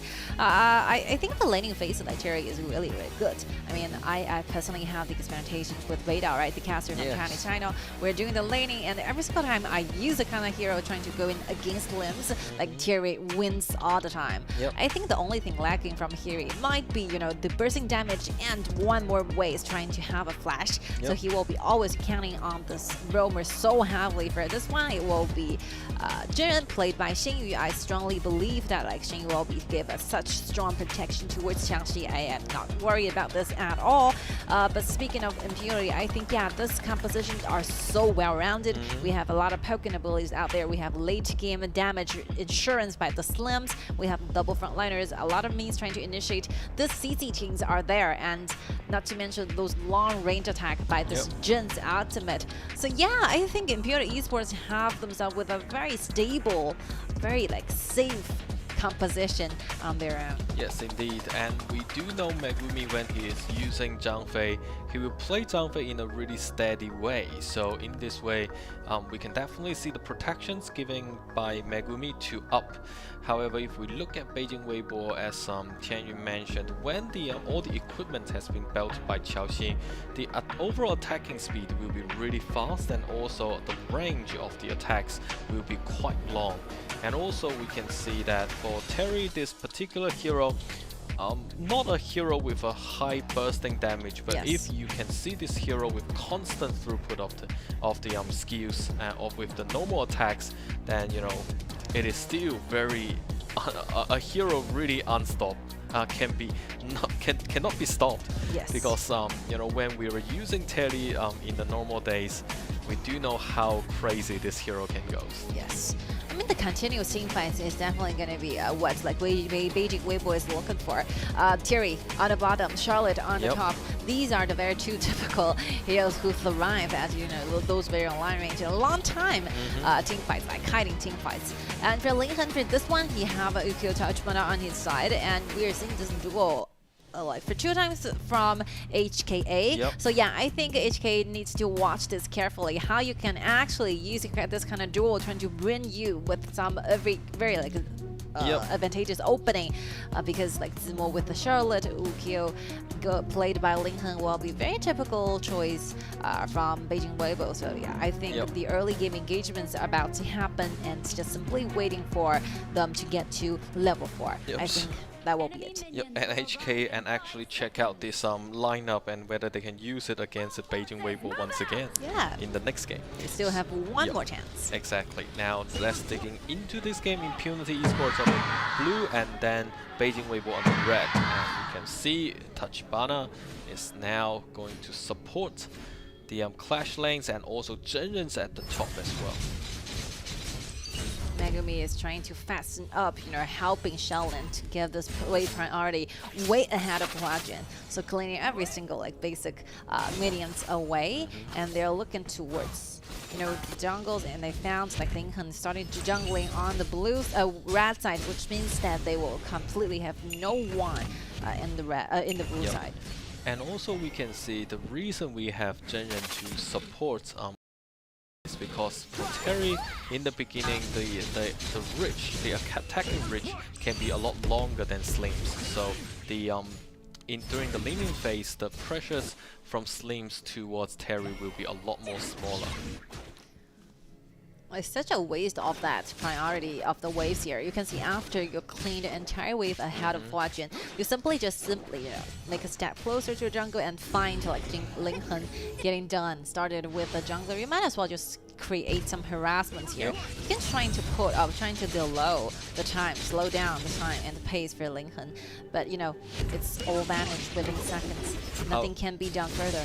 However, Shaolin's flash has been forced out by Uchibana. By Lin Heng.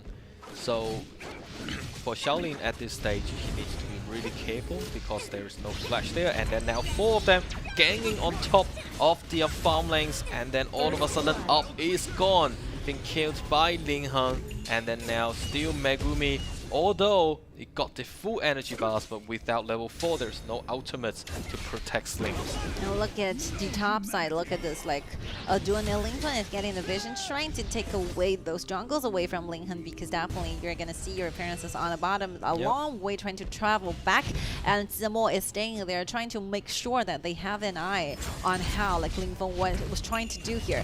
Huajun flanks Shaolin, Shaolin is without the flash, cannot find a way to go back one more time, and X-Hero is a little bit too deep away from the rest of the teammates. I think he will be kind of lost here. Been stunned by Ukyo Tachibana. Look at that damage coming out of Ukyo, getting stunned again. He had nowhere to go. I think they kind of lost here. Why are you staying here? Like Dun has already gone away. Yeah, exactly. Like Linfeng chose to go back, and yeah, I think the same decision has to be made by X-Hero. And also we have to say, you know, by Impunity Impunity in this way, if you really want to get those kind of ganks, you need to be really careful, and then the calculations of the times should be more precise. Otherwise, you know, as you do know, most of the other enemies actually in the different lanes. However, they can actually move really fast. Like back to life, Shaolin have been pulled down one more time. Like he has been taken down for 2 times. 2 times, and yep. yeah, before it reached to 4 minutes. I think at this very stage, like as long as you do not have the flash, they will be aiming at you. Yep. And that's like following 2 minutes, like they are doing everything they can possibly find on the map. Here we go, like you see 2 members surrounding, 1 Byron goes down one more time. And Leland is taking 3 kills and 2 assistants. Look at the KGAs. Yes. I think X-Hero actually did his very best just then against Lin Heng. But now we can see for Shaolin forcing them together. However, they have been locked down by Yixing, but they got the for Megumi got the ultimate, so it forced Weibo back again. However, this Tyrant will be in the hand of Weibo. Yeah, I think that Impunity is not ready for this because they are literally using every single skill they have, trying to get down this tier 1, but the wave got cleaned so fast. Look at this, what happened. Like 2 basic tags and 1 ultimate is all like Lin Heng needs to take down Shaolin one more time. Look at this with the immune, with the ultimate intimidate. I think Dillo cannot find a way to go through, but one lucky news for him, like Xingyu is just standing, you know, behind a wall, giving you the best assist you can possibly think of, resurrecting again. That is like very much the ultimate move. Oh, life-saving moment. Yep. Life-saving. And now we can definitely see, you know, Impunity, they are in a very much a hurry because they have been put down too many times, and then that you can see Lin Heng at this stage level 9 with like a 4k of gold. This is crazy. Very hard trying to catch up. No one is there trying to catch up. Let's imagine who can do this like wave split and pushing like 1v1 going against Ukiyo Tachibana. Yep. The bursting damage was already there. The personal goal is so far, you know, trying to climb up with. And whether it's going to be X-Zero or Lingfeng, no one can do the 1v1 with Lingfeng right now. And also with the problem of the gold deficit, Shaolin cannot pose much of damage. And then now we can see once again, start with the engagements. So hard for Impunity, trying to find out a way, you know, trying to like make sure that every single damage they have can put on the same enemy, and they're missing targets a lot. Even though I think the aggression coming from the CC chains, the combo, the composition is really good, but speaking of, if you're losing so much gold behind, any possible composition cannot change this kind of fact. For Shaolin, he really needs to, you know, farm up a lot more faster. Although I know it's quite impossible at this stage, because without the items, you know, all those ultimates from Zheng is basically useless. And now we can see Tachibana and then Zhang Fei. They're way too dangerous for Megumi. Megumi doesn't have the ultimate yet, so forced the Megumi back, and then now Byron's as well as Shaolin once again in the mid stage. However, being stunned, and Terry's at the back, putting through all those damages.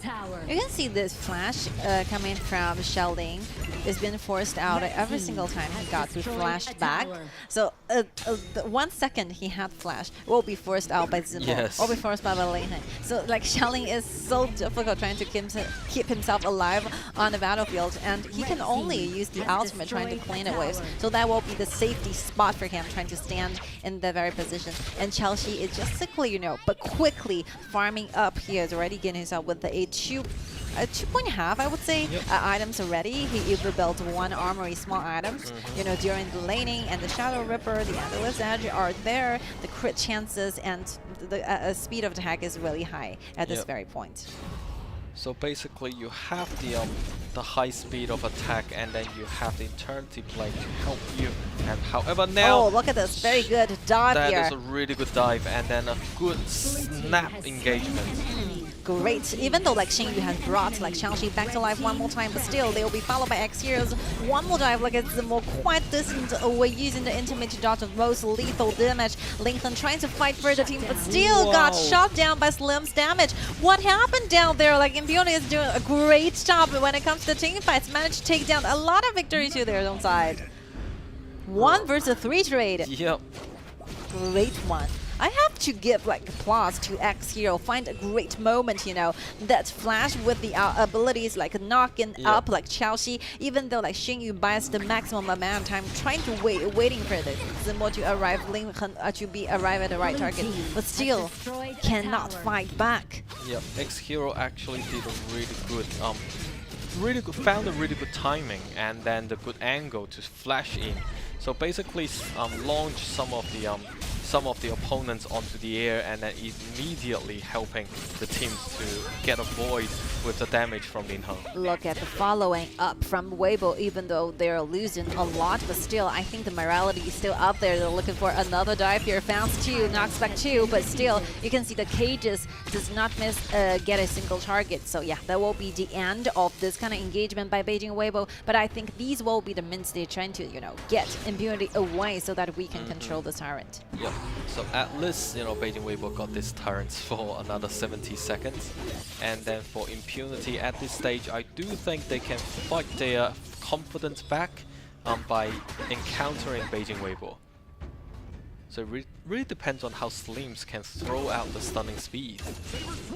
I think the bottom duel, like from Beijing Weibo, I'm kind of surprised, you know, being caught here. Look at this, find another chance. Only 3 basic damage will be needed from Chelsea to take up down. Slim is going away. I think the total damage will not be enough. Impunity, if they wanted to keep it safe, if they wanted to keep it calm, they have to retrieve back, because overall the damage is not going to be sufficient for them trying to engage, trying to win in the following rounds of the team fights. They have to wait for up. Yep, they need to wait, and then they need to protect themselves as well, because now the minion waves are actually moving in the mid stage, and then we can see Xiaoxi with her with Xiaoxi's items now. Yes. Suntrace is ready, Twilight Bullets in a row, and Xingyu also built a Howling Emblem, which means that it will be like granted with a like speeding up. The acceleration is gonna helping Weibo a lot trying to initiate. But because like Charlotte and Ukyo Touchbana, the weaknesses are really obvious, like the shortage of, you know, the AoE damage. So yeah, they have to get closer. So basically, Terry can just wait for the Sunbreaker, the Daybreaker to be made out. So the overall damage will be devastating to Impunity. Now, very much Impunity haven't realized yet or not, because they are very much letting out the Overlords for Beijing Weibos, and then Up is going to see whether he can tear down the tier 2 tower, but now they retreat because all the minion waves are moving down once again in the mid lanes. It's going to be really hard for Impunity trying to fight for this Overlord again against Beijing Weibo, because the one advantage they have will be the longer attack, but still you have to get close to Beijing Weibo, simply giving themselves the time. Look at the position lower there. They're trying to surround from the back, and with the imitation actually got stunned with 5 person in one row. Look at what will be the followed up, will be in danger. Charlotte caught him in the crowd, and Kiri, even though you're so low, but still I think nothing's gonna be happening because they're lacking a lot of damage in overall sentences, and yeah, that's it. But I have to say, you know, the overall snap engagement were actually really good, but due to the gold deficit, if they have enough gold, then the balance will tilt to their side. Yeah, this is a very first time we see a wildcard team actually, you know, made a very bold decision, and coming from behind is such a good strategy. You have to make this work, but still, back in the life. Look at the crystal already be taken down by Lincoln. Still, even though the winner is Beijing Weibo, like always, but still, I think like Impunity is progressing a lot. Exactly.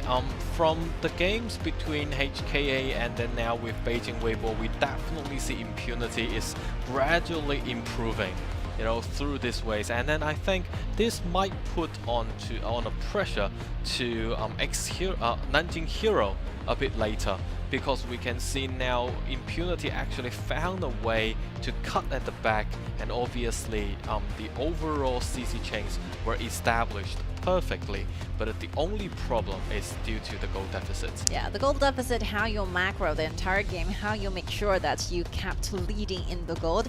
That will be the one that I think differentiates most of the teams from KPL to the wildcard qualifiers. But still, you can see they got confident, you know, with that skirmish they happened in their own jungles, and they found that this is actually working because like the sudden touch to the backline, those sudden flashes flying in, knocking back, and the cities will be followed. This is working, so gives them those confidence trying to fight for more. And I definitely think a round of applause should give to Impunity, because that kind of progress is just really, really amazing to see. And that's why we normally say, you know, if we can give the wildcards teams a couple years to train themselves, they can actually pose a certain threat to the KPL teams, definitely. Of course. I think, I enjoyed this very specific game so much because you can see that Beijing Weibo is doing amazingly, as always. But even though the positioning might be a little bit mistaken there, because like Xiaoxi is going solo, you know, without the vision, because he's like, Xingyu is not that far away from him. So never, it's going to be impossible for Xingyu trying to check it out every single bush here. So I think Beijing Weibo needs to step up in line because they're waiting for the next two following matchups. The next one will be HKA, who has been observing everything they have like for a while. And the very last matchup for today, finishing the entire matchup for Group C, will be the one they have with Nanjing Hero. And we talk about the tiebreaker, right? So a lot of guys, I think most of us wanted to say tiebreaker. Yes, definitely. Like with a 2-0 from Nanjing Hero to Beijing Weibo, and that would be really interesting to witness. Yes, but also challenging as well, because the last one that these two team fights, we can see how easy that Beijing Weibo takes down, you know, destroys Hero. So this will be the time for Hero trying to revenge back, and Hero actually, if Hero have a 2-0 going against Beijing Weibo, we're gonna see a tiebreaker, and all under the conditions that like Beijing Weibo and Nanjing Hero all defeat the wildcard teams with a 2-0. Exactly. So basically for the next game between Impunity and Nanjing Hero, I think it will be very fun to watch, because we definitely see different kinds of strategies has been implemented for Impunity. Of course. And like, you know, for this game, like the last game we just witnessed, indeed, we can see the last team fight. Zemo was there to check out the backlaners. However, we got when they were in a really narrow place, and then all of a sudden got locked down by by Zhang Fei with the ultimate. You know, it's really difficult for them. To maintain their survival if for Impunity they got enough gold and enough items to post damage. I think Megumi has done 5 in one roll for that ultimate. Really amazing, and gives Beijing Weibo a lot of stress, a lot of shots. That's a shot. Unprepared definitely.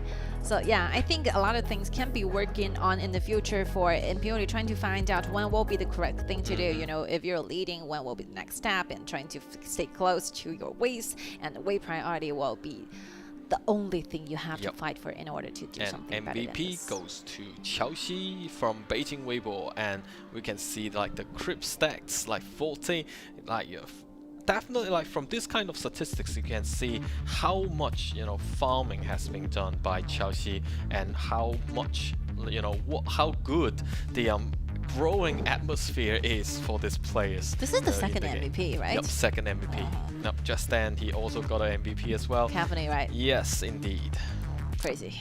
Yep, and we will see how Xiaoxi will play in the next game with with Nanjing Hero. Seriously, Crip stats, very detailed move here. Total gold, not need to mention damage a lot. KDA only be taken down once. But that was amazing, because the roamer he has will be genuine, right? Which means that you have at least taken him two times, two times to make this death official. Yep. So Xiaoxi need to be quite careful, in this way. And let's see, all those damages and also the attacking speed.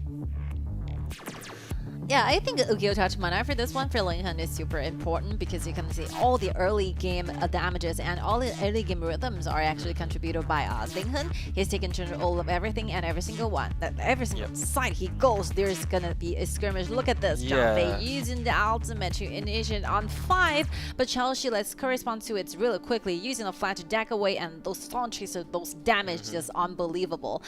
And and we will be having those post-match interview with Chelsea on the interview section, and let's see how it actually goes. Hello guys, welcome to the post-interview area, and we have Chelsea from Beijing Weibo. And would you like to say hi to the audience for me? 先请乔西和大家打招呼吧。 Hello, my name is Chelsea. Yes, and I'd like to congratulate to you and your team for making it into the playoffs. And yeah, definitely really great MVP on that. And also you choose the Terry in the second round. This is your first time picking up the hero. What's your reason for that? 那首先恭喜北京微博晋级到了淘汰赛，然后你也是2把都拿到了 MVP 嘛。最后一局用体力的话，其实是你在小组赛第一次用体力，可以跟大家分享一下这个使用的理由吗？就教练要选嘛，然后我就玩嘛。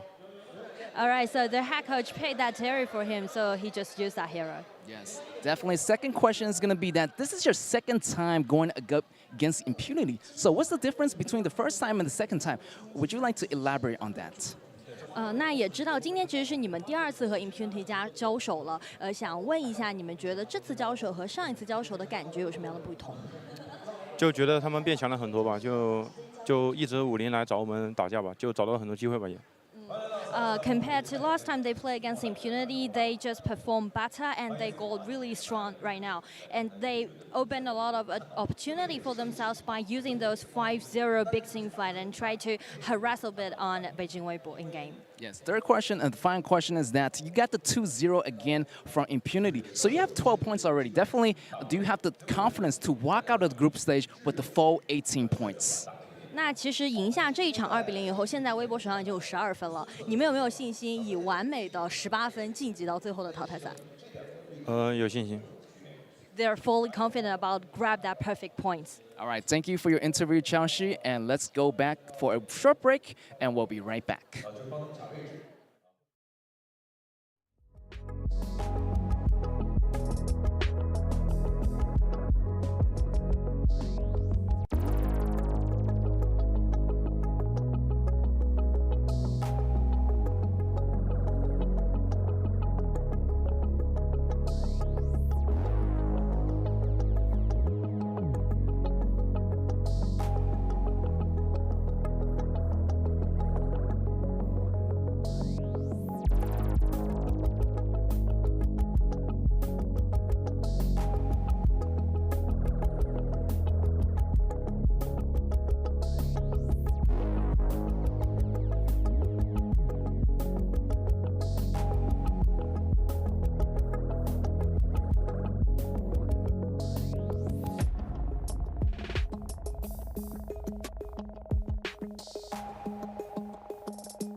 rising up to become someone.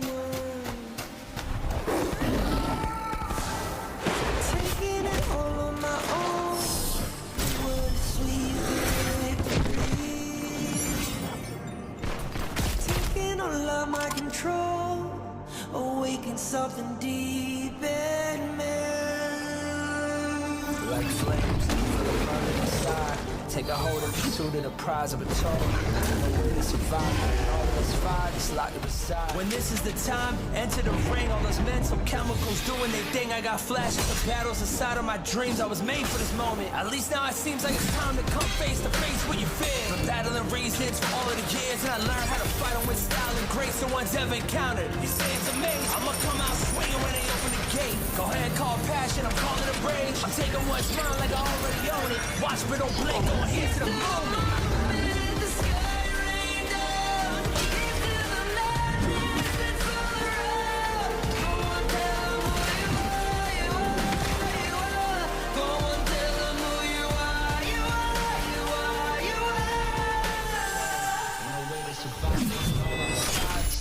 When this is the time, enter the ring. All those mental chemicals doing their thing. I got flashes of battles inside of my dreams. I was made for this moment. At least now I see Moment, the sky rain down. Here's to the madness that's all around. So tell them who you are, you are, you are. You are, you are. Here's to the moment, the sky rain down. Here's to the madness that's all around. Go and tell them who you are, you are, you are. Go and tell them who you are, you are, you are.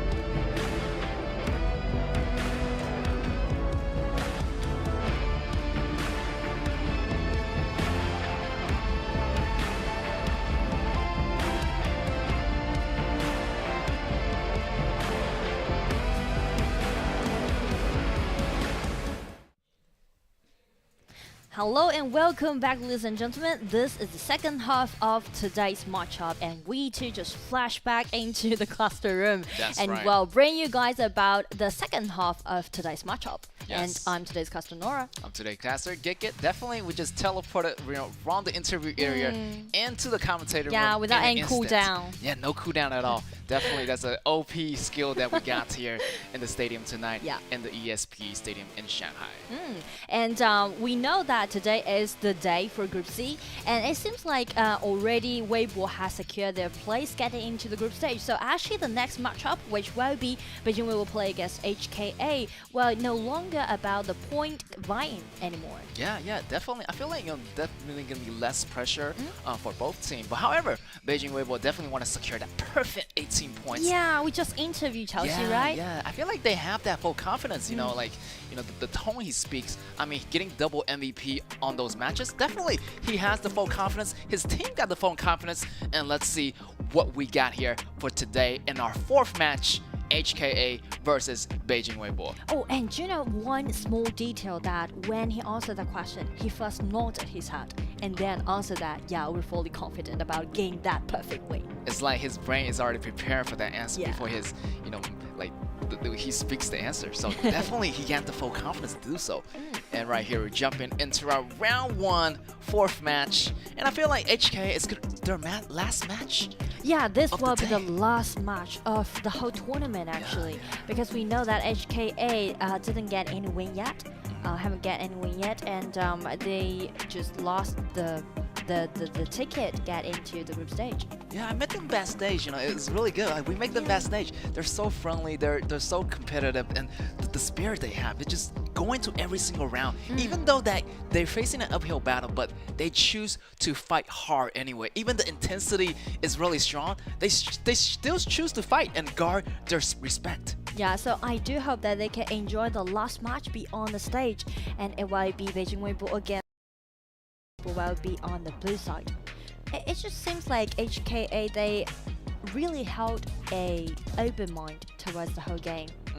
Yes, definitely. I feel like they are, using a lot of great hero, to their maximum potential. Even though, their potential hero pool might be banned a lot, getting targeted, getting bullied, but still they use different kind of composition to mix it up, and they achieve really great composition roles.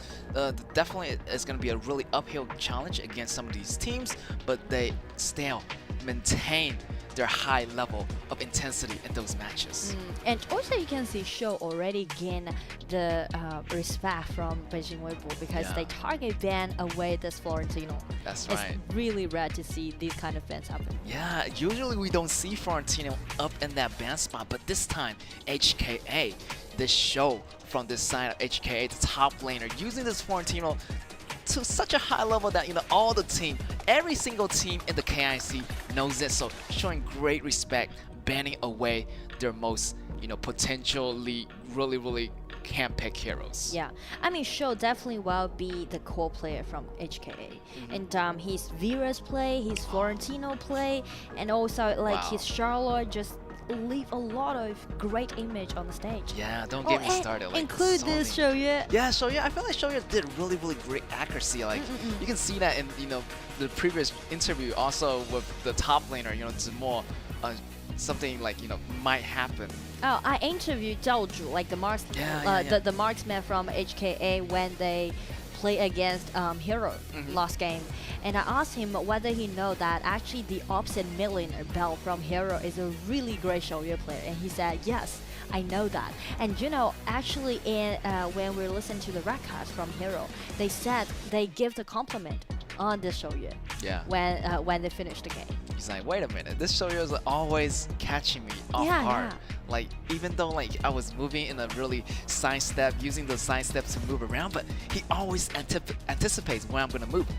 And we're gonna see a double ADC. Going to be a double ADC? No way, I don't think so. That's gonna be super squishy. Like right now, they need some attack. I mean, they have the tank, they have burst damage, so they still need a little bit more attack here. Still a little bit short of those attack power. However, on this side, Beijing Weibo already have the AoE hero secured. That slot is gonna go to Slims, so they have a lot of firepower already. My Shinui and Byron, I feel like they need a little bit more defense versus the attack is needed here for HKA. Both teams are actually doing different things. Weibo definitely need to have some solid front laner for them. That might be the support.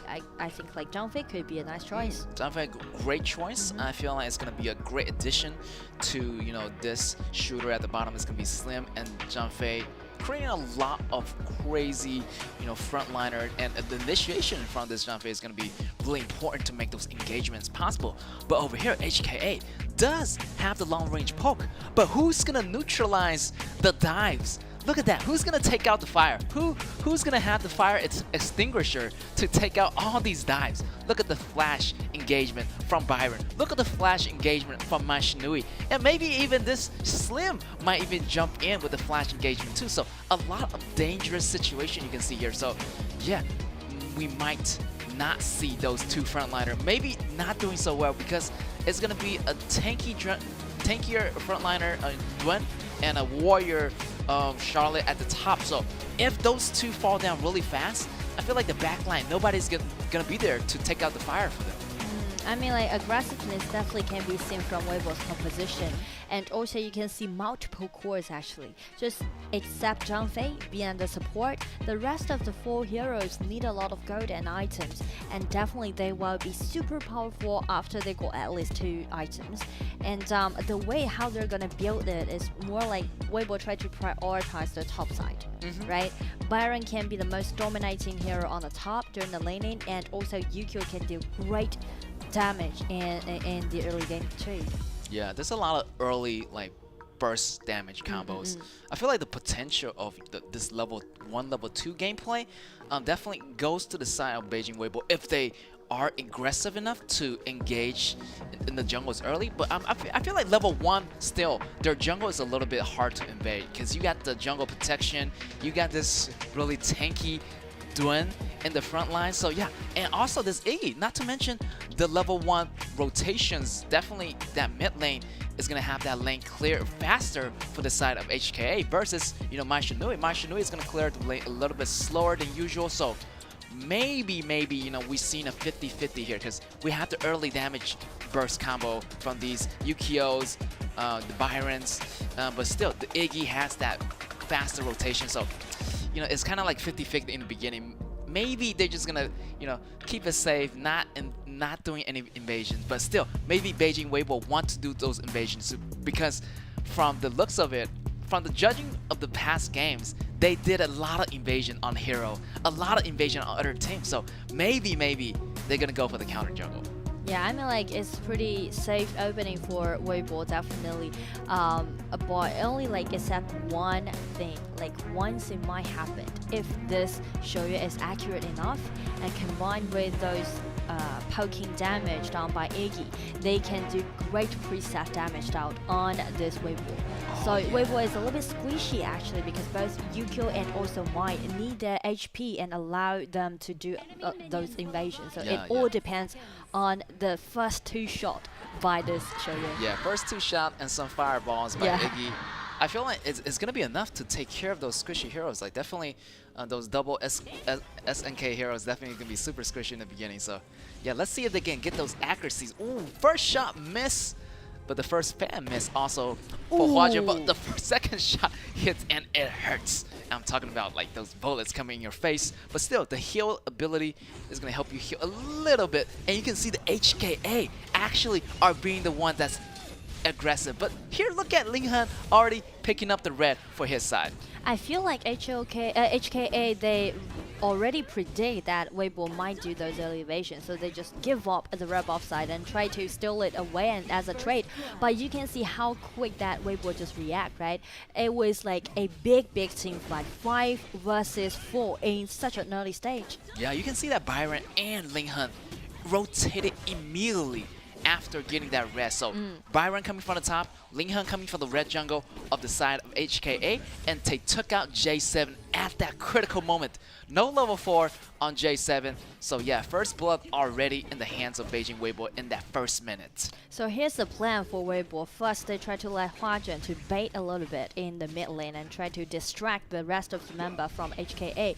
And secondly, they just let Xingyu to guard that red buff to gain the vision control, and at the same time let Linghan to steal away the red buff on the opposite jungle. So that's the opening set for Weibo. But after they see like HKA already wasted a little bit long time in their own jungle, and that's the key for Zemo, just rotate down and make that engagement happen. Yeah, I feel like J7 didn't have the vision on, you know, this Yukio in the very beginning. Versus Xingyu does have that bigger vision control where the information is already, you know, so much on Beijing Weibo, they can actually anticipate where HKA's next step. So they're reading HKA like an open book right now, reading their next step, reading their engagements, knowing that they're going to travel through the river. So, you know, with no vision on Linghan comes through, Byron comes through, and got the great preemptive strike on this side of HKA. So yeah, HKA is still, you know, holding on, but still, they need to, you know, cooperate more, have that more vision control. Because right now, the vision control, definitely, Beijing Weibo has the full control of it. The jungle, the river. Yeah, and also HKA is lack of versatile damage. Because we mentioned a lot about their accuracy, right? About their landing skills. But more important is that they really need the vision allowing them to do the preset, to do the poking damage upon those enemies. But the problem is, without the vision that you just mentioned, so you actually miss the target, right? Yeah. You had no vision, so you don't know like which gonna be the direction for you to aim. Yeah, like you have to, you know, have your friends go take a look. Then I can see more clearly. Then I can actually, you know, target those backlines. If you have no vision, like, how am I gonna aim? how am I gonna drop those Iggy bombs to the backline? So yeah, vision is gonna be super important here with this side of HK. If they want to get a higher accuracy on those here's backlines. a gank. Wait a minute, it's gonna be a flash. Get Xiaoxi. control flip, but Xiaoxi just flash away to safety. Here comes Badak, the Xiaoho, and try to get it down. Ooh, he's a little bit too deep here, taking 2 hits of the tower here, but still getting away. Xiaoxi was super lucky. He only got hit once by this Jiaozhu, so it's gonna be okay. But Flash already exhausted of this Xiaoxi, but still he's gonna survive. Definitely keep hanging on. Definitely not to fall for the death in the first 4 minutes. Definitely make him do that mid game so he gets enough farm for this Slims.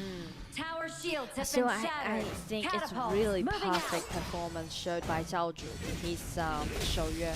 Because we mentioned about the advantages that we will. Wait a minute, that was a Tyrant in the hand of HKA. Yeah, the smite was right there and right here, getting the Tyrant for the side of HKA. However, J7 was a little bit overstepping in the front, taken down. Ooh, almost the piercing spear going to Jiaozhu. The flash, the painful environment this Jiaozhu is in. The Shouyue goes down. He was just surrounded. He had nothing to do there. He couldn't do anything. There's like triple cores that are surrounding him. My Yukio and also the Slim.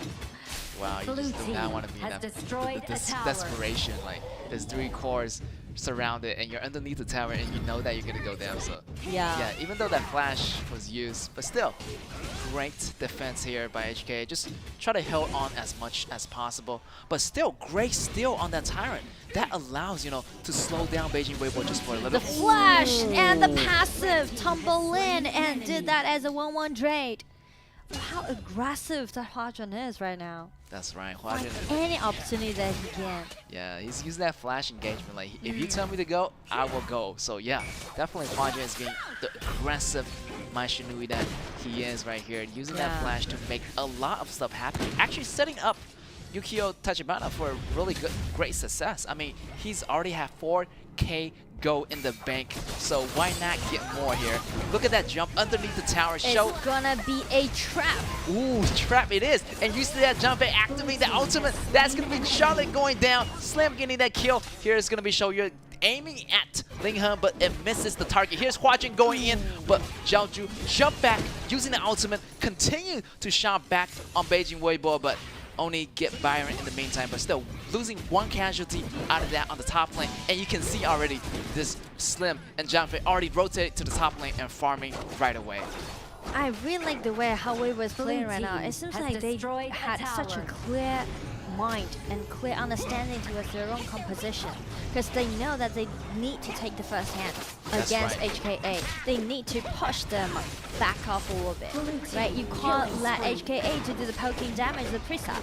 That's right, this J7 is going a little bit too overstepping a lot, overextending a lot of the time. So he used an ultimate, on himself instead on the whole team. So it might be a little bit, overcommitment here for this J7. And also Charlotte, he's a little bit hurried to make something happen. He knows that he needs to show up. He needs to bring something back for HKA. But still, Weibo didn't really let HKA to have the opportunity. Instead, you can see how fast-paced they are keeping right now, right?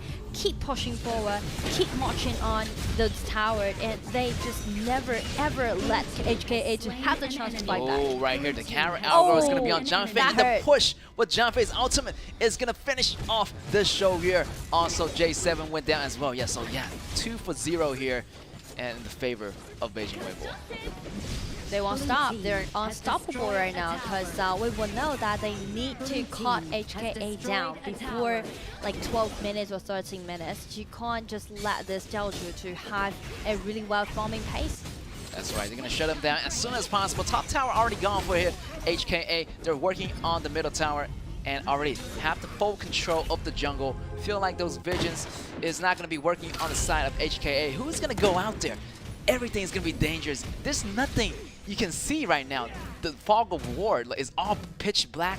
If you send someone out, maybe they're going to get jumped in the grass, and here is going to be, HKA still defending. However, they're really behind in those goals, maybe almost 10k go behind, but still they want to make sure they stand their grounds, not to give up so easily. Yeah.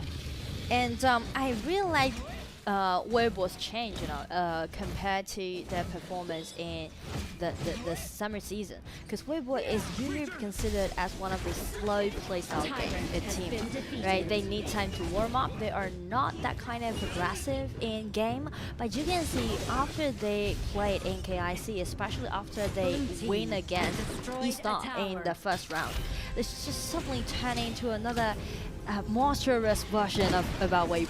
That's right. I think they want to get this full point, try to be the first one so far to come out at the group stage with that full 18 point. I mean, definitely it's going to be really, really good for their team. Definitely making that full points is going to be a really confidence, pick up morality for Beijing Weibo. Ooh, the big fight's happening, the resurrection. But however, look at the push, the flash coming out on J7, trying to save himself. But it's already too late. Double kill for Xiaoxi. And I guess Weibo is trying to manage the waves and try to close out the game because we know that the goal difference is just being so significant.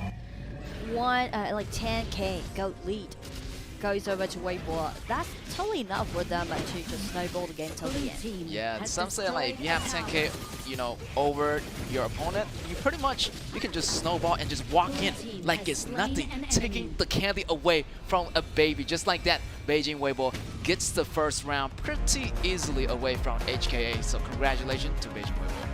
I mean, I can see the change, like those changes happening right now in Weibo, because definitely after they entered into the group stage, I still remember the first day when we cast the game. That Weibo played, we said like the debut of them, I'm a little bit worried about their stage, right? Yeah. I said like they are a little bit slow game playstyle, but after the first game has been finished by Weibo, I feel like they got the momentum. They got those aggression in their mind. Yeah. So it's just like a little bit different when they participate in KIC right now. Yeah, definitely a little bit different from last year's KIC. Also, from the KPO qualifier all the way to the group stage, they are being so different. The aggressiveness, the clear goal vision. You can see their macros being so clear, knowing what to do, when to do it, how to do it, and where to do it. So, using the top lane rotation, the slims, and getting the farms from every single lane. So they're not missing anything. They're not missing any opportunity. They want to throw in everything they got to get this group stage, to get the best possible score for their team. Yeah, I mean, like for instance, before when they got the priority or when they build up some advantage in the early game, most of the time they might slow down a little bit around the 10 minutes mark because they try to solidify their like epic monsters or their goal lead. But somehow when you slow down, you kind of just offer the opportunity for the other side of the team and firm up a little bit, right? Just give them more time. But this time you can see like they never stop, right? And actually they didn't really put it all in, just check their opening, right? They're doing the evasion, guard their own red buff, and also trying to distract the enemy at the same time. Yeah, it's right? like they're multitasking everything, like checking up to see the situation, if they can push a little bit forward, but still maintaining like the laning and the farming. Definitely it's gonna be another change that Beijing Weibo is going through right now. And the way they do the ban pick also really surprises me as well. Doing that ban pick against Hero last time in the first week. Wow, what a great BP. I mean, I feel like Hero just didn't see that coming. Once that, Jing got taken away, that Prince of Lining got taken away, it's like, wow, we're in deep troubles here. Yeah, and I even write down something and post it on I remember. Social media because I really like the way how they did that BP. And that actually just gives us a small taste about the last game, right? Weibo will play against Hero again at the last game. And we know that there's only one possibility let us to go to the tiebreaker again. That will be both Hero and Weibo 2-0, the teams from the other region, and Hero 2-0 win against Weibo at the last game. And then they will go to the tiebreaker. Yeah, it's kind of like yesterday's match, but this time, we didn't go to the tiebreaker yesterday, but we might see the tiebreaker today, like how we see on the second week of the first day of where, Chongqing Wolves versus AG. So it's a possibility, definitely, for Hero to get the 2-0 away from Beijing Weibo. But still, from where I'm standing right now, it's just being so so fierce. Yeah. I mean, everything, not making one single mistake. I mean, even though if they make one single mistake, they can bounce back really fast, you know, switching the situation and, you know, just turn the game all around really fast. Like, their morality and just team spirit is, the strategy is already up there. Yeah, I feel you. I feel you. I mean, like, the only thing that I'm looking from Weibo for today's matchup is that, well, they test something new. Well, they test out something, because we know that they already secured the tickets getting into the next stage, and we will do best of 7, and definitely. Oh, and actually, one of those thing that they got, one of the quality that they got is that they already did the best of 7 format in the new patch. Yeah. Right back into the first round of the KPL qualifier. Yeah, I think I did. Yeah, definitely. They already have a vast amount of experience. Yeah. And with that, I feel like this is the third time he's getting the MVP, 3 right? MVP in 3 a row. MVP in a row today here is going to be Changxi. We just interviewed him just then, and now he's here again on the MVP chart. Look at that damage dealt percentage. 33%, total goal 8.4k, damage 63.5k, and the KDA 6-0-4. What a great score here for the side of Beijing Weibo. And one thing worth mentioning is that 3 MVP, but by using different heroes. Caffeine for once, Terry for once, and Slim for once. Yeah, he's like, you know, got the best of all three. Terry, Caffeine, and Slims, all the ADC heroes from the AOV version. Just like, I'll get the MVP, you name it. Yeah, you name it, you call it, I got it. And yeah, great, you know, a lot of great positioning by this Changxi. I mean, he went with the more conservative play. Like, he didn't carry like Frenzy like the other Slims did. He carried a flash, and he has using the red. So he just used the red to, you know, really kite the enemy, or use the, you know, red to slow down the enemy. So he didn't even need that Frenzy. He just needed that flash to make those engagement and disengagement possible. And personally, I do prefer the flash than the Frenzy. To play that Slims, because always, you know, extra mobility won't do harm to you, especially when you're playing the marksman. Yeah, I like flash because like I can choose to be more aggressive, or I can choose to back off a little bit. So you know, really be really flexible here for the side. Unless you have, you know, like 10,000 people in front of you protecting you, then yeah, I'll go for that Frenzy. But yeah, in the meantime, in these, you know, pro matches, it's really hard to survive since you have so many heroes targeting you at the same time. So yeah, queuing that flash would be sometime a better option. Yeah. And you know, in short, I just feel like Weibo is really in their best days right now. So actually, I also want to talk a little bit more about HKA, because we know the next matchup will be truly the last game that they will play on stage, right, in KIC. And I interviewed Zhao Zhu before, and he said like he just shared some backstories with us about how they grouped the team. And he said like he's the only one in the team has the experience both play the AOV game and also HOK. And Show was brought into this team by him. So basically, you can see like the marksman and also the top laner both like core players in this team, and they have a really close relationship with each other. That's really cool, because you know, you told me like he knows both versions, so he's sharing the knowledge of both version, HOK and AOV version, to the whole team. So definitely sharing that knowledge, he's gonna gain a lot of knowledge for the whole team. Then, you know, the team is gonna get a lot better over time. Yeah, and I mean, next matchup will be the last game for HKA to play, and I'm really looking forward to that. But after a short break, we will be back.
And welcome back, ladies and gentlemen, and you are watching the KIC group stage as we are going to our fourth match of the day.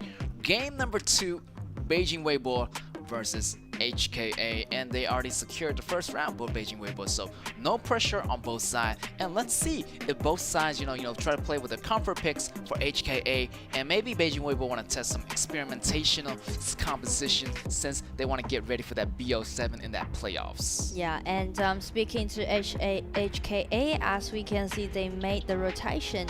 They rotate Min for J7 as a support, and Min used to play as a mid laner of HKA for over like six games or 5 games, but after they play against Hero, they made the mid lane rotation by let Xuan to be the mid laner. So I guess last game they are trying to fully use the experience and just fully enjoy it. Yeah, definitely it's gonna be their last game of the group stage, but definitely not gonna be their last day of the journey. The journey is gonna be really long, so hopefully we're gonna see them back again in no time. But yeah, again, they want to enjoy the match and go out with a bang.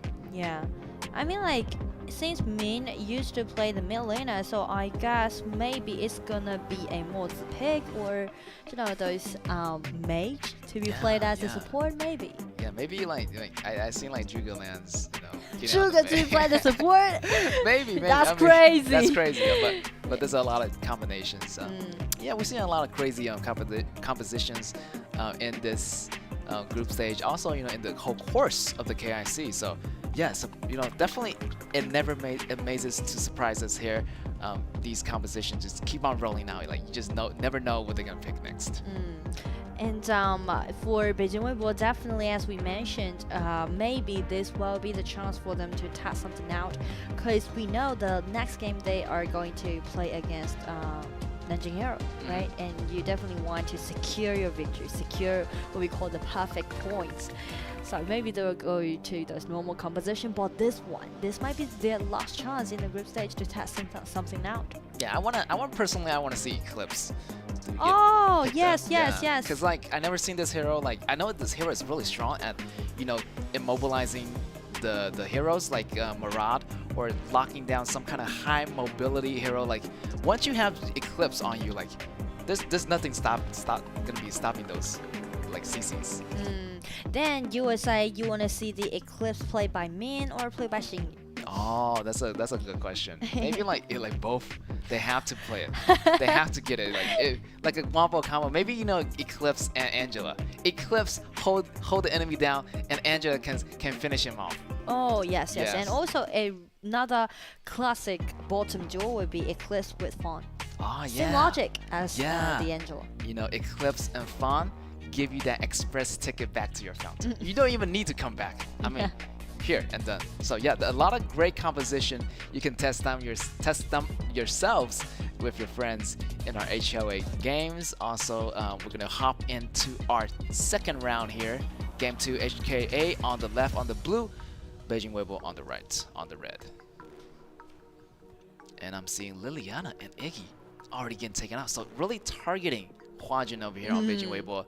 Caffeine here goes out. Butterfly, really the usual bans here. Jing goes out here for Beijing Weibo, and Duan also getting banned. Kaiser being the first pick. Kaiser, I really like this pick, because it's quite nice.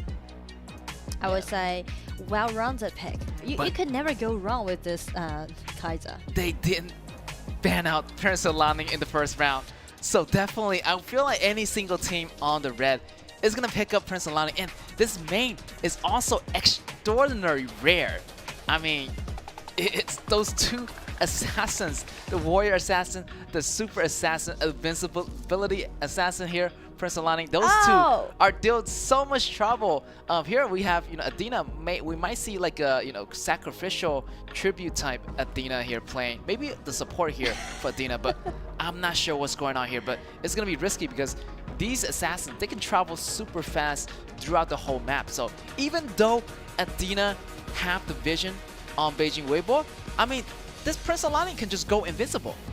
Yeah, I mean, I really like this Athena pick, you know. Yeah. Because I know that Weibo's composition is really nice and it's really I mean aggressive and also proactive in a way.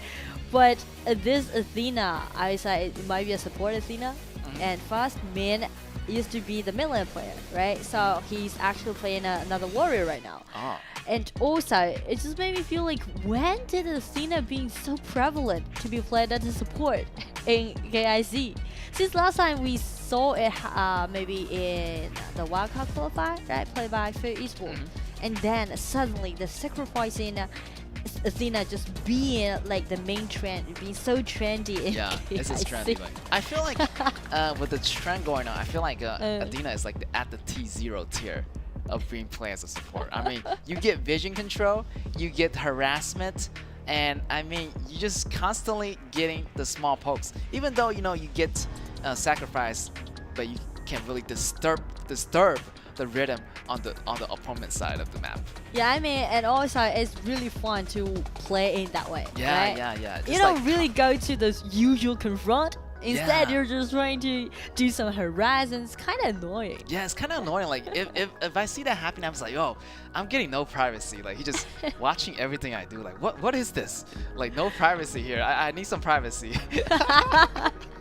And you know, last game that has been suffered from this Athena pick was Linghe, right? Yeah, was Beijing Weibo when they play against Hero. Hero used that Athena support. And this time, same. And actually, Weibo did a really nice trick. They rotate the Prince of Lanling to be played as the support. Yeah, I would do the same thing because you rotating this Athena to be the support. Well, hey, I'm gonna use my Prince of Lanling, kind of like Athena, generating a lot of vision for the side of Weibo. Also, HKA, you know, have this Athena, so you know it's kind of get countered by this Prince of Lanling because you know once this Athena lands after you know he got defeated, it's gonna create a disturbance. But Prince of Lanling is gonna already be there, already have the vision where you're gonna land. So I feel like it's gonna be, you know, the plan is gonna be backfired because everybody's already waiting for Athena to land and finish him off once again. This is going to be super interesting. Yes. Because both support is those unique support in the court, right? Both support can do a lot of harass, can make such a great hustle on their opponents, but just in different way. Athena need to gain away all those neutral objectives, but as for the Prince of Lanling, he just need to play those psychological game and try to stay invisible. So it's gonna be super interesting and also explosive. Yeah, explosive. At the same time. Yeah, I feel like Athena, so far I've seen, you know, Cat playing really well. Oh yes. From AG. Yeah. The way he harassed, wow, he just doing it like no tomorrow. Like, I'm taking away your experience. I'm taking away your buff. I'm doing some harassments, and I can get away. Like, like nobody's gonna be after me. So yeah, I'm looking for those early plays by HKA. If you know, during the mid game they still don't have that lead, I feel like it's gonna be trouble for HKA because this Athena, this support Athena, their playing style doesn't really have that mid game power. So yeah, they're gonna start losing that power during that mid game and late game. And I just can't wait to see this game right now in the Gorge. HKA be on the blue side, we will be on the red side. And also we just forgot to talk a bit about Show, because this is the first Irie pick for him. Oh yeah, Show getting the first Irie pick, and here's the first blood. But definitely already HKA did the best that they could, try to secure some small monster camps, but still the first blood go into Beijing Weibo, and yeah, Show picking up that Irie. Let's see his first time using this Irie. Here is gonna be HKA Athena trying to make some kills, but no, not getting it. I would say this is wrong way to play Athena support, because you know, if you want to play this strategy well, you need to make sure that you're gonna harass the counter jungle, and at the same time you need to use your smite and try to gain away those resources. Yeah, from I feel the like opposite jungle. Yeah, I feel like he's just getting busy with the wrong person. Yeah. Try to fight with Xingyu, but Xingyu just have those burst damage available to take you out early. Because if you die for nothing, that kind of just feed your enemies in another way. It's kind of just like backfire on yourself. I feel like if you just feed your enemy, you're defeating the purpose of what's your original play style. You're supposed to play it, but you know, you're not playing it as like the way you play it. So you're just, you know, kind of wasting your time playing around with the other support. Instead, you should be, you know, targeting their jungler. But like here, all the jungle camps are being cleared out already, but you're still in the part. The timing is a little bit off here by Athena, but hopefully, you know, they're still able to bounce back. But Weibo just killing it the game. Freeze, almost two enemies, but still getting the freeze on Buttock. And here, again, 6 kill in the bank here for Beijing Weibo. It's really interesting, and it's kind of dramatic to see like both support being the main character Yes. on the stage right now. Yeah, I feel like if you pick Athena as a support, you have to ban away this Prince Alani, because this Prince Alani is gonna, you know, pretty much follows you everywhere if you're Athena. Yeah.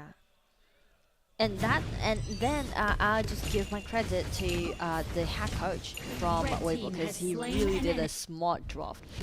I do believe that originally they tried to let the Princess Lanling to be played as the jungler, but after they saw that Athena will be played by HKA as the support, they just instantly rotated to be played as a support. Oh yes, he gets the red. That's what I'm talking about.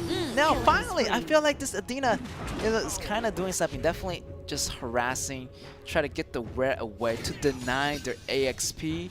And yeah, first great play here by Athena. Yeah, so far so good. You know, on side of HKA, but they're still a little bit behind since those mistakes set them back really far behind. Oh! Ooh, Changshi tried to go for the dive, but here is gonna be the Xingyu. Again, the main character. That's right.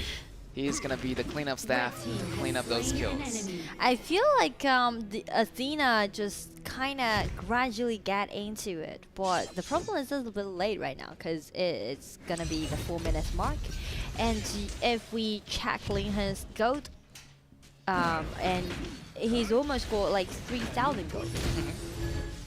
Yeah, already reached the 3,000 mark. There's gonna be Athena trying to make some initial engagement to the jungle again, and here, you know, Xingyu try to help every single lane as possible, taking a little bit of pressure off of Show at the top, so to help Zemo getting that advantage top lane and get some priorities as well. You know, it's really fun to play Princess Lanling as a support, especially when you are ahead of your enemy. Ah, yeah, yeah. You can go wherever you go, you want, you know, just be so free. Yeah, it's just like, nobody can take me down, so yeah. I can walk anywhere. And I keep assaulting. Yeah, assaulting, providing, you know, fear in the eyes of your opponent. Yeah. Super fun. Just shadowing that. Oh, the kick right here is going to be good. 3-on-1. Definitely Athena goes down. Oh, it's going to be trouble because HKA doesn't still have any like lead on the go or any kills here. And it's going to be really trouble as they don't have they don't have the map control, because it's good to have map control if you play support Athena, but in this match HKA doesn't have any map control, so they're losing everything by playing this Athena this way. I feel like the only person right now is enjoying the game from HKA definitely will be Show, because it won't be easy. Like, it's a really precious chance for you to play against Zemo, who has been considered one of the most strongest confront laner in KPL. So you can see like the top laners, right? They just keep doing so, right? Just doing it head to head. It's like pure mechanics tussle. That's right. I'm just gonna go 1-on-1. Yeah. Yo, you promised me not to call any friends. Yeah, like no one's come and alright. Yeah. And Weibo just come in. You bring some friends? I'm gonna bring my friends too here. Yeah. Let's go. 3 versus 3 here. And I feel like it's gonna be a 4 versus 4. Oh my god. Here's gonna be Athena killing back. Here's Changshi going in. Frenzy. Oh, look at that. Prince Alani from the back doing so much damage. One goes down, and it's gonna be 1 casualty still. No casualty for Beijing Weibo, and they're gonna get away with that 0-1 trade. This is going to be pretty much like a one-side game, because Weibo already do the counter jungling right now, and Athena just being, I mean, like taken down countlessly. So he won't with any gold anymore, but Weibo already got control of the whole map. So I do believe it's gonna be a quick game after this. Yeah, it's basically like a 5 versus 4 right now, because Athena he doesn't really have that gold or a lot of great items on him right now. Only have like less than 2k gold. So versus Prince Alani, I already have that 3k gold. He already gets some attack item like Access Torment. So yeah, it's gonna be brutal for HKA to deal with that. Here's gonna be Nadina going down again, even though he's not worth anything right now. Those goals, but still Beijing Weibo just really taking control of the whole map with that Prince Alani using the vision control. You got that kind of feeling that it seems like each team, when they're doing their last game on stage, it's kind of like you're not fulfilled without playing the Athena support. Yeah. Right? It's kind of become one of the tradition right now in KIC. Yeah. You can't leave the stage without trying this Athena support. It's like one of the kind rules. Of feeling, right? Yeah. Every single team, like, they have to try out this combo. Yeah, because I feel like they never practice it back in the screens, I'm sure. Because they are not really getting into the way how they're going to master this hero. Yes. Yeah, you can see that Zumo trying to dive underneath the tower. They did get 3 trays out of that, so they're pretty happy with that tray. 1 for 3 here for Beijing Weibo. And Xiaoxi continues to push forward. 1 versus 2 on the top side of the map here by HKA's high ground tower. And just bomb up into this Athena in the counter jungle area and then go the rampage. It will be a really easy game after Athena lost several times in such an early stage and didn't really be so effective for HKA to execute their composition. Yeah, I feel like the HKA has to study like the game where AG versus the Wolves. I mean, yeah, I would say that set played by AG. It might be the model for the rest of the team, right? The most accurate way to play that Athena support. Yes, the Unstoppable already going out for Beijing Weibo's Xiaoxi. And slowly but surely, Beijing Weibo just like slowly like suffocating HKA inside. And the brutal assault from the whole team. I mean, everybody has damage now. And everybody's minding their own business, you can see. Zuka's on the dragon, and Arlie's on another dragon, getting the red buff, and even Princess Frost is trying to clean up the wave and doing the one of the push. Yeah, I feel like they got the double dragon here. Even though it's not the 10 minutes mark, but still double dragon in such an early game grants you so much go for the whole team. And right here, the attack coming from Xiaoxi, coming from Arlie. He is unstoppable right now. I mean, the Shadow Ripper, Doomsday, Infinity Blade. I mean, like, wow. Everything is stacked up on this hero. So I guess Weibo want to finish the game after these kind of huge advantages has been made. And again, it's over 10k gold lead right now. Goes over to Weibo. And by using those Vanguards, I guess it's going to be it. They're aiming to this Kaiser. Pours out his ultimate. Right here, Weibo still continue to push on Athena. Athena, however, trying to get the best vision as possible for HKA, but it's gonna be like fairly much pointless at this moment. And I'm wondering how much this Athena worth after she has been taken down. Maybe not even a creep, not even a monster's go. Yeah. Maybe like by this time it's like it used to worth like 250 or like for the first blood or something, but no, I that guess like value 40 goes or down. 50. Yeah, 40 or 50. Kind of like a monster minion. Ooh, here's the dive coming in. Zumo trying to make something happening here. Ming goes down, and Zhaozhu goes down. Only left is going to be Athena, and maybe, just maybe, that is going to be it. 20 seconds for the latest hero to come back for HKA. The dive coming in from Limhan away, and here's Athena jumping away here, and the Dragon are coming in mid, and they're rushing to the towers. Time's going to be running out for HKA. Weibo is well prepared to do that, and they're just sending in all those vanguards. Junjie tried his last ditch effort, but he didn't land his ultimate upon his enemy, so that's gonna be it for HKA, and it could be another 2-0 victory. Goes over to Weibo. Congratulations for gaining another 3 points. That's right, and also the last match for HKA to be on the stage, and they did really well. And they try a lot of composition, even this Athena combo too. So yeah, respects to them. Hopefully they can progress a long way after this. Yeah, I mean, definitely it's going to be quite painful for HKA to participate in KIC, especially in group stage. They leave the stage without any victory, and they are actually for the only team leave the stage without any victory. Yes. But still, I do admire their spirit towards the game, and also I do admire those vibes in this team. Right, they're really connected, and at the same time they're really optimistic towards the game. Definitely optimistic. That's the really great vibe you need to have. Be optimistic about the future, and just go with it. Just go with the flow. Everything might not go the way you think, but as long as you try your best, you shouldn't have a problem. We know that they're pretty young and they are also pretty new to the game, and the time for them to build up, the time for them to do the scrims is quite limited. So they already did their best on the stage. And it just made me feel like the last game, again, as Athena support. I just kind of feel like the Athena maybe will be the tradition. Yeah, I feel from now on. Yeah, it's gonna be a trend. Like, you're gonna see like a lot of the teams might be flexing that Athena to the jungler, or might be choosing it first, try to trick out your opponent's ban slots, and shifting it lastly to the support. Like, you never see that coming. Definitely, we might know what they're gonna do, because they already revealed the cards, because AG was just hiding that secret weapon till the last second. They thought that in the previous match, Jungi played a lot of Athena junglers, then switching it at the last very second, so it really definitely surprised the Wolves. Maybe we're gonna see the Strength getting shifted a lot too.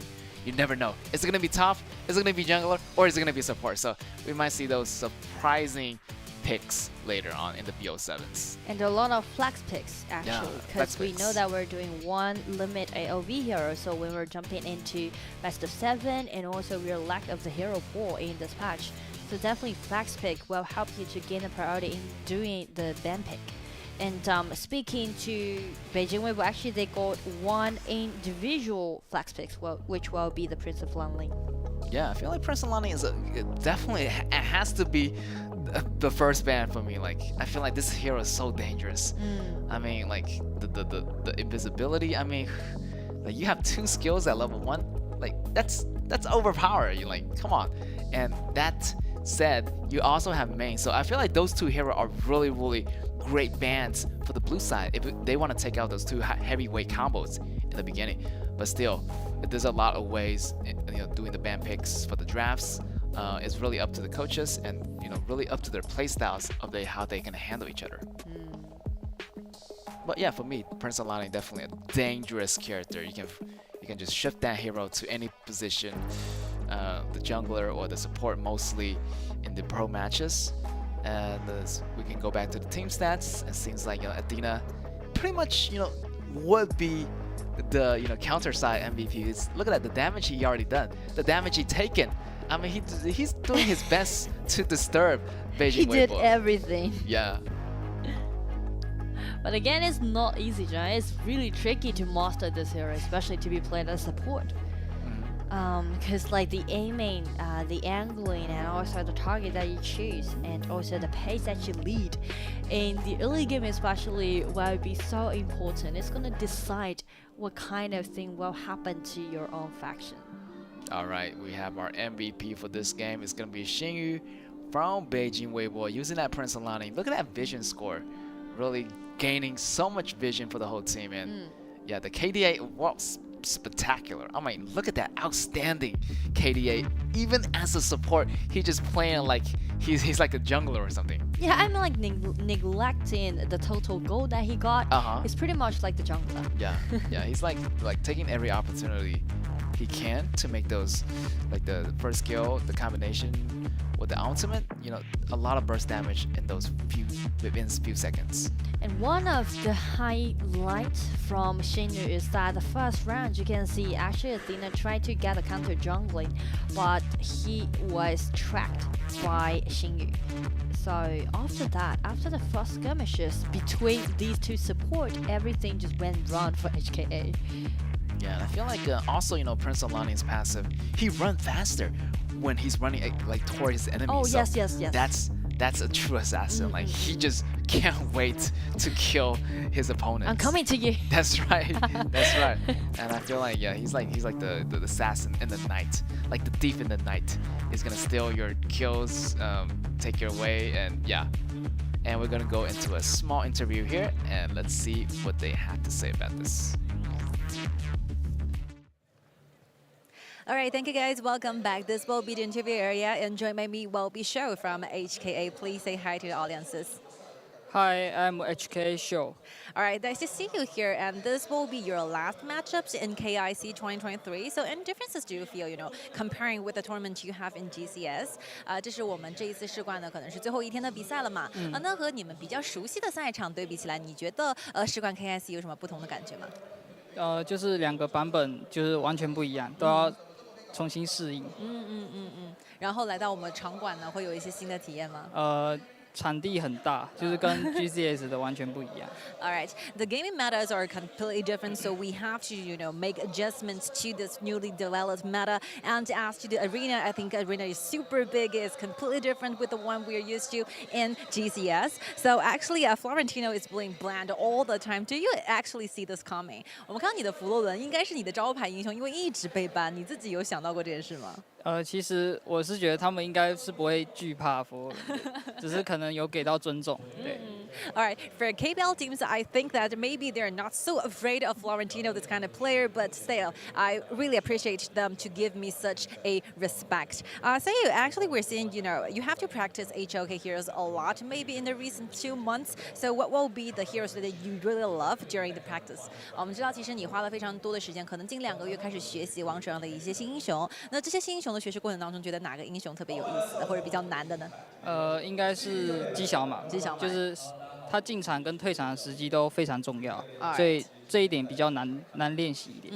I think the most difficult here for me trying to master will be Mai, because when to choose to dive in, when to exit will be a very important factor if I was trying to learn Mai, this kind of character. And yeah, we always say that this might be a learning opportunity, because KIC is such a huge tournament. So what exactly did you find yourself learning from this kind of process?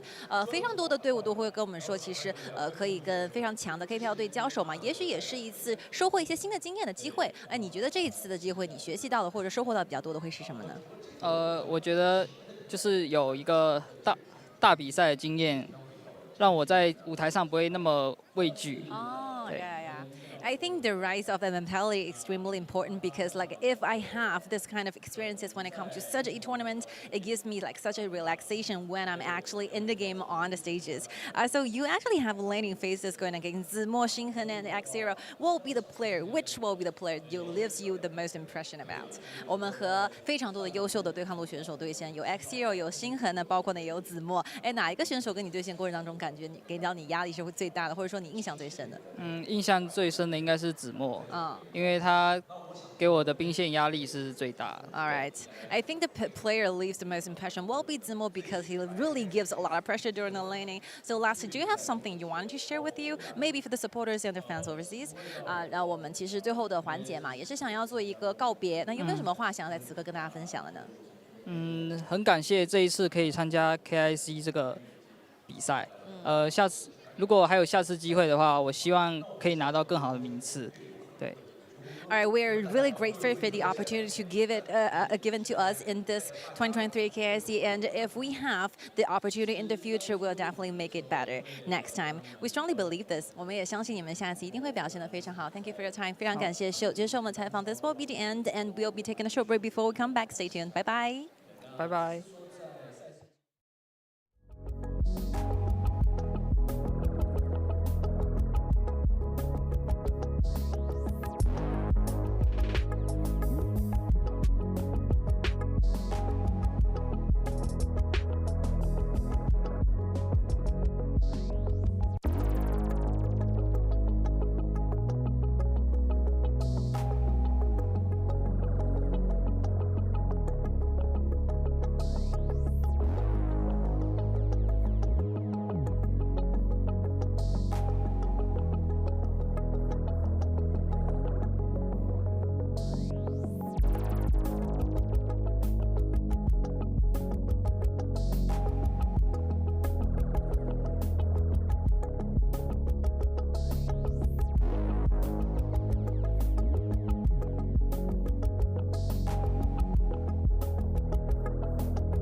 And welcome back, ladies and gentlemen, back to our KIC2023 International Championship.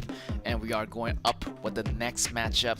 Our fifth match of the day is going to be Impunity Esports versus Nanjing Hero. And let's see, I feel like Impunity got the ball rolling. They have no pressure already. Nanjing Hero, however, already got the ticket into the playoffs. So yeah, definitely no pressure for Impunity this time. We might even see Impunity getting that edge because they have no pressure anymore. My expectation to this game is nothing about the point, nothing about the position, more about making the history. I mean, if Impunity really can get at least 1 point from here, I still have my faith into this game team. You know, I still believe in them. I will at least have a try. Yeah, are you thinking what I'm thinking, Nora? Definitely, we're seeing a first history in the making for a long while. Who is gonna carve their name into the history books of being the first wild qualifier team defeating an KPL team in this region? So definitely, I would love to see that happening. I mean, I love to see like the first time of everything. Like, yeah, definitely it's gonna be a challenge for Impunity as well. Definitely Hero has to watch out because in the first couple matches when Impunity fought Beijing Weibo, they already have to warm up. They know what to do. Everything, the snap engagement is so precise. You can see Lingfen's Yao doing so much damage. The engagements are so real right now. The rotations are tighter, the coordination. They're just being a different Impunity today. Yeah, and I feel like without any pressure, actually Impunity can just let the energy out, you know, burst out the energy. Just like, feels like they're saying, all right, I'm out of this game. But at least before I leave the stage, I will take one enemy down and just carve my name into the history.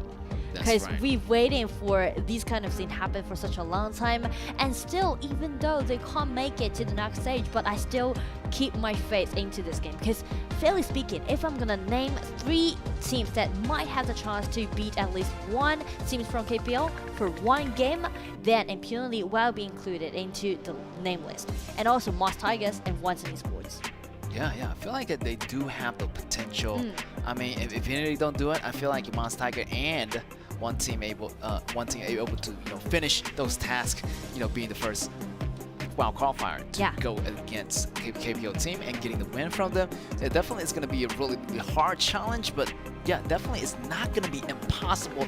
I mean, we're going to get closer and closer because the skill gap between these two regions are getting closer and closer every single year. You can see it from last year's KIC. You can see the difference from this year's KIC. Definitely a huge leap of skill level into the past, and now we're in the future. So yeah, so much improvements from these wild qualified teams. Yeah, and to be honest, even from game to game, because I've seen a huge progress has been made from Impunity. I still remember last time when they played against Weibo, it's pretty much like a quick one-side game. Yes. 2 games has been ended about within like 10 minutes. Super quick. They're just being destroyed by Weibo. But just check today's performance when they play against Weibo. They even build up the advantage in the early game when they play against Weibo twice. Yeah. So I do have my faith in it. And if I need to analyze a little bit more about their improvements, I would say they already did a good job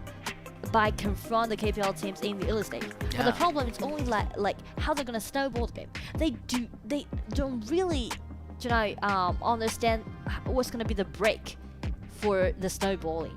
Just like you already got a really nice car, a really posh car, but you don't know how to trigger it. Yeah, that's right. I feel like definitely the early game, they've done it so well. They're progressing from the first match to their second match. Well, Beijing Weibo, they did so well early game. Even go to toe-to-toe against, Beijing Weibo. Yeah. Go to toe-to-toe in the beginning. Wow, who would have known, like, Impunity getting the first edge in the early game. Definitely, they need to know how to make that money. How to make this money work for them. They know how to get the early stage rolling, but definitely how to build up this big snowball is going to be one of their challenges. Oh, just like, I mean, how can I phrase it? Just like you make your first money. Yeah. By like working for other people, but you want to start your own business. Yeah. You want to be the entrepreneur. And it's gonna be the thing for Impunity to do right now. Yeah, they need to invest this money wisely. You know, you can't just spend it like, oh, I'm just gonna. You already think about doing investment. It's like one step further than one step ahead of me. Yeah, definitely not to spend that money like right away. Okay. Because you don't, making sure that money is really wise put like into like the best category. You know, you invest, you make this money bigger. But all right, here we go. Let's go into our fifth match of the day, actually. Yeah. You know, Impunity versus Hero, and that's gonna be Impunity's last match here. So hopefully they can leave the best impression of them on the stage for us and for all of the audience around the world. And good things to them is that they are actually staying on the blue side, so they got the priority to do a lot of target ban on Hero, and just make sure that they can gain some powerful hero during the lane. Yeah, Prince and Lanli, always goes out here. Definitely a really nice band. I feel like Prince and Lanli and Butterfly are really typical bands. They might be permanent band. Perma bands here. here. And here Slims goes out, targeting up. Yeah, here's all Zip goes out, targeting side of Hero because they know how to use those Soloists, Nuba number 7, Huanjun combos. So Jinx goes out, targeting No Fear's jungler pool. Also my Shinui, targeting Shaolin's, mid lane power, but here it's going to be the captaining pick, goes over to Impunity Esports. So really putting that priority on that this ADC for the side of Impunity. And that's what we mentioned as a priority during the lane, and Captain definitely will be one of it. And I mean, personally to Impunity is that they really prefer to use Jinren with this Captain instead of Min with Captain. Yeah, I feel like in general, Caffeine does give more leeway because, he can come back to the battle. He can attempt to make more risky situation because of the double life insurance that this Jiren has. And here's going to be Shaolin, the personal favorite, the Yixing, using it. I mean, great separation of the battlefield. A lot of zoning tactics for the side of Impunity. Let's see what combos they can add into this. But so far, so good. On the other side, Nanjing Hero rotating the Iggy into the mid lane here, the AoE pick, and banning out those tankier heroes, denying those tanky players like, Kaiser, Duan is out of the map. So yeah, limited choices for Impunity Esports here as Duan goes out and targeting Soloists right now, targeting Lady Sun and not giving this ADC away. But they still have a lot of choices. A lot of HKOK heroes have still ADC available. There's Spawn, there's Garo, and they go with Garo this time. The way that Impunity is doing the drops is that they're trying to lock our hand down. They need to make sure that up is going to be upper than our hand during the laning. Yes. So it just prioritize him at the bottom lane. And also, you can see like there's no text can be seen from Impunity's composition. It's all about aggressiveness. Yes. It's all about doing engagement. It's all about doing solos actually. A lot of solo heroes can be seen, Yao, Min, and also this Caffeine. So instead of turning to the coordination, instead of turning to those 5-0 big team fight, so what about just highlight more about our own mechanics and try to win against their players by doing the solos? Also, I really like this Monzu pick because they know that they don't have a winning lane on the bottom, so using this Monzu is going to apply more pressure to Caffeine and really balance out. You still have the long range damage from Garo, so with Monzu, you can do a lot of harassment to Caffeine in the early lane. I feel like bottom lane definitely is going to be like an even duo because of this Monzu, provide a lot of CCs, smaller CCs here. But yeah, Caffeine is going to be that dangerous late game. But over here, Garo also going to be that dangerous late game as well. But they always have to watch out for this main. Watch out for X-Hero. Definitely it's going to be those huge battles. And I feel like this main has to walk in the right area, the right direction, the right path, the right flank into the back lanes. Because it's going to be hard because they have Limpor. They have, this Monzu with the ultimate and Iggy providing those pre-damage. You have to have a full HP bar in order to take down this Garo. Yeah, and I mean like the philosophy at the bottom duel from Hero is basically saying that the longer the better. Yes. Because both Monzu and Garo allow them to do those long poking damage, so definitely they might win the upper hand at the bottom. Basically, I would say, speaking to the drop, Hero actually got the point. Because Iggy can do the preset, can do those poking damage, try to chop down the HP bar, and since there's no HP recovery can be seen from an Impunity, so the sustainability will be one of the problem for this composition. And at the same time, Lianpo be at the confront laner for Hero just put in some engagement from the Steam. So I would say they actually did a better job than Impunity during the draw. Alright, let's jump into our round 1 here in our 5th match. Game number 1, Impunity Esports on the left on the blue versus Nanjing Hero on the right on the red. And here we go.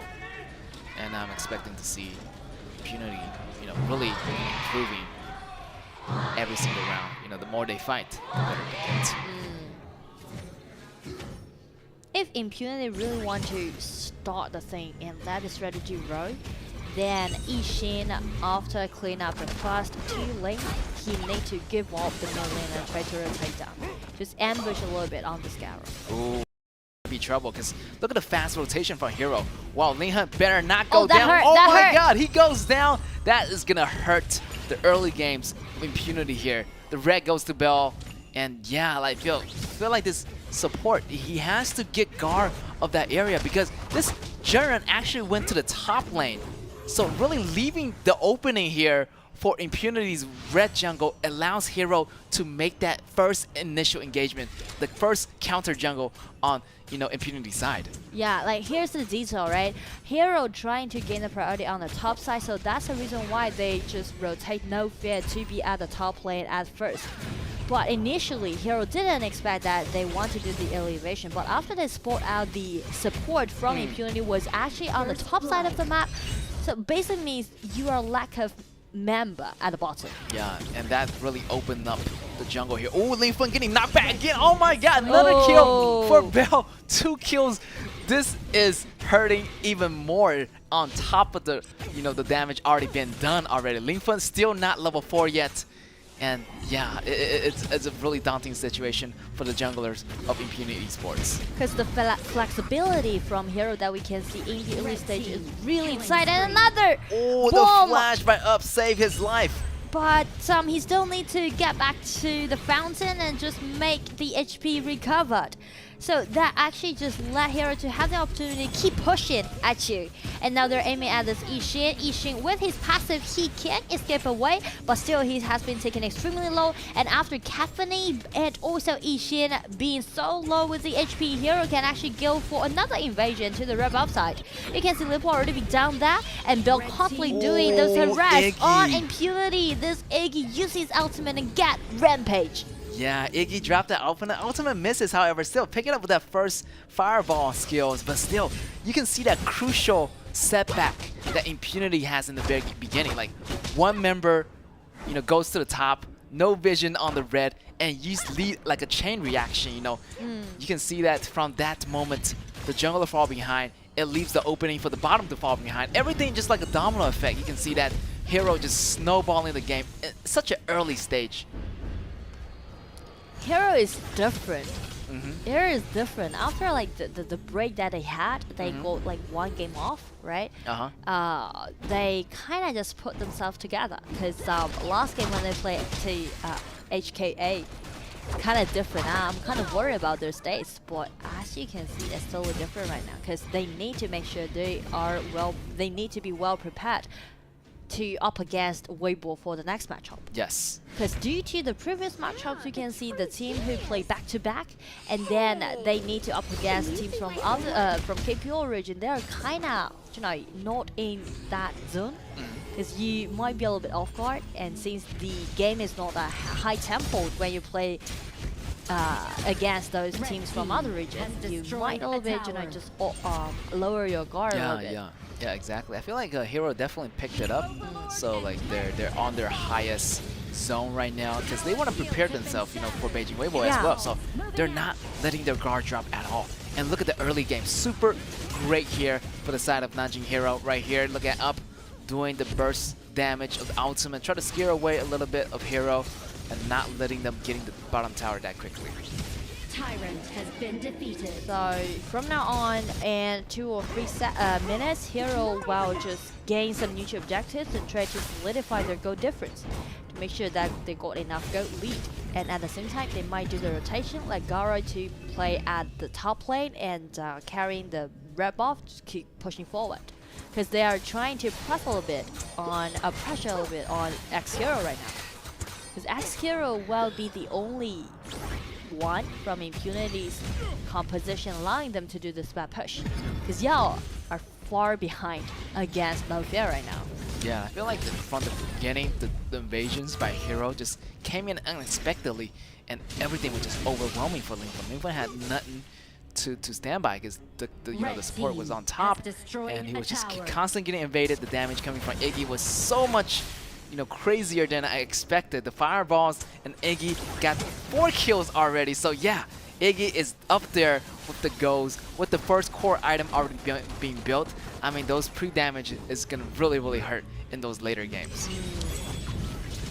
I mean, you can see like everything's well designed, well prepared for Impunity. The draft, they try to highlight their own mechanics, and they are trying to highlight their own ability to make something happen. And the opening set is also quite decent, but they just forget one thing. That Hero, due to their experience, due to their flexibility in game, they won't just, doing those normal opening against you, right? So after they spot you had one man absent at the bottom lane, it's just gonna be the cue for them to initiate the game.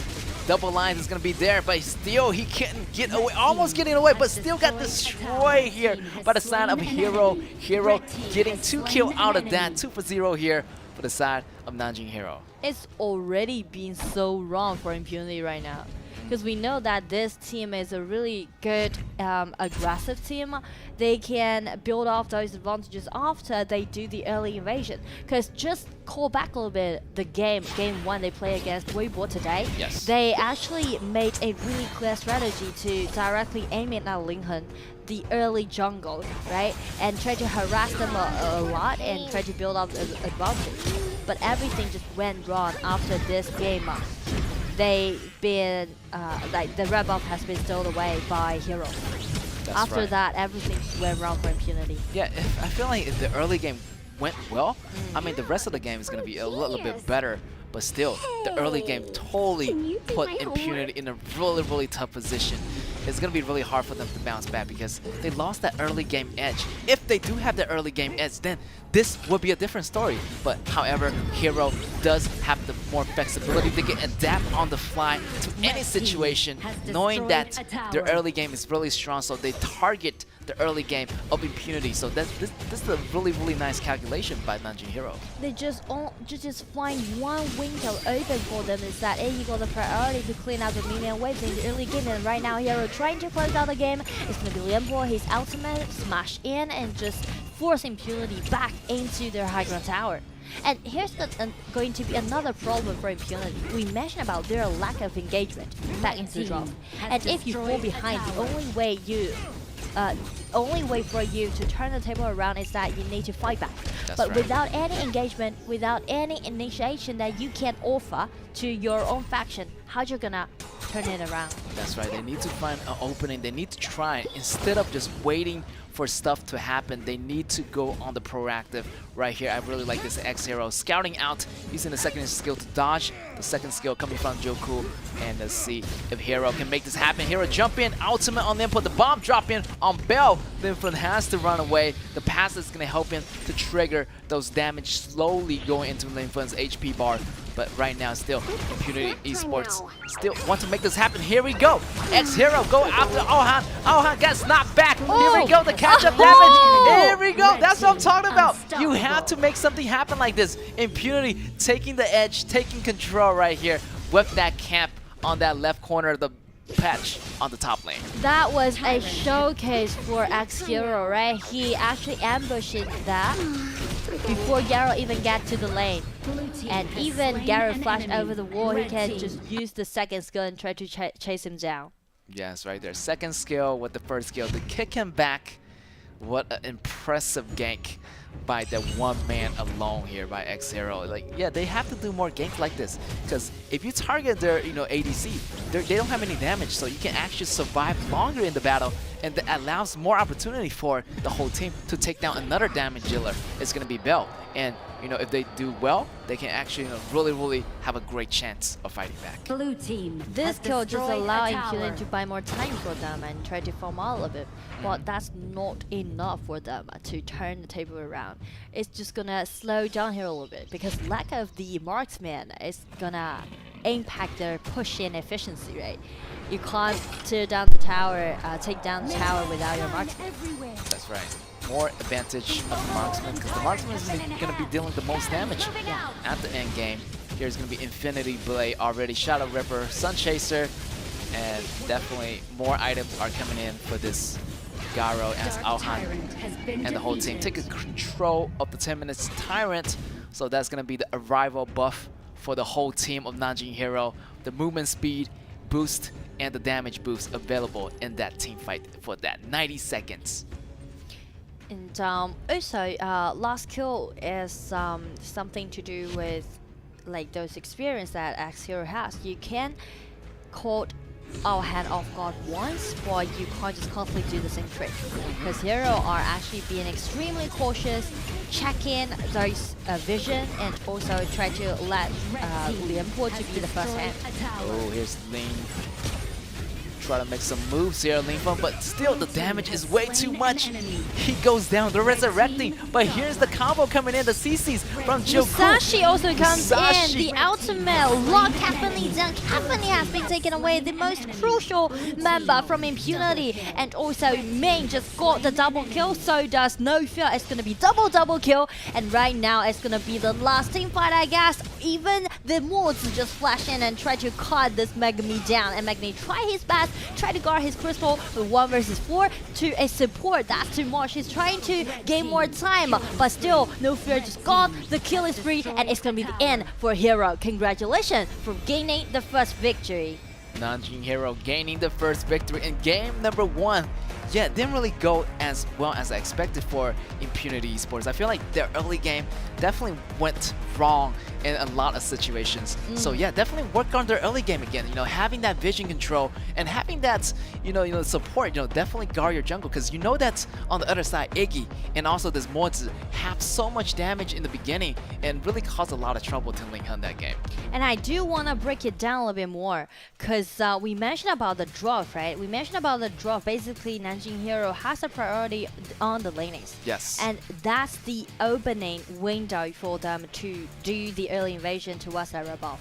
Because after this spot, General was on the top side. That's step 1. And step 2 is that Iggy got the priority to clean up the mid lane, right? Yes. And also Garo at the bottom, he can be such a great counter pick towards Caphany. So basically, they just lock Yixing down in the mid, and at the same time they just lock Caphany down at the bottom, which actually made the whole vision and made the whole jungle on the other side just being such an open situation to Hero.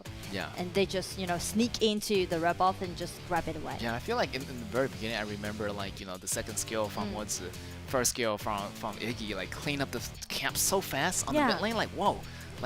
By that time it was 34, 35 seconds. They went straight for the red area of the Linghan's area. Nobody was guarding it except for himself. He was taking the fireball damage, continuous damage from Woods' second skill cannon. I mean, there was no one there to help him, and he just got to level 3 and never get to level 4, not even in time. So he was so behind in the beginning and really took a huge setback here for Impunity. So yeah, I would say, for the next round, definitely get that secure on that early game. Because of the draft, it really shows that which side early game is going to be stronger. So you need to do some, precautions, because you won't gonna survive if your opponent's early game is going to be that edge according to yours. And also, it's too obvious for Impunity staying on that blue and try to make such a draft. Yeah. Because every detail is telling that we try to outplay our opponents by the laning, by our mechanics. and that's just led Hero to catch that kind of shortage, and they just need to strengthen up the laning, and that's it, right? Garo towards the Caphany, lock Caphany down. Iggy towards Ishin and lock Ishin down. And not even mention to the only weakness might happen on the top side, and that's the reason why they just let Musashi to rotate on the top for the first minion round. And that's it. That's the flexibility, and also that's the sophistication that we can see from Hero. Yeah, I feel like they did everything according to plan. You know, they know that they have the early rotation in the mid, so you know they let their jungler on the top, so you're getting all the experience points with the top laner, and you know allowing that vision control to be set up by their partners, by their teammates. So yeah, I feel like the early game definitely went well. And also you mentioned like Hero is going to be a lot more different because they got that longer break, and you can see that in week 2 they're a whole new team, definitely different from the team where you know Beijing Weibo fought them, and that definitely is going to be devastating because you know Beijing Weibo used that Athena in that match to cause so much damage on the side of Nanjing Hero. So yeah, Nanjing Hero definitely come back really strong now. They're really getting prepared for that next match, the last match in the second week with Beijing Weibo. I feel like Hero is trying to warm up by these 2 games because they need to play back to back, and the only possibility letting him to gain the tiebreaker.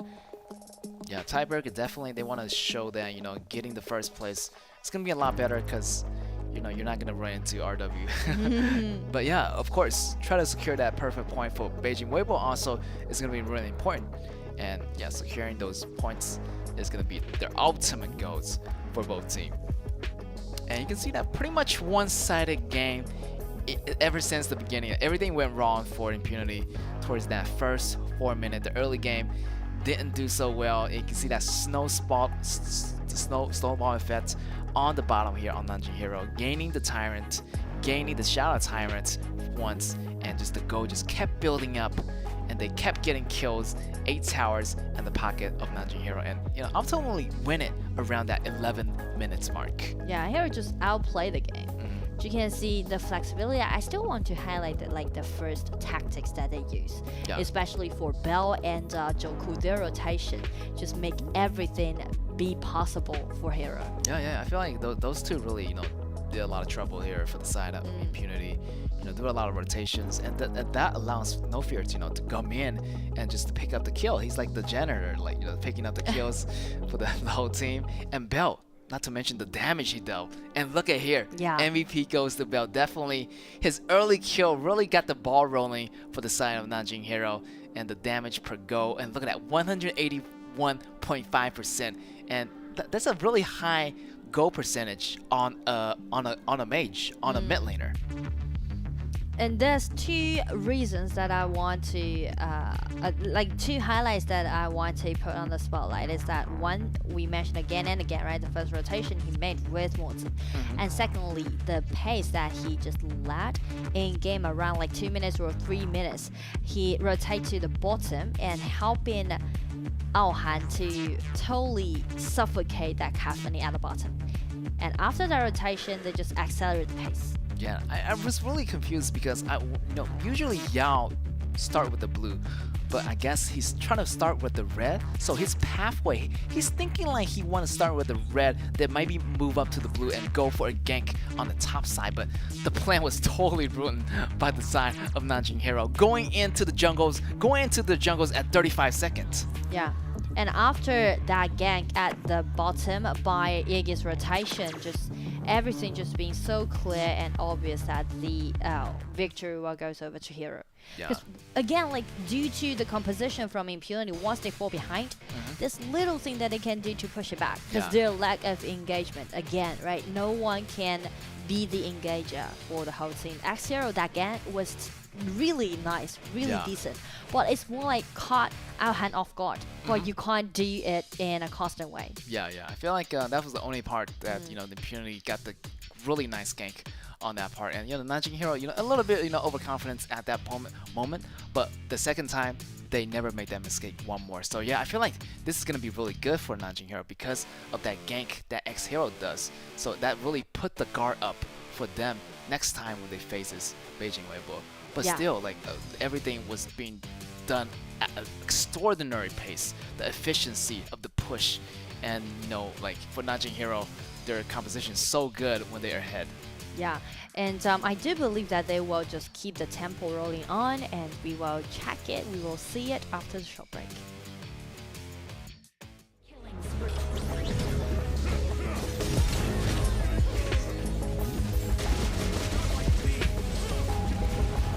Red team has destroyed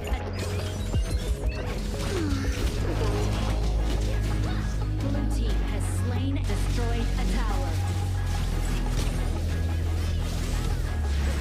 Blue team has slain an enemy. Red team godlike. Red team has slain an enemy. Red team has slain an enemy. Blue team has slain an enemy.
And welcome back, ladies and gentlemen, and you are watching the KIC2023 group stage. Here we got Impunity versus Nanjing Hero. And yeah, Nanjing Hero already get the first win, so Impunity has to watch out here as this is going to be their last game. They need to do something here because the first round really not what I expected from Impunity. They need to go harder because this is their last match. They need to do the best that they could, leave the best impression for us. I do believe it's not just for, look for enjoyment for Impunity. They're looking for fight. Yes. They're looking for achievement in game. Because I know that they always hold the same face that they want to gain at least 1 point from KPL's team. But still, they really need to go up against Hero and trying to build up some, aggressive early composition, helping them to gain a priority. Yes, and let's see if we can see their improvements from round 1 here for Impunity. I feel like definitely their early game need to be secured, knowing the fact that they need to do the BP a little bit more carefully because, Iggy was taken away, so the early combos kind of really dissect apart on Impunity side. So yeah, BP is where they need to watch it. Watch for those who has that early game advantage and try to balance it out here in the early games. Yeah, Iggy can be a really nice answer to Impunity Esports. Or they can just let Shaolin to play the Liliana. Do you remember, during the break, I list a position, and I said Charlotte on the top, Duan as the jungler, Liliana being played as the mid laner, and Lady Sun at the bottom lane, and Zhang Fei be at the support. Yes. That's the composition that I can give to Impunity. Yeah, I feel like you already got the first one right. Get Duan as the jungler, and Jenna is going to be gone already, so yeah. And also, ooh, this Jing goes to the side of Hero, and might be they're still thinking about it. You know, it's up in the air. They're not locking it up right now, but here maybe they heard what you say. Take away Liliana. They heard what you say, Nora. No, we gotta be quiet. We gotta let Impunity take it away. But still, Liliana here. Maybe the decision for Hero to lock them down, and they will lock the Liliana and lock the Jin away. So no Liliana here, and that's gonna be really tough situation for Shaolin. No Yixing, because Yixing already picked up from the first round, and no Iggy. Iggy's banned away, and Liliana's taking away too. So only decision is gonna be left is gonna be Princess Frost, and the Zuka is gonna be locked for the jungler of Impunity. I really like the way how Hero is doing the drops, because Belle is also a really good Liliana player. So they are actually just, you know, there's a one saying in Chinese is that you throw one stone, but you take 2 birds down. Yeah. This and Hero just did the same thing. First, they try to prioritize their mid laner, let Belle to lead the pace, because definitely you can see how fantastic performance he had in game 1, right? Just let he play those assassins and lead the pace, and at the same time just shut that Shaolin down. Yeah, I feel like the composition is already dissected apart. Liliana taken away, Iggy taken away, so double trouble here. And yeah, so far they have the Warrior shifting this Duen, you know, to the Warrior role at the top lane, and while the Zuka used as a jungler, not so bad here, but still. General is going to be gone, and right here we're seeing Shen Ce maybe going on the top lane here, as they already have General. And the last would be played at the top. This is the second time we see this in today's match. Yeah, and we might see a double duo at the bottom. It's going to be Up and Megami using Lady Sun. I would say is really good, like using it with main pair of the Ming, since Caffeine is already gone here. Yeah, great choice, but definitely it's gonna be, you know, late game here for Impunity Esports, as those damages scale up pretty slowly, but what that means shouldn't be a problem here. But over here on the side of Nanjing Hero, they're gonna go with this classic shooter, the DNJ, pair up with this Jaren. Do quite a lot of damage. The front liner definitely need to watch out, because this DNJ, either he's gonna go with the orbs attack mode, or he's gonna go all damage output, really depending on his playstyle. And more important to Hero is that they totally realize Impunity's playstyle. Because if we call back a little bit to the previous matchup, in each game that Impunity won against their opponents, they definitely outplay the game in the early stage. They need to make sure that they got advantage in the early game, and they can keep fighting and keep pushing, and that's the way how Impunity played. And just check the drop. Hero just absolutely point to point cut down every single possibility you want to make in the early game. Because again, to game 2, Impunity is not that strong to contest Hero in the early game. They can't just really hazard to like, alright, let's make something happen in the early game, or you're just gonna collapse if you fell down even for once, right? So that's the way how Nanjing Hero is doing the pick, and since they're staying on the red side, they can do a lot of decent counter picks against those heroes from Impunity side. So that's what they did the best, I guess, for today's game. Yeah, I feel like definitely they did so much better in the BPs for Nanjing Hero.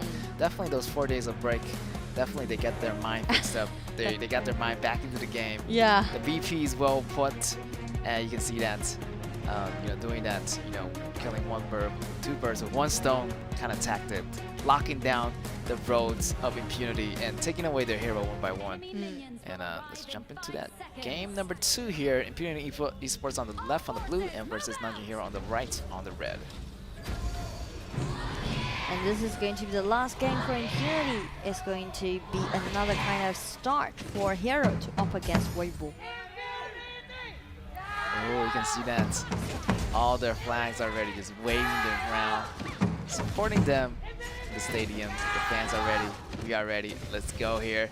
And you can see that 2 heroes in the mid here for Hero, as they're this Lady Suen and Ming kind of try to get some advantages in the mid, try to get away to the minions, but they're gonna lose 1 minion at the bottom. Only 1 minion left, so Up is not gonna get to level 2 because he lost 2 minions while he was busy in the mid lane. So a little bit go behind here for Impunity. And it's not good news to Impunity, because they are trying to let this Lady Suen Ming duel at the bottom lane try to win against Aohan. Oh, Joku trying to take some damage. Joku and force out his flash. Yes, a little bit of a rush for Impunity to do everything a little bit too quickly. As blown out flash here. Oh, by this Joku, but still, Impunity kind of falling a little bit behind in those levels and go. And you can see there's some impact from game 1. Because game 1, they suffered from the first minion round, right? Yes. That red buff has been invaded by Hero. And that's the reason why they're just trying to strengthen up for the first opening. And somehow it's just waste of time for them to do so. Because actually Hero just playing those psychological games, make you believe that they will do the same thing as Xinghen did the tower dive. Alright, the tower dive is gonna be good. Oh, Shaolin still not level 4. It's gonna be trouble. Oh, Bell jump in. Lane Fun was getting caught. Here's going down, but here's gonna be the Lady Suen arriving to the scene, but still the damage from Bell is crazy. Liliana double kill here on the side of Bell. There's a potential for him to even grab more kills, but he trying to be safe. Well, I mean, he initially started the team fight, and then he survived till the end. Yeah, and here's all the blue here secured by Linfen, almost taken away by No Fear. But still, right now, it's really peaceful. Bell is doing so much for the team. Those double damage, those double kill really put Bell ahead, getting almost his core really, really fast here. He's scary good this game, in this game. Yeah, and I feel like Bell is going to be really, really a core player for the side of Hero. And look at that replay. Look at that. The damage coming in so fast. Oh, is that a bird? Is it a flame? No, it's a fox. It's Liliana. It's a tease. Yeah, it's a tease. Definitely. And we are going back to a live image here as Aohan pushed on the bottom lane. Yeah, Aohan got a really good start because Impunity up and Megami went to the mid lane early game, so they're falling behind on those goals, and that tower is getting pushed in right now. Even the red, try to, salvage some, goals for Up as Linhan just give the red away to Up, helping him to gain more advantage on the bottom lane. One thing, one characteristic about Aohan in game is that he's always been neglected by his enemy. It's kind of like, but he did a lot of things under the water. He's just quietly farming up and no one's actually aiming at him. But suddenly you will realize how much gold he had accumulated in the mid game. And suddenly being a marksman, you know that marksman is going to be a core player, especially going into the late game. So definitely Hero and also Aohan is playing a quite distinctive playstyle. Alright, here the Tyrant is going to be ready, but everybody's surrounding this Tyrant, making sure they got that vision control, but still, Impunity does have to force the fight back. Here's Bell going against X-Hero. X-Hero trying to scare him away. Bell launching the Fox Orb. It's going to travel slowly. It's going to get hit on X-Hero, but anyway, he's going to be really tanky, absorbing those attacks. Lin Feng working on the Dragon here. Xinghen trying to rush in. Hero trying to make something happen here, but still, Zuka came in, took the Tyrant away. That's going to be the first Tyrant in Impunity's Esports hands. It's a really nice trade for Impunity, because after they fall behind during the laning, they're trying to gain something back by those epic monsters. Xinghen's being extremely aggressive in this game. Yes, the flash by X-Hero is going to get away here. Whoa, but look at Bell jumping in, almost catching X-Hero. X-Hero has to go. Frozen here, no fear, but still, Frozen, the fear is going to shake it off here like it's nothing. But a lot of great aggressive attempt here by Nanjing Hero. And simultaneously just check Aohan's gold, right? Up to 4,000 right now. And he even take down the first tier 1 tower at the bottom. Yeah, I feel like he's going with the like the normal orbs effect. He's going in with the Doomsday. Oh, the gank happening on top. Zuka just getting eliminated right off the map, like he just got disappeared. Yeah, he just vanished. But the problem is you can see like the blue buff is going to spawn right now, and Hero definitely catch the information. They're going for the blue buff. That's right. Blue buff refreshed, respawn, and no one is going to be there to protect. Pretty much a free blue here on the side of Nanjing Hero. And DNJ is going with the orbs effect damage, so you know, gaining that Sparch Force dagger and also that Doomsday. Those items can actually, you know, deal damage over time. You know, building up those damage slowly. Actually, no, not the Sparch dagger. He's going with the Shadow Ripper. So I'm predicting this.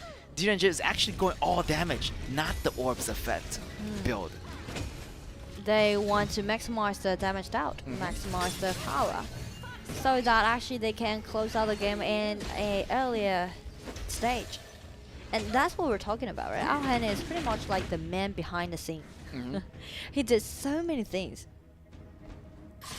That's right. Still, look at Alhan using those auto attack to make sure that stack of his passive on DNJ is going to be like the ultimate output. The more passive he has, the faster he's going to move, and also the more damage he's going to get, the more attack speed he's going to gain. So gaining those movements, gaining the longer range, and his auto attack can really use to chip away those towers slowly, even with no minions. But right now, the top dragon is going to be arriving. He's still keeping his distance, knowing that Impunity is going to, you know, come back really fast. But here's going to be Juku by his side all the time, so he doesn't have to worry about anything. And right here, Juku also have the Howling Emblem, so he can really boost the speed of everyone at the same time. Yeah. Ooh, right here, Hero setting up those ganks. But the flash coming from X-Hero, but he's disconnected with his ally, so he needs to use helmet, choices his chain, and get out. Wow, a little bit of disconnection there, but still he went in and committed the flash. Now here's some small skills. Try to find out who's in the grass here by Shaolin using that skill 1. The Ice Blast. A little bit quiet here as Hero try to prepare for some kind of big battle to happen, but Impunity actually doing really nice job. Try to scout out the area. They are trying to gain some vision control by sticking to each other. But it's not enough since Hero got a 5,000 gold ahead of Impunity. That actually just allowed them to have a huge room to do the invasion and pushing the minions at the same time. No pressure at all. That's right. They're gonna slowly push in because they have pretty much all the vision control on the Hero side, and Hero just gonna slowly gain those resources and deny and punishing and capitalize on this moment because, you know, pretty much sure that Impunity can't fight back as they're much behind in those goals. 5k behind, and Hero is gonna be in the lead, so they're looking out forward to get those tyrants, get those towers, and really, you know, prepare for the fight any single given moment. And like, I mean, speaking to the engagement, speaking to the team fight for Hero, there's a potential play that we are almost getting into the 10 minutes mark, right? And you can see the Howling Ambulance from Joku is available right now. So that might be the potential play made by Hero in 1 or 2 minutes from now on. Oh, here we go. The Howling Emblem has been activated, but only on one member here. However, Ups goes down again. The core damage from Impunity is going to be gone. Double life getting it here for Hero. Joku also goes down. 1-for-1 trade so far. But they are trading the support for the opposite marksman, so definitely Hero is in favor of this skirmish, and that also allowing them to gain the control of the Tyrant or the Overlord, or even like Double Dragon.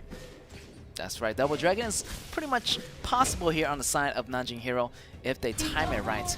You know, starting both Dragon at the same time and finishing off the Dragon at the same time. That's going to be really crucial because if you don't finish the same Dragon at the same time, your damage is going to do half damage to the other Dragon while the other Dragon is already taken down. So that Hero just trying to secure the game.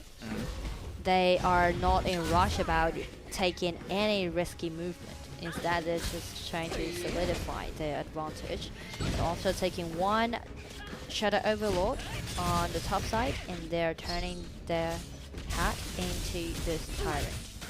All right, pretty much sure they, even though they have half damage on this Tyrant, they're still gonna take it down because they have that goal advantage ahead of Impunity.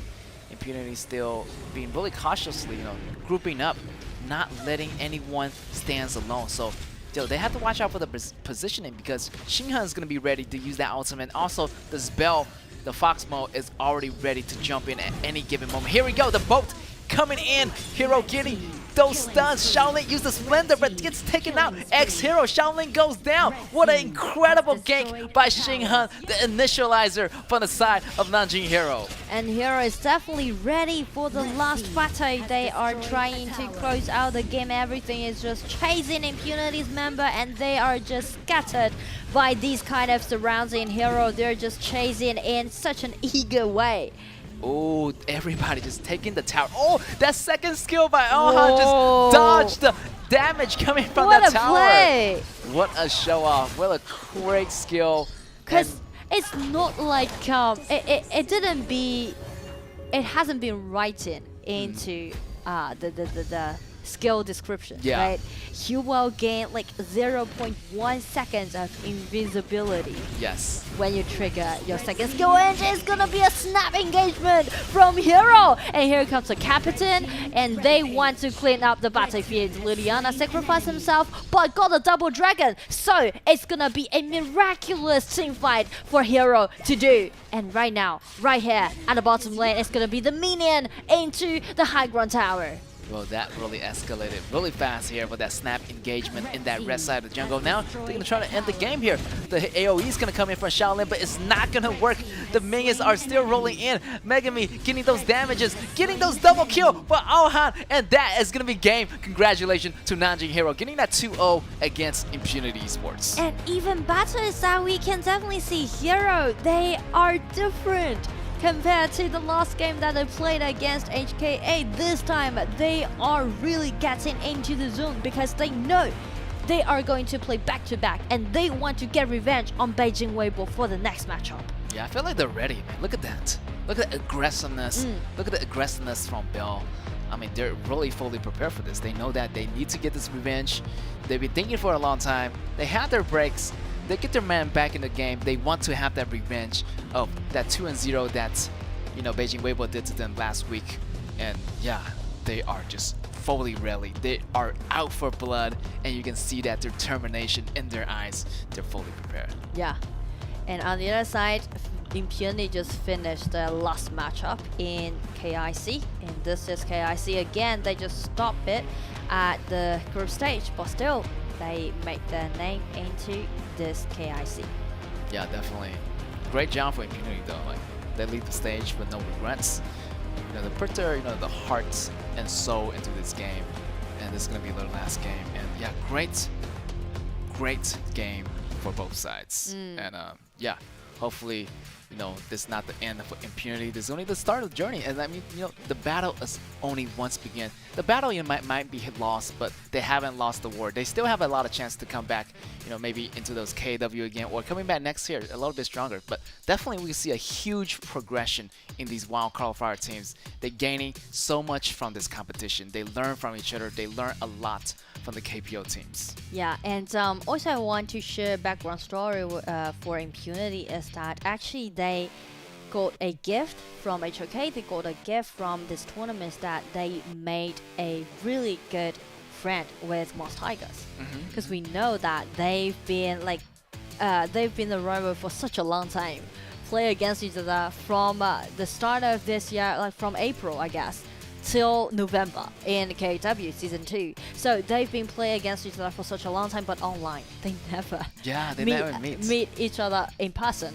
And this KIC just brought these two teams from different countries and into one city, Shanghai here, right, in China, and just, bring up the friendship. So that's the reason why we can see after they finish the game, they are bowing to the audience, and the leader of Moss Tigers were actually sitting down there and pause for them. Yeah, I feel like the offline, gaming meetup is definitely a bonding since they play each other for so long. Now they're just meeting each other for the first time. It's a really amazing feeling to see that your competitor from different kind of regions meeting up in this one spot, in Shanghai in the KIC2023 is so phenomenal. And that feeling, you can see that respect showing them to Moss Tigers and Impunity. Definitely, they're gonna come back a lot stronger.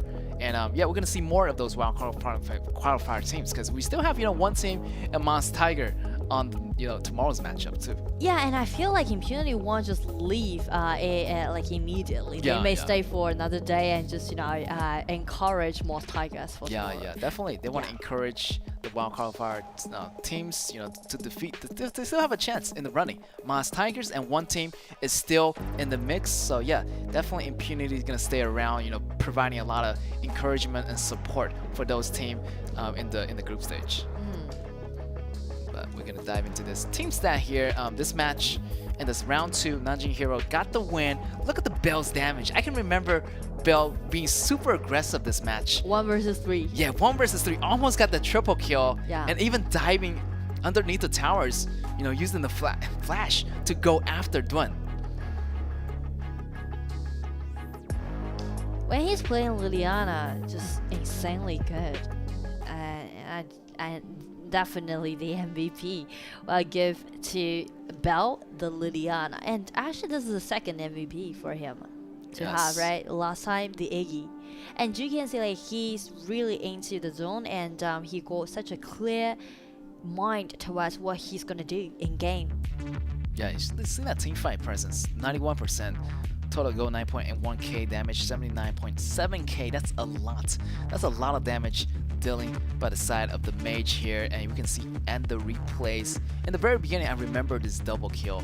I looked very careful. He just roaming back and forth, dropping those skill 1, the stun, dealing 2 enemies at the same time, and that's gonna enhance his fox form damage, gaining magical defense and physical defense, and the flash. Look at the output damage of this fox going in and out and helping his team to get those engagements on time. And then lastly, Xinghen with the engagement allows the killing spree on this Bell to be locked online. So everything is going to be online here for Nanjing Hero. I'm really determined. I'm pretty sure that Nanjing Hero is determined for this last match with them. But in the meantime, let's go into an interview here with Xinghen. All right, welcome back, guys, and we are now at an interview area, joined by me, will be Xinghen from Hero. Please say hi to the audiences. 跟大家打个招呼。Hello. 哎，没啦，自我介绍一下，名字都不说了。Okay, just a very simple hi to the audiences. And we noticed that you have used like Sun Ce twice in today's matchups. And normally we would assume that the Sun Ce will be goes into jungle, but instead you use it on the top lane. So what was the reason for this? Sun Ce最近出场次数非常的多，但是其实很多队伍呢会用它来打野，你选择用它的做对抗路，这个原因是什么呢？主要开场比较开心。啊，那你觉得对线这个英雄有特别的优势或者劣势吗？没有。怎么可能没有？你不要骗我，你编也编一个出来行不行？还行，对抗挺强的。All right. The reason they choose to have this Sun Ce on the top will be like he really drives the ship really fast. I think it will be a joke. And as to some strengths and weaknesses, I think the laning will be extremely powerful. This is a very special hero. And we notice that your in-game communication is really calm. What will be the reason for this? 我们刚才呢有听到你们的队内语音，其实非常的平静啊。这是一种什么样子情况呢？就正常打。正常打。Okay, we're just doing whatever it's like trained in the sessions as it's just a regular game for us. So are you watching Beijing Weibo's like performances today? 今天我们在休赛的过程当中有在观察和观看北京微博的比赛吗？就看了一点吧。看了一点，主要有看哪些操作吗？还是注意的点是什么呢？我主要看子模。Okay. I watch a little bit, and my main focus will be on Zimo's performances. So how do you feel, getting in the lane against Zimo? To like those details maybe? 跟子墨对线有什么感觉吗？细节会体现在哪里呢？压力太大了。Such a pressure, a lot of pressures are there. So are you actually personally looking for that revenge against Beijing Weibo in the next round? 下一场比赛你自己啊，不说团队就自己的想法的话，对于北京微博有哪方面复仇的想法吗？我只希望子墨下手轻点。All right. All I wish for is like Zimo, the top laner from Beijing Weibo, will be exerting less pressure to me. Such a honest and very like humble player from Hero. So good luck, and we wish to see a very wonderful like team battles here. 恭喜谢谢你接受我们的采访，同样呢也是非常期待你们等下的交手，好吗？非常感谢辛肯。It will be the end of the interview, and we will be taking a short break before we come back. Bye bye.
Hello everyone and welcome back. Yeah, right. I mean like it's going to be our last matchup.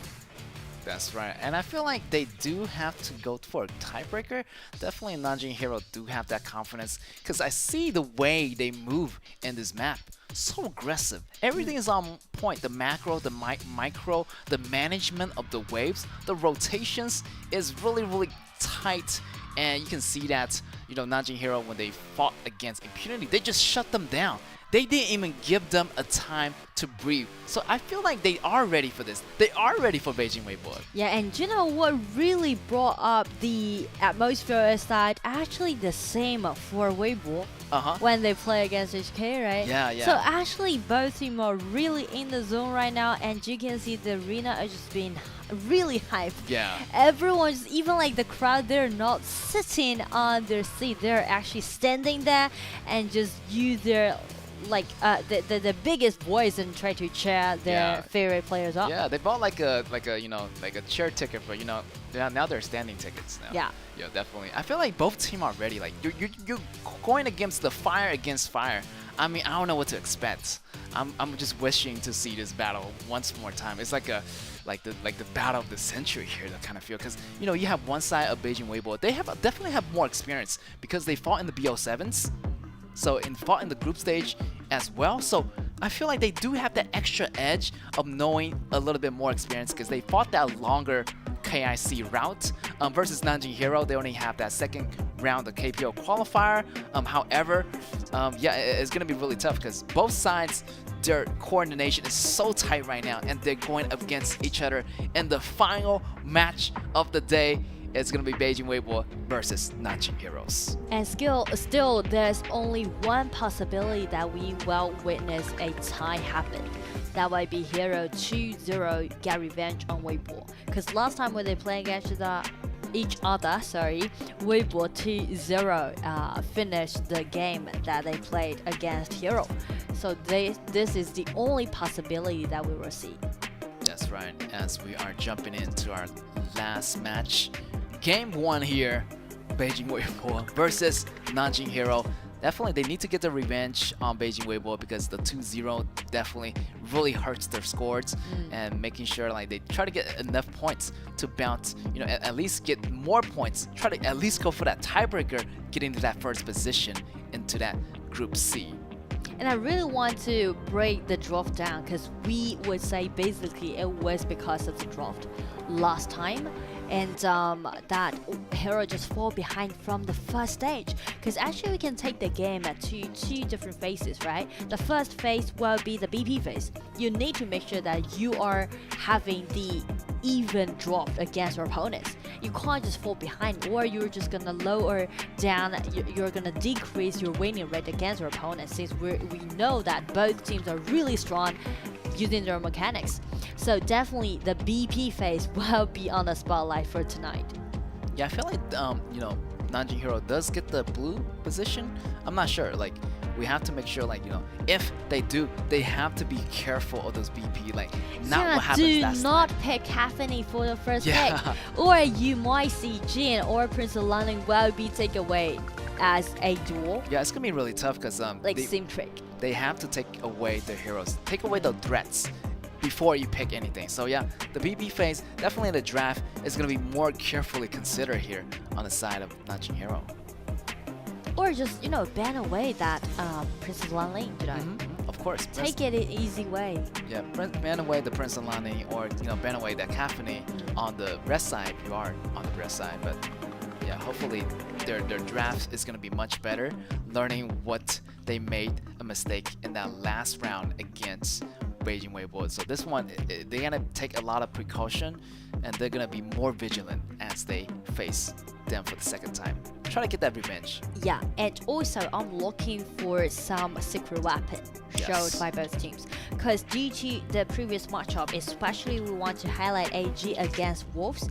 That night we can see AG brought up some different strategies. For example, the Athena support, or a lot of strategy they did in the early game, right? That's something they especially prepared to play against Wolves. And definitely I would say it might be the same thing, especially for Hero, to prepare against Weibo, since they are being the underdog. That's right. And also, you know, definitely they need to do this. They need to do this now because they don't want to face the first team from the other side of the groups. So being at second place puts you in a risk kind of also in those playoffs. So yeah, if you want to bounce in first place, you're going to face the second place from the different other groups. So, you know, good luck to both of these teams as they're going to fight for the number one spots in their own group. I really like this thing, you know. Oh, they want to see a tiebreaker, right? Yeah, I mean the fans from Weibo and the fans from Hero are sitting together. So one girl is holding the we won the tiebreaker, and the other said no in Chinese. I guess, like, you know, they're supporting their own teams, you know. Yeah, definitely. And they're sitting together, just beside each other. Side by side. Make it even more interesting. Yeah, Nanjing Hero does get the priority on the blue side. Let's see if they can learn better from their last, you know, drafts and the BPs for the first time here. Blue side for Nanjing Hero, red side for Beijing Weibo. Musashi will be the first target ban. So will it be Jin for another ban? If they do so, right? If you're targeting on Linheng, then Jin, being one of his signature heroes, definitely will be on the ban. All right, my Shinui goes out. No Prince Alani yet, so Iggy goes out here for Big. So Jin is still there. Prince Alani is still there. And which hero they need to add to the list? And Jin right there goes out for Beijing Weibo. So Linheng is not gonna have that. Definitely a great ban here for Nanjing Hero. Definitely an improvement, and they're gonna pick up the Prince Alani themselves. And is it gonna be a jungler, Prince Alani, or like a support? Really don't know yet. But let's see the other side. Beijing Weibo pick up the duo at the bottom. It's gonna be Slims and Jiren. Really nice combo going on here. And we have Terry on the opposite side, and maybe don't know which, you know, support. Yeah, maybe John Fei, maybe some, you know, really tanky hero that can be like that partner with this Terry at the bottom lane. I smell something different. I kind of smell something different. Prince of Longling can be a great flex pick, as you mentioned. So he's gonna be such a great threat to us Weibo. They need to keep watching that if this Prince of Longling will be a jungler or will be a support. And they might do another target ban on the second phase of the BP, right? So that's the trick. That's a trick that Hero is playing right now. Psychologically trying to let you fall behind. All right, here, second banning phase is going to be underway. Beijing Weibo pick up that Yixing. Great combination with this side of the composition. Already Slim and Yixing can do a lot of damage, a lot of separation in the battlefield, and take out this main. Great combo. It's gonna take a lot of pressure off at the bottom. You know, this Slims and Jiren gonna target this Terry. So Terry has to pick something else besides me, besides Moji. So maybe John Fei would be a really nice choice. Like, who else is gonna be there? Like John Fei, great initiation, great protector, and Nanjing Hero is gonna choose that John Fei. Also using the top lane as the Charlotte this time. So this Prince Alani definitely gonna be no fears jungler for Nanjing Hero. So it's gonna be a even draft, and we can see Weibo's solution towards this kind of Prince of Longling trick is that they are hiding Linheng's position till the end. They try to make sure that our jungle is going to be secured. So after they are being the last one to do the pick, they are just carried out this Dun to make sure that they got enough tankiness in their composition. All right, here both sides look really well-rounded. Like both sides has damage, both sides has tank, and both sides has burst damage. So yeah, the question is, like, who is gonna get the advantage in the mid lanes? And I would say like 50-50 for the top as well. Wow, really curious here. I feel like they do have a little bit more tankiness because of this Dun, and also the Slim's gonna be right, but still the burst damage from No Fear is gonna be there. Yeah, it's gonna be like a question of how that early game is gonna turn out. Speaking to the early game, we can break it down a little bit. I mean, on the top side of the map, Byron can definitely win against Charlotte during the laning. And due to the tankiness from Dun, actually Weibo can gain those neutral objectives on the top side of the map. For example, the River Sprite in the mid, and also the Clash Lane's River Sprite. same. But when we're turning to the bottom lane, we would say by carrying the smite from Zhangfei, actually Hero can gain the River Sprite at the bottom first, and also that kind of just help them to gain the vision control around the Tyrant side since they're staying on the blue side. So it's really even up draft, and basically we will see those skirmishes happen around 4 minutes mark around those Tyrant camp. And speaking to that, if Weibo just let this Byron keep winning against this Shallow, then they can TP down first. They can TP down ahead of the top side of the duel from Hero. But if Joku really secure the vision control at the bottom lane all the time, then they can secure the Tyrant. So it's more about those, small tussles, and who's gonna shred down the HP first. Yeah, probably balance, the top side, Beijing Weibo does have slight advantage. Bottom side, Hero has some slight advantage as well. Yeah. Really depending on the real scenario. And let's jump into our last match. Game number 1 here. Nanjing Hero on the blue versus Beijing Weibo on the red. You can see the cheers of the crowd. The rumbles, The rumbles. And the drums. The cheers.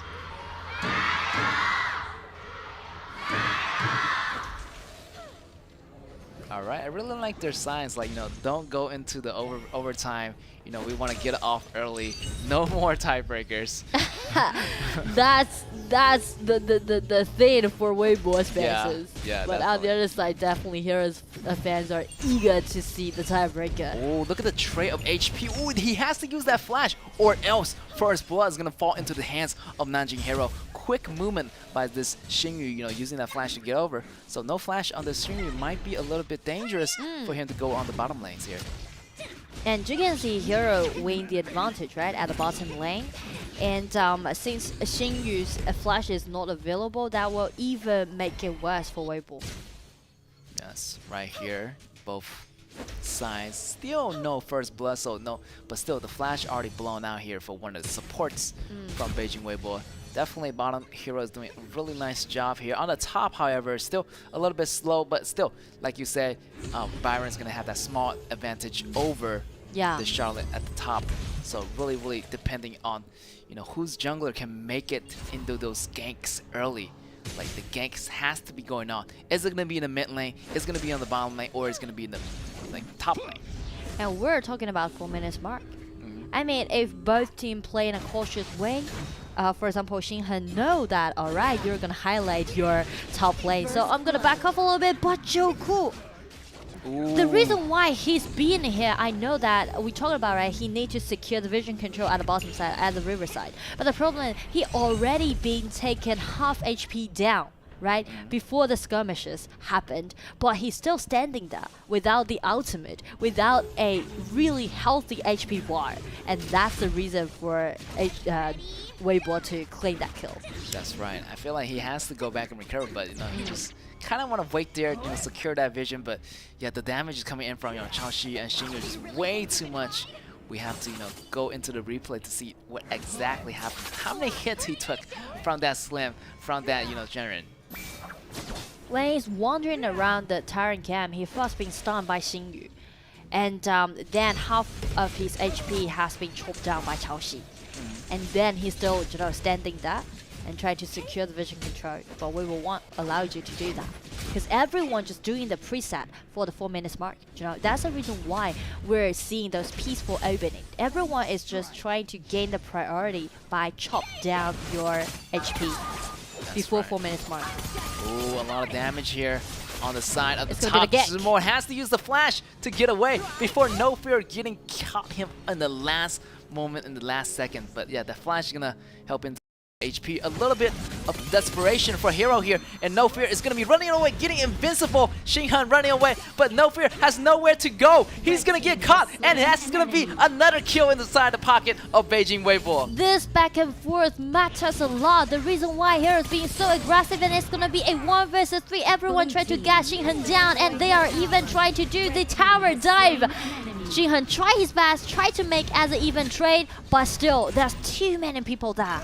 But however, the good news is that Hero got the bottom tower first. Yeah.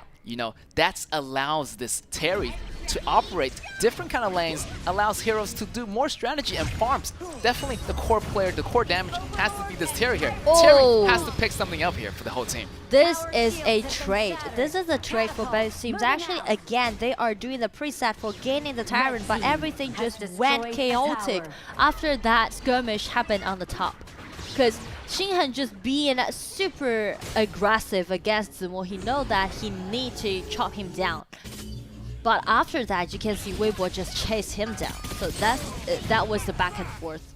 Blue team. That's right, you can see that. Xinghen trying his best, but you know, the aggressiveness. I really like Beijing Weibo's aggressiveness. They took advantage of one after another, knowing that waiting for the initial engagement, you know, they have the top lane advantage on Zimo.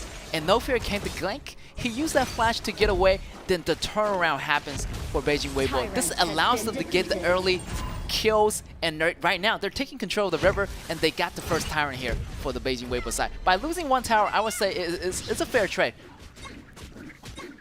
I mean, one detail for Weibo to do so is that they actually got one minion lane ahead of Hero on the top side. So that kind of just distracts Xinghen to clean up that minion on the top. So Hero got numbers in deficit at the bottom, and that's the reason why Weibo can secure that Tyrant at the bottom. That's right. Right now, they are trying to, you know, try to salvage the bottom situation as they have that tower on the top gone. So, you know, Heroes making those trades really effectively. You know, you take down my bottom tower, your top tower is going to go down. Heroes, however, does have that tower lead over the side of Beijing Weibo. Let's see how they balance this out, because they don't have a lot of kills, but they do have that one tower, but still Tyrant is going to be losing on the side of the Nanjing Heroes. So yeah, they're still falling behind. So Beijing Weibo picking up the pace, try to get more aggressive, maybe moving in on this blue area. Because again, the tankiness can be seen from Weibo, right? They got Dun, they got Byron, and they got those engagement. But for Hero, it's pretty much like a defensive composition. First they want Weibo to take the first hand, and then utilizing the ultimate from Zhang Fei and push back and try to fight back. It's pretty much like a counter composition towards Weibo during the team fight. All right, here Beijing Weibo still trying to, you know, push on the bottom lane right here, engaging in the red area of the Hero's jungle. Here's gonna be Linghan taking a lot of blows. He has to use the ultimate to get away, but here's the chase. The ultimate coming from Zhang Fei, but it's not gonna be any use here. No enemies are getting pushed back, and Weibo just got out of there as soon as possible.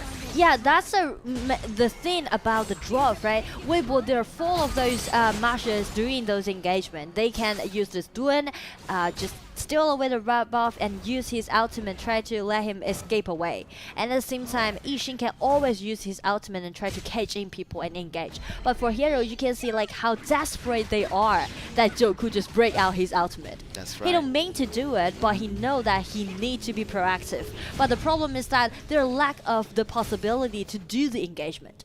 Ooh, a little bit dangerous there for Bell, but he used the flash away to get away in time. But no flash here for the mid laners of Hero. Princess Frost is going to be that target, is going to be really vulnerable if Weibo decide to go after that mid laner. But look at the hair. Everything is going to be rounded up into that mid lane, because right now Beijing Weibo, you know, they have the top lane, they got the bottom lane, so maybe it's gonna for them time to fight the mid lane. Try to push the mid lane in, since they know this Princess Frost doesn't have this flash available yet. So here's the Howling Emblem. Here, where would they go? Right here after lane Princess Frost. Princess Frost goes down. The frozen on two people. The AoE ability already been burned out. But here is gonna be No Fear. Oh, the ultimate from Zhang Fei, a really perfect engagement, and that's gonna be the opportunity made for Hero. Try to get in, everyone just scattered a little bit, but we will still hold on and make it as a 1-3 trade. That's right. That's a really nice trade. However, you know, they got the jump. Zhang Fei got the jump on Weibo with that team crowd control. But look at here, Hua Jin cage everybody up. And look at this, getting knocked up. Aohan goes down. The Byron flash engage did it so well. No hesitation here, and no flash on Aohan. And Weibo just going crazy with the kills and getting the tower at the bottom. And this is the deciding kill, because after that we can just be so sure that Weibo is in favor of the game. Because before it's more like some trades happening out there. Weibo try to gain a priority, but they're still a little bit afraid about Joku's ultimate. And actually the scariest thing do happen. If it's not because of Quadrant's fast reaction, they might just lost the priority of the game. But after Zemo just use the flash, the snap engagement, and take our hand down, the core player from Hero, that kind of just led Weibo to win a huge advantage in the mid game. That's right, Heroes fighting their demons right now. Right now here, No Fear try to make an opening play here. Try to go around, going after Huajun. Huajun has the Splendor, he uses it, but still get taken out by Xinghan and the AoE ability of Bell. Oh, there's like a double coming in from Hero. First hand was done by No Fear, and after he completed the whole combo, he just get away from it. And Xinghan just come up with the last ditch effort. That's right, and yeah, great positioning on that AoE by Bell. That allows the slow on Huajun, allows Xinghan to go in with a poke too. So yeah, great job on that fight, but they're not done yet. I feel like Beijing will get that stun on Bell. Bell is gonna be in trouble, but he's gonna get away. A little bit overstepping for Chaoshi. Chaoshi goes down, and that's the turnaround comeback for Bell. Bell getting the kill again on Beijing Weibo. This is the turning point for Hero. This is a comeback from Hero because this is the crucial skirmish that happened around 10 minutes mark. So that actually helped Hero secure the Dark Tyrant, allowing them to deal even extra monstrous damage out upon Weibo. Right now, Hero is fighting back here, and even though they're like 4 kills behind, but the goals is pretty much equalizing right now. Heroes gaining another kill on Weibo. The more step they take closer, the better. Right now they're playing super cautious, and they know that they can fight back now. This is the turning point for Hero, right? You can see No Fear's position, he's angling, and combined with Bell's skill set. It's like the synergy is definitely there from Hero. Yeah, Chaoshi thought he can get that kill on Bell, but no. The slow, the overstepping a little bit too much, and Chaoshi was out of position pretty much. Duan can't get there in front of him, and Xingyu wasn't really there with him at that time. But Slim still getting that, the ultimate piercing damage item already. So yeah, expecting a lot of damage from the Slim with the Sun Chaser 2, gaining that extra range of basic attack. But still, it's so daunting for Chaoshi to face against No Fear's Princess Lonely. Because you can see there's little thing that Weibo can do to spot that No Fear out. There's no way. You got no Fang, you got no Shouyue, you got no a really great hero to watch out this Princess Lonely, right? It's all about engagement, but you need to watch her back. That's right. Goals equalizing really closely and fighting for this Overlord, and the fight's gonna be happening. Xingyu jump in with some stuff.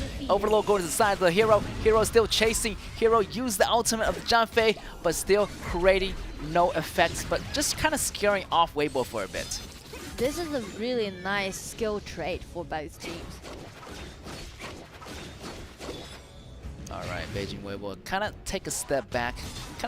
So you can look at the bigger picture right now. They need to concentrate on what they want. What's their priority target? Which target has more value? Yeah. So they need to consider that really carefully, because they don't want to jump into some pointless battle where they take out, maybe go after this Aohan, because Bell is not their main target. They want to go after this Prince of Lanning or this Aohan, but look at this, Xinghan in trouble here.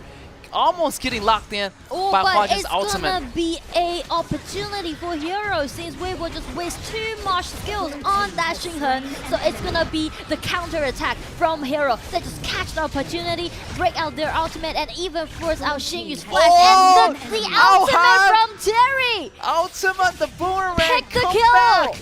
Getting the kill on Xingyu. Xingyu thought he can get away, but no. The turnaround boomerang, the return damage, the second output damage from the ultimate. 2 Hero down for Beijing Weibo, and they're looking to take their top ground tower away. This is super exhilarating, and we know that Hero is aiming for that 2-0. They're waiting to make that revenge happen, and they're now sending in those vanguards. They're not in rush. They know that they try to secure the possibility to win against Weibo.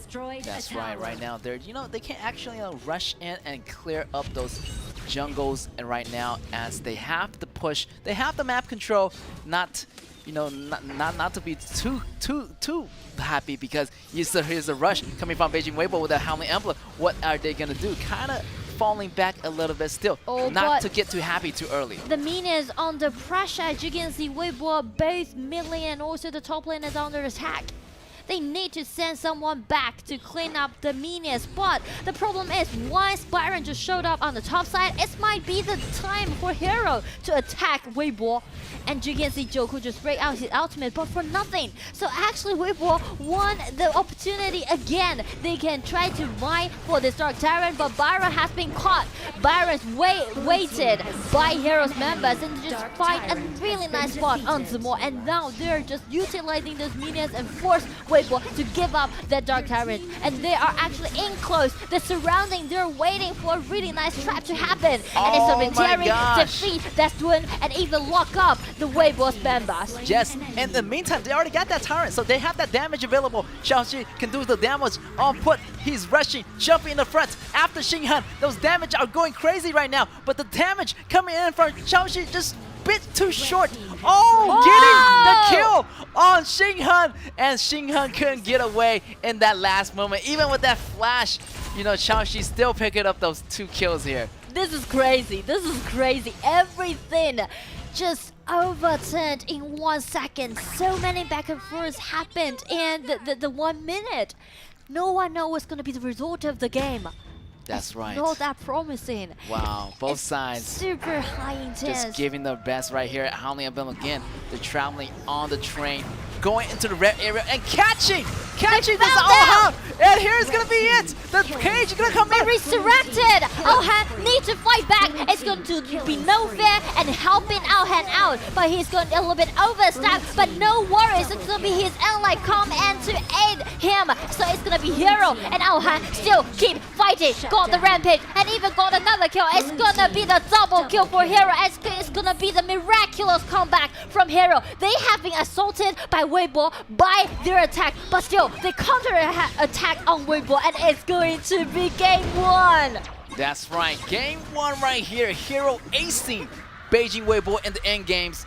Nanjing Hero takes the win. Congratulations to them, taking the victory. I like it. I like it. Super fun, super high intense seeing these two teams play against each other in game 1. Yeah, that was a super intensified match. You can see that back and forth trade. In the beginning, you know, Hero gained a lot of small advantages. But later on, you know, Beijing Weibo overpowered them in the early games. But slowly but surely, they're really patient with it, taking down the bottom tower and slowly getting that Terry farm up. And I feel like that the Slim was a little bit, you know, overstepping in one of those matches against Bell. So that was probably like a small turning point for Hero to fight back. And in the finals, everything just started to turn.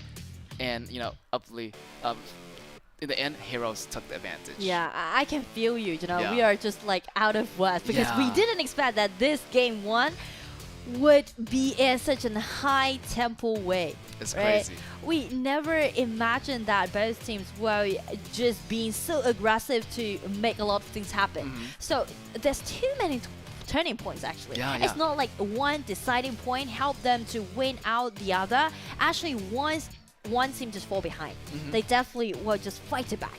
And that's the fun part to watch game 1.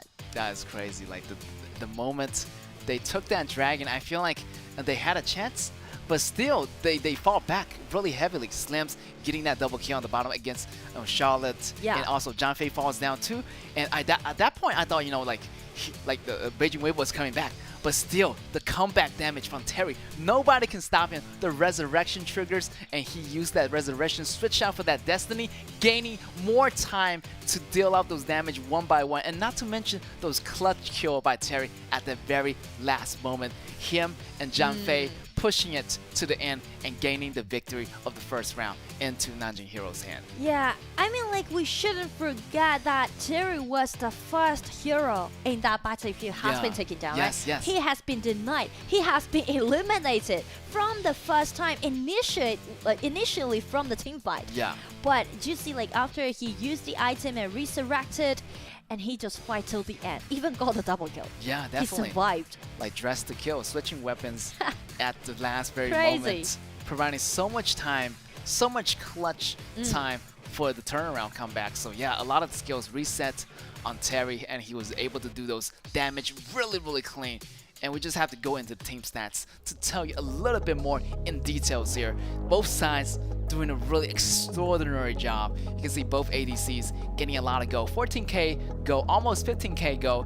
And you can see the Mortal Punisher on the side of Terry. Also, a lot of item Blood Weeper on the side of, this Beijing Weibo Slims. But those ADCs did so much damage. But in the end, Aohan came up strong. He was the last man to stay alive in order to get those damage done to the crystals.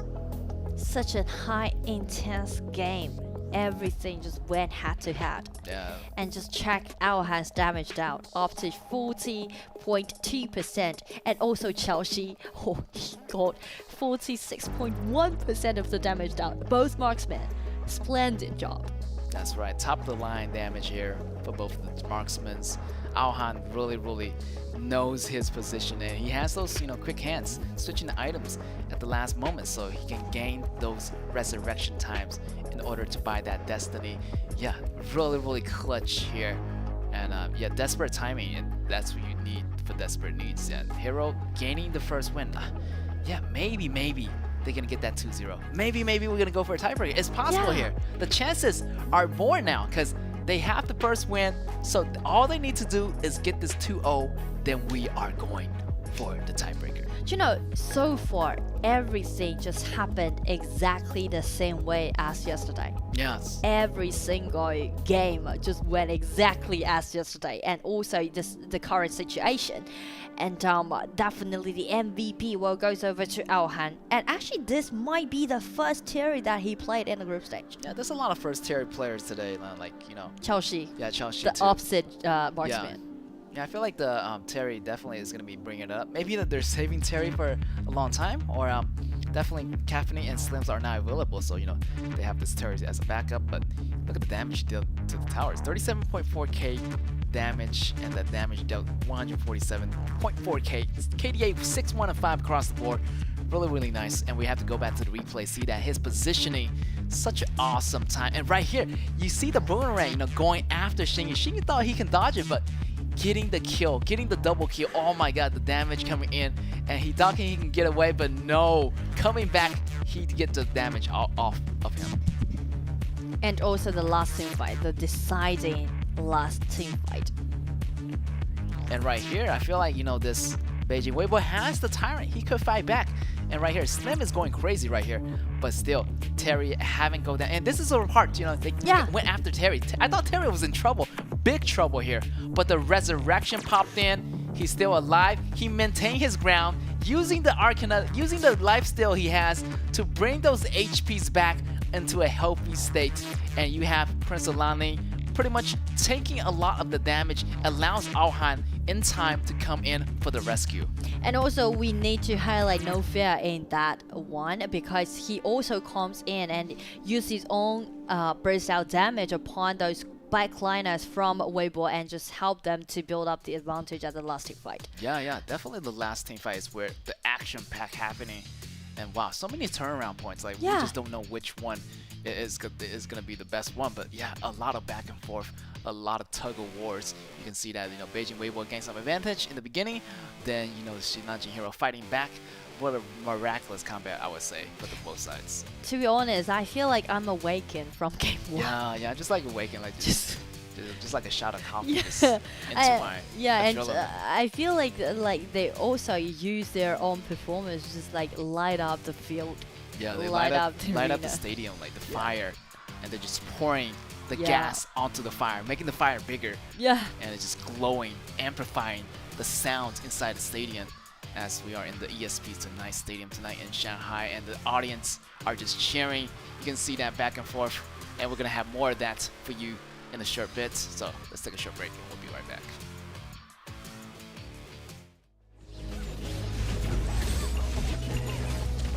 Red team has slain an enemy. Blue team.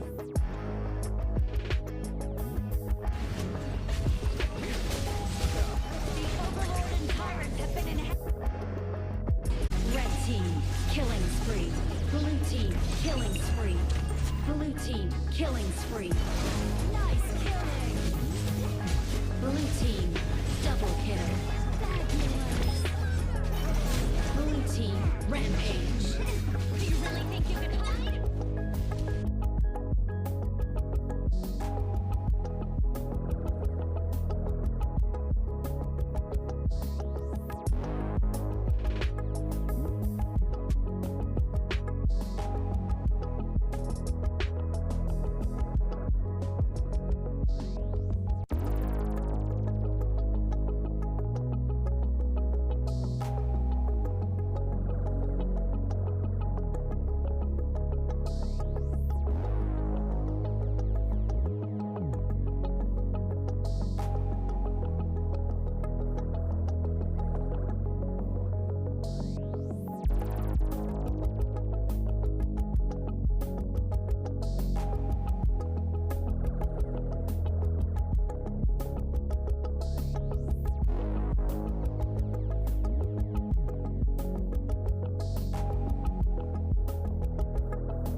And welcome back, ladies and gentlemen, and we are doing our final matchup of the day, and you can see the comeback coming from Nanjing Hero. The intensity of the match is so high right now, we can feel it inside the stadium as they're gonna attempt for going for the tiebreaker. If they do get this round 2 win for Nanjing Hero, then the tiebreaker definitely is gonna be happening, but Beijing Weibo is gonna be there to stop that. And now they get the blue side for Beijing Weibo and the red side for Nanjing Hero. Only one game left. That's right. Only one chance left for both teams. And you can see fans are just went crazy right now. Everyone just not only cheering for their teams, but also screaming out. That's right, screaming at their top of the lungs right here inside the stadium at the ESP. And wow, so much excitement for us and also in the audience as well, as we are attempting to see this match happening for the second round here. First round definitely awoke in me. That was like a shot into my adrenaline system. I can feel the goosebumps up my spine. And yeah. Wow, this is getting hot in here. I gotta take off my jacket for this, because this match is gonna be high intensity. I feel like this is hyper competitive. You see, like the opening of the game isn't that smooth. Both teams actually commit several mistakes. But when we're getting closer to the late game, you can see both players are totally warmed up. They're totally getting into the zone. Everyone just performed so well. Not even mention to the last team fight, and also the operation around that Dark Tyrant camp, right? And I do believe this time maybe we will, after lost the game 1, they will choose to stay at the blue side, try to gain the priority, try to gain some powerful pick for themselves, and try to gain this 1 point back. Because after all, if Weibo won at least one game, they're still gonna secure the first place. That's right, and let's see, Beijing Weibo is gonna be on the blue side this time, so yeah, definitely they're gonna have that a little bit of edge in this time versus Nanjing Hero on the red. So yeah, hopefully Nanjing Hero is gonna be prepared for this. They need to get this win in order to go into the tiebreaker. Yeah. Take a good look at the draft, and you can see Weibo just ban away this man and slims. This give me kind of feel like Weibo tried to prioritize that bottom lane. Might gave Chaoshi a really powerful pick. Yeah, I'm smelling like, you know, maybe Caffeine is going to be up, because they haven't used Caffeine yet, and also Caffeine with that main combo is also available. They have the first pick here. They're gonna go for the caffeine on the Chaoxi. So yeah, dangerous combination here for the side of Beijing Weibo. Let's see how Hero countered this. Here have the, pretty much Limpo is being really prevalent pick in the season right now. So yeah, that one, and with the core jungler, definitely Nanjing Hero is gonna go with a jungle core, using No Fear as his Musashi, and also Xinghen creating a lot of AoE knockup. But over here, the powerhouse combo at the bottom. So definitely I'm smelling like a Mods is coming up maybe to target this bottom lane duo, because this bottom lane duo is gonna have a really winning lane for the side of Beijing Weibo. Yeah, and I'm thinking about the Zip. And Zip and Solaris. On the stage. Yeah, Zip and Solaris. Solaris, great combination. Yeah. But maybe Beijing Weibo, maybe they're gonna ban that out. Maybe banning out those like shooters like the But it's not enough, you see? Yeah, it's not. Huangjong, Garo, Solaris. Which one you're gonna take away? That's right. They're gonna choose to take away. So that leaves a lot of more choices. And over here, Nanjing Hero banning out the top hero, also banning out those junglers that have really burst damage. So what's it gonna be? Beijing Weibo on the blue side, banning out Huangjong. So they still have Solaris available. Yeah. They still have Blue Bottom number 7 available. Take your pick, choose your poison. So that's the point, you see. Weibo, they didn't really take care about the Zip, and we know that Joku is really good at playing the Zip, especially in a protective way. And also we know that Hou-Yi can be one of the great counter pick towards Caffeine, not even mentioned to Aohan is a great Solaris player. So that's the point. We know that both marksmen are online, right? Both our marksmen are really in the zone right now. So we might see another bottom focus be brought back into the game. Yeah, I really didn't expect that Zip to come out, so this is a really surprise pick from Nanjing here. Like, they're hiding this weapon for round 2, so... No, I mean, like, Joku is really good at playing the Zip. We know that he uses Zip frequently. They might be the first team who let the AoV hero be put on this support position. Oh, what is this? Maybe a jungler Zhuangzi. No way, this is so cool here. Really? Jungler Zhuangzi? Yeah, it's possible because the team fights, as long Chaoxi gets the goal he needed, he's gonna get unstoppable. Nobody gonna be stunning him. He's gonna be purified every single time using that ultimate. So yeah, I'm expecting the team fights to be really powerful. No way for Solaris to do this ultimate on him. So I feel like this jungle proximity for this Linghen, he has to be sticking really closely to this Caffeine, making sure that the rotation is going to be really doing well and protecting this Caffeine in order to get this Caffeine farm up in the beginning and all the way through the end games. But you know what the problem is? That you only got one core player. That's right. You only got Caffeine to be played as the core of the whole game, which is kind of risky, right? Risky situation. Could you make sure that Caffeine is going to survive till the end? Is it possible? Is it promising? Since like the other side, the opposite team actually had this Limpo to be the initiator, right? And also they got Hou-Yi, they got Zip being good engager, and also the Musashi. If Musashi comes in, who's gonna push this Musashi back? Right? That's right. Like I totally can understand they're trying to let this Zhuangzi to cleanse all of those debuff, all of those controllability. But the problem is if Hero just separate all of those engaging skills. For example, Limbo comes in first, and then force you to break your ultimate from Zhuangzi, and then let Musashi or let Zip comes in. Right? There's a hierarchy can be seen from Hero's composition. There's multiple, it's available for you to do different initiation. Yeah, there's right? gonna be multiple And that's threats. the problem. How you're gonna protect your Caffeine in team fight, and what kind of strategy that you're gonna have to push your enemies back? There's no engagement can be seen from Weibo's composition. So definitely I would say Hero win the upper side in the draft. That's right, in the draft. However, they do have that, intimidate, purify, Huangjong's ability to do some, poking damage before that happens. Also, the boost of HP healing from this meme is going to be really crucial. Definitely, their core players is going to be in trouble because they only have one core versus a multiple core. Who's going to neutralize those CCs one after another? So that's going to be the question here in this match. Beijing Weibo on the blue versus Hero on the red. Speaking to the draft, I will put my money on Hero because they can be super proactive and they just need to make sure they are gonna play defensively at the lanes and make sure that no one dies in the early game, and that's it. And you can see how desperate, how eager that Weibo is trying to make something happen. Because the only way for them to win out Hero in this game is try to let Chelsea being so dominating throughout the game. I mean, he needs to win the advantage from the very first minute till the end. Definitely. He needs to be ahead. If they're falling behind, definitely this is going to be a losing composition on the side of Beijing Weibo.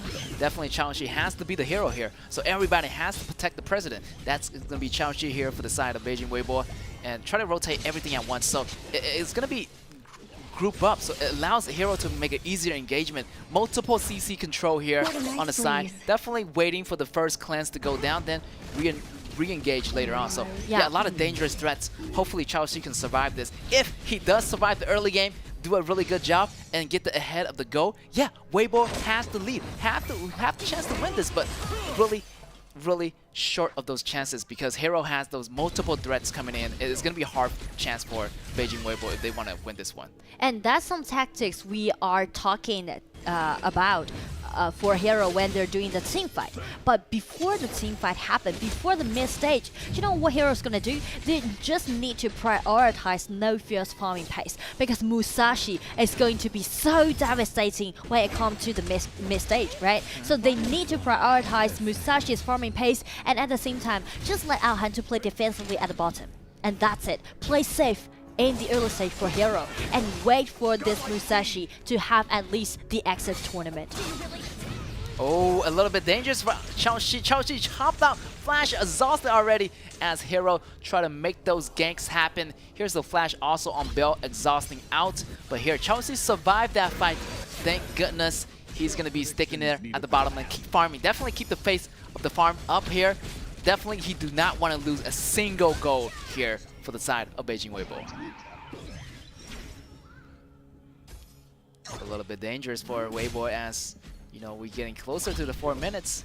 They're going to be fighting for that Tyrant available. So yeah, those Tyrants going to be the determining factor. If they lock down every single Tyrant, then yeah, the goal is going to be pouring in for Beijing Weibo, but they need to have that river control in order to get that advantage. We will keep pressing at the bottom lane, but it's not easy for you to take Solar's tower down. It's not even meant to be with that zip, right? Yeah. So definitely Hero is doing so well right now. They are not that hurried. Actually, they just calm down. They have such a clear understanding towards their own composition. They know that they just need to play the safe in the early stage, and that's it. Yeah. They are not be the one in hurry, and Weibo is just being so desperate right now because they try so hard to make a lot of things happen, but actually Chelsea just fall behind during the laning because his flash is not available right now. A little bit risky. I feel like Beijing Weibo is pouring all their eggs in one basket right now. This basket is going to drop, and one egg is going to cause so much damage to the other eggs. But wow, you know, Nanjing Hero here, he has multiple cores, multiple egg. If one core fails, the other core is going to pick it up. If, you know, this Solaris fails, Musashi is going to pick it up, or this Jun is going to pick it up with those burst damages as well. So yeah, a lot of different threats coming in from Nanjing Hero. Beijing Weibo need to be super careful. Ooh, no fear on the top, but he's going to go down here to the Zhimo's first skill, and that's going to be first blood go into the hands of Beijing Weibo. This is a really nice start here for the side of Beijing Weibo. So still, they do have a chance as long as they keep this go up. The counter invasion is going to be possible here. Lin Han getting this red from the side of Hero. This is not easy to do so. First, definitely No Fair has been caught off guard and Hero tried to make something happen at the bottom lane. But still, it was a surprising opening for Weibo, and it's a really nice opportunity for them to catch. And Chelsea carrying the red buff all the time will just kind of strengthen this Cathany up. That's right, and look at that. They have the control now. They try to get the Tyrant, and now they will get it. It's really nice. So far, so good here for the side of Beijing Weibo. Getting the gold that Chaoshi needed to get that engine rolling, and No Fear already falling a little bit behind Lin Han. So yeah, I feel like their goals equalizing, but not falling too much behind. But look at that tankiness on this Zhuangzi. Building those items, building those tanky items in order to be the front line for Chaoshi. But still, it's not promising for Weibo to build up the advantage because they can't stand any loss for this caffeine. They can't just stand any loss, I mean, any. That's right. Once the front line is broken, I feel like the composition is gonna collapse. Yeah, collapse right away. Yeah. So as long they don't die not a single time, so it's gonna be really safe. But if you do fall, you're gonna take a really big fall, and you're gonna hit yourself with your face up against the dirt. Yeah. They're just gonna instantly be destroyed by Hero. So that's the risk that we mentioned back in the draft. Since you're doing pretty much like a single core composition, we will can't stand any loss of this caffeine, and also they need to prioritize this caffeine a lot. Just feed this caffeine with the red buff all the time, and all of the minions and all of those resources. That's right, protect the VIP. VIP is gonna be here at the bottom. Right, the princess of the composition. Yeah, princess. That's right, princess. I will protect you. Yeah. That's what everybody say on Beijing Weibo right here. Caffeine, the princess of the team. And look at this. The ultimate from Bell is going to draw them back a little bit. But look at here, the aggressiveness from Beijing Weibo. I do like this. They know that your composition is a little bit, kind of like a glass cannon. But they're getting the goal they needed in order to make this work. So, but they need to watch out one thing, is that Joku already made his Howling Ambulance, right? Yes. And it's gonna be a solo on the top side, Musashi with the Charlotte. That's right. Jimmo still have the Intimidate available, so the damage reduction is gonna be coming in. That's how he can extend up to Musashi at the moment. I'm looking for some potential play by Joku, because if he just uses skill 2 and just eat that Lianpo up and rolling in, use the Howling Ambulance and flash in, what might we see? What might we witness in the mid game? Maybe like not too many It's heroes. devastating. Ooh, a great hit here, but no damage. Follow up by that initiation. But yeah, I can imagine Joku actually, getting some friends into the car, going in, but maybe not too many, because if you go in at the wrong time and Li-Han can trigger that cleanse at the right time, it could be devastating for the whole group of hero. Maybe have 1 or 2 friends go in and have the chain CCs together. Wait for this Drunge's ultimate to go down, then re-engage again. So I'm seeing Joku's ability to do a lot of great plays here on the side of Hero. Yeah, a lot of potential play can be seen from this Zip.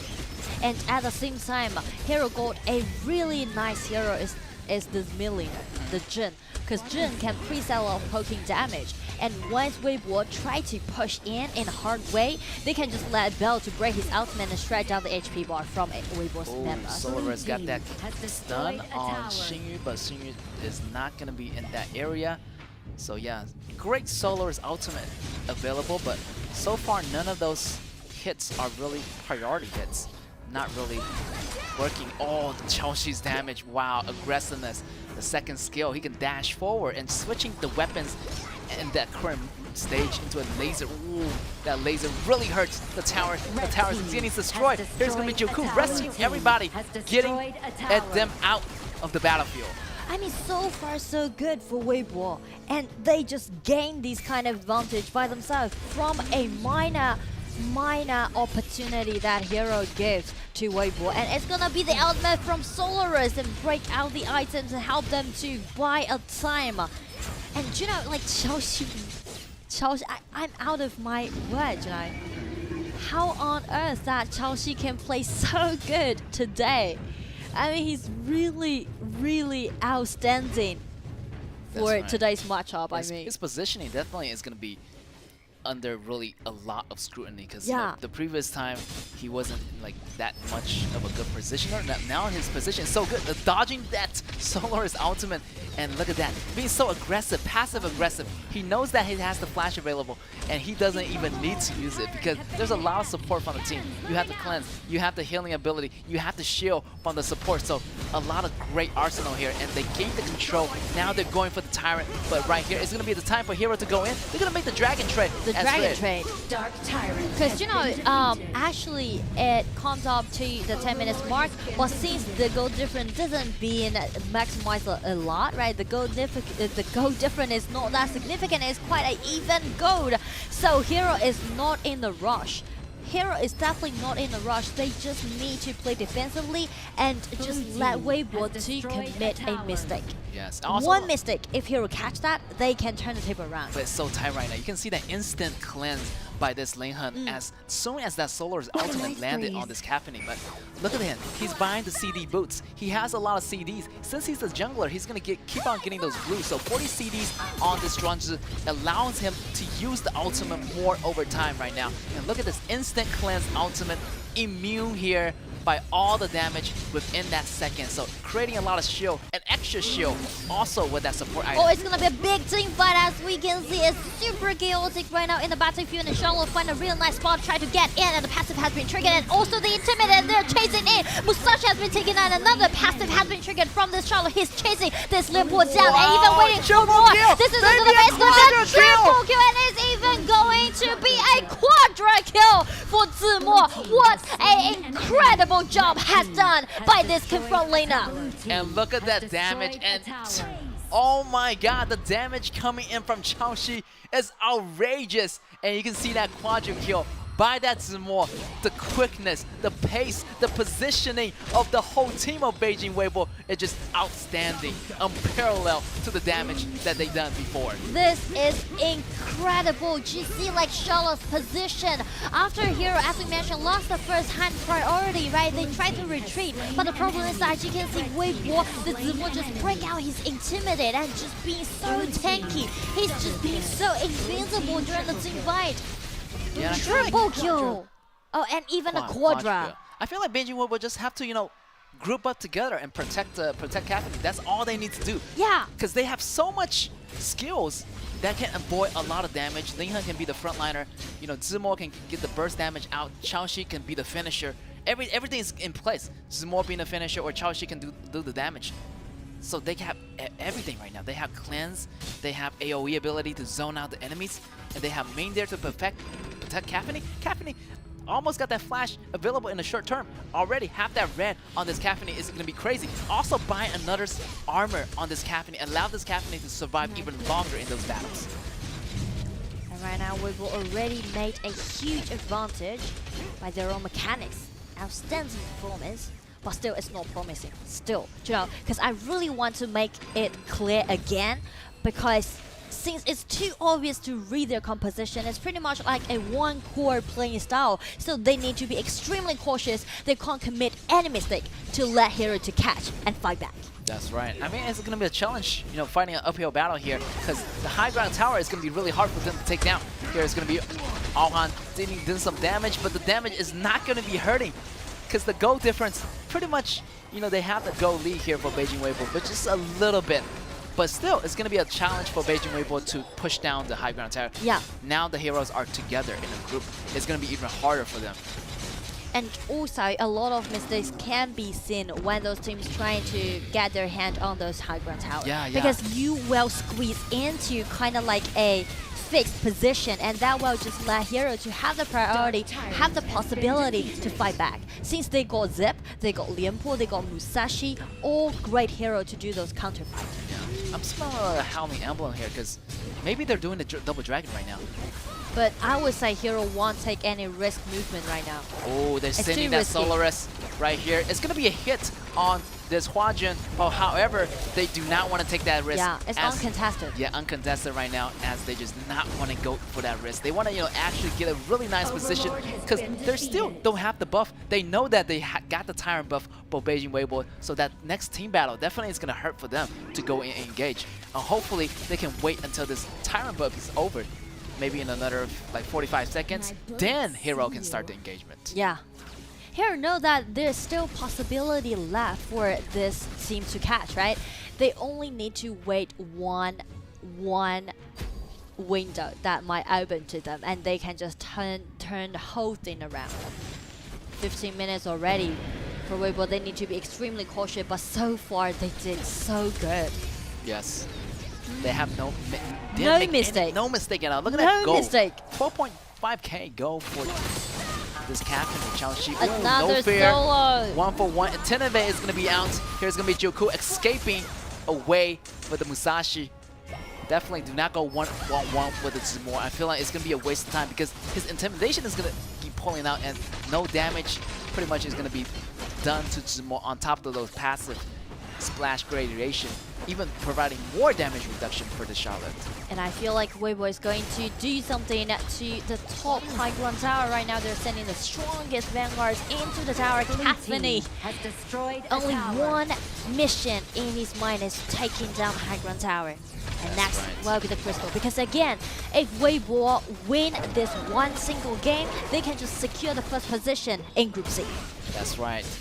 And Xiaoxi is a man on a mission right here, taking down the top tower here on the high grounds on Hero side, and they're working on their next high ground tower on the bottom, really forcing in Hero to the corners right now. Yeah. Hero's time is running out. They have to find a way to push back. Look at the blockage by Ling Han, blocking his way, and every 5 or 6 seconds he can trigger that immune state. So yeah, he cannot get stunned mostly at time. Are you trying to like stun this Strunzu? No way, not happening. He's passive and he can actually just block away all of those ultimates from Alhan Solaris. And everyone, you can see like the positioning of Weibo just being so well rounded. They just play around with the KIC2023 flash in. This is the flash for this is Sun Chaser for the flash. That's right here. Alhan flash out as well, or else he's gonna be blasted in the areas of Xiaoxi. And Zimor right here still providing a lot of vision for the team. The fight might be happening right here. Ooh, the dive goes in, but look at this, the ultimate trigger from Bell. Zimor still going. Zimor is unstoppable right now. The armors on this hero, Charlotte, the pure sky, the armors, the super tankiness of the Charlotte is unstoppable. And not to mention, like, no death on the Charlotte. Charlotte has a full stack of items already. Charlotte is being invincible right now because no burst damage can be seen from Hero's composition.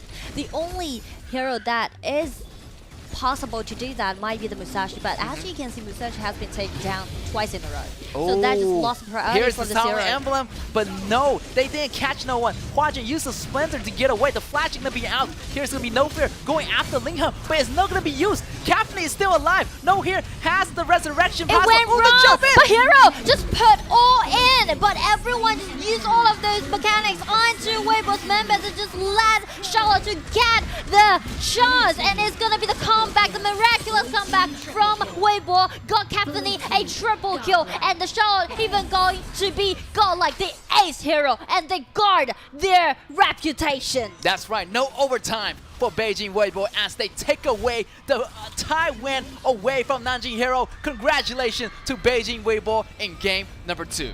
Insanely good. I would say this is the best performance for Weibo to do so far in the journey in KIC. This is a real Beijing Weibo, and the game 2 is insanely good. And you can see that, it's supposed to be, heroes coming to the side of Beijing Weibo and shaking their hands, but instead, they just shake their hands anyway on the way out. But still, I feel like that last match, No Fear kind of, didn't have any priority on the targets. KIC2023 was out of control. KIC2023 had that resurrection, and you can see that nobody was having their eyes on Charlotte. Charlotte was being the unstoppable beast. Nobody's taking him down. Nobody's taking Zimor down at that very last moment, and the burst damage coming from Zimor and the resurrection coming from Xiaoxi allows them to clean everyone up from Nanjing Hero. Oh, I love the sportsmanship. Yeah. Both teams just stand aside of the trophy. What a game. Play with the best performance, and that's why we love esports. That's right. You can see that respect is shown on both sides, kind of like bowing at the same time to the audience, showing great sportsmanship, showing respect to both sides as they walk out of this match stage. 1-1 at the end.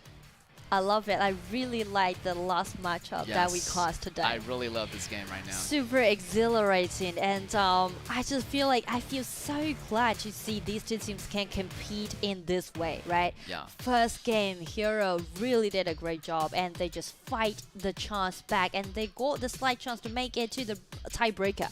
And Beijing Weibo just used their dominance, used their own power set. No. Yeah, I feel like they did a really nice job because, like, at first, it's really risky to use this composition. Risky. Use like the one core playing style, everything on the line. So they put like every money all in on this caffeine, and it really worked. But that's only going to be one risk.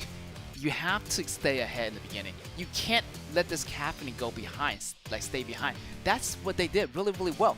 Nothing bad happened to caffeine at the beginning. Early game was pretty much easy for the side of Beijing Weibo. After that, you got the advantage, you got the goals, you got the control of the map. You just steamroll the whole game through. So yeah, this strategy does work well only if you're ahead. But still, Nanjing Hero did really well. They try to come back as much as possible. You can see that last, the CC combos come in, but the damage coming in wasn't enough. They don't have the burst damage. I feel like, this No Fear was focusing on the damage on other people, focusing on this, Princess Frost. Princess Frost used the Splendor, using the Flash, took so many time away from this No Fear, so allows this Caffeine, allows this Charlotte to deal so much damage back already. By that time, when No Fear came back, it's already too late.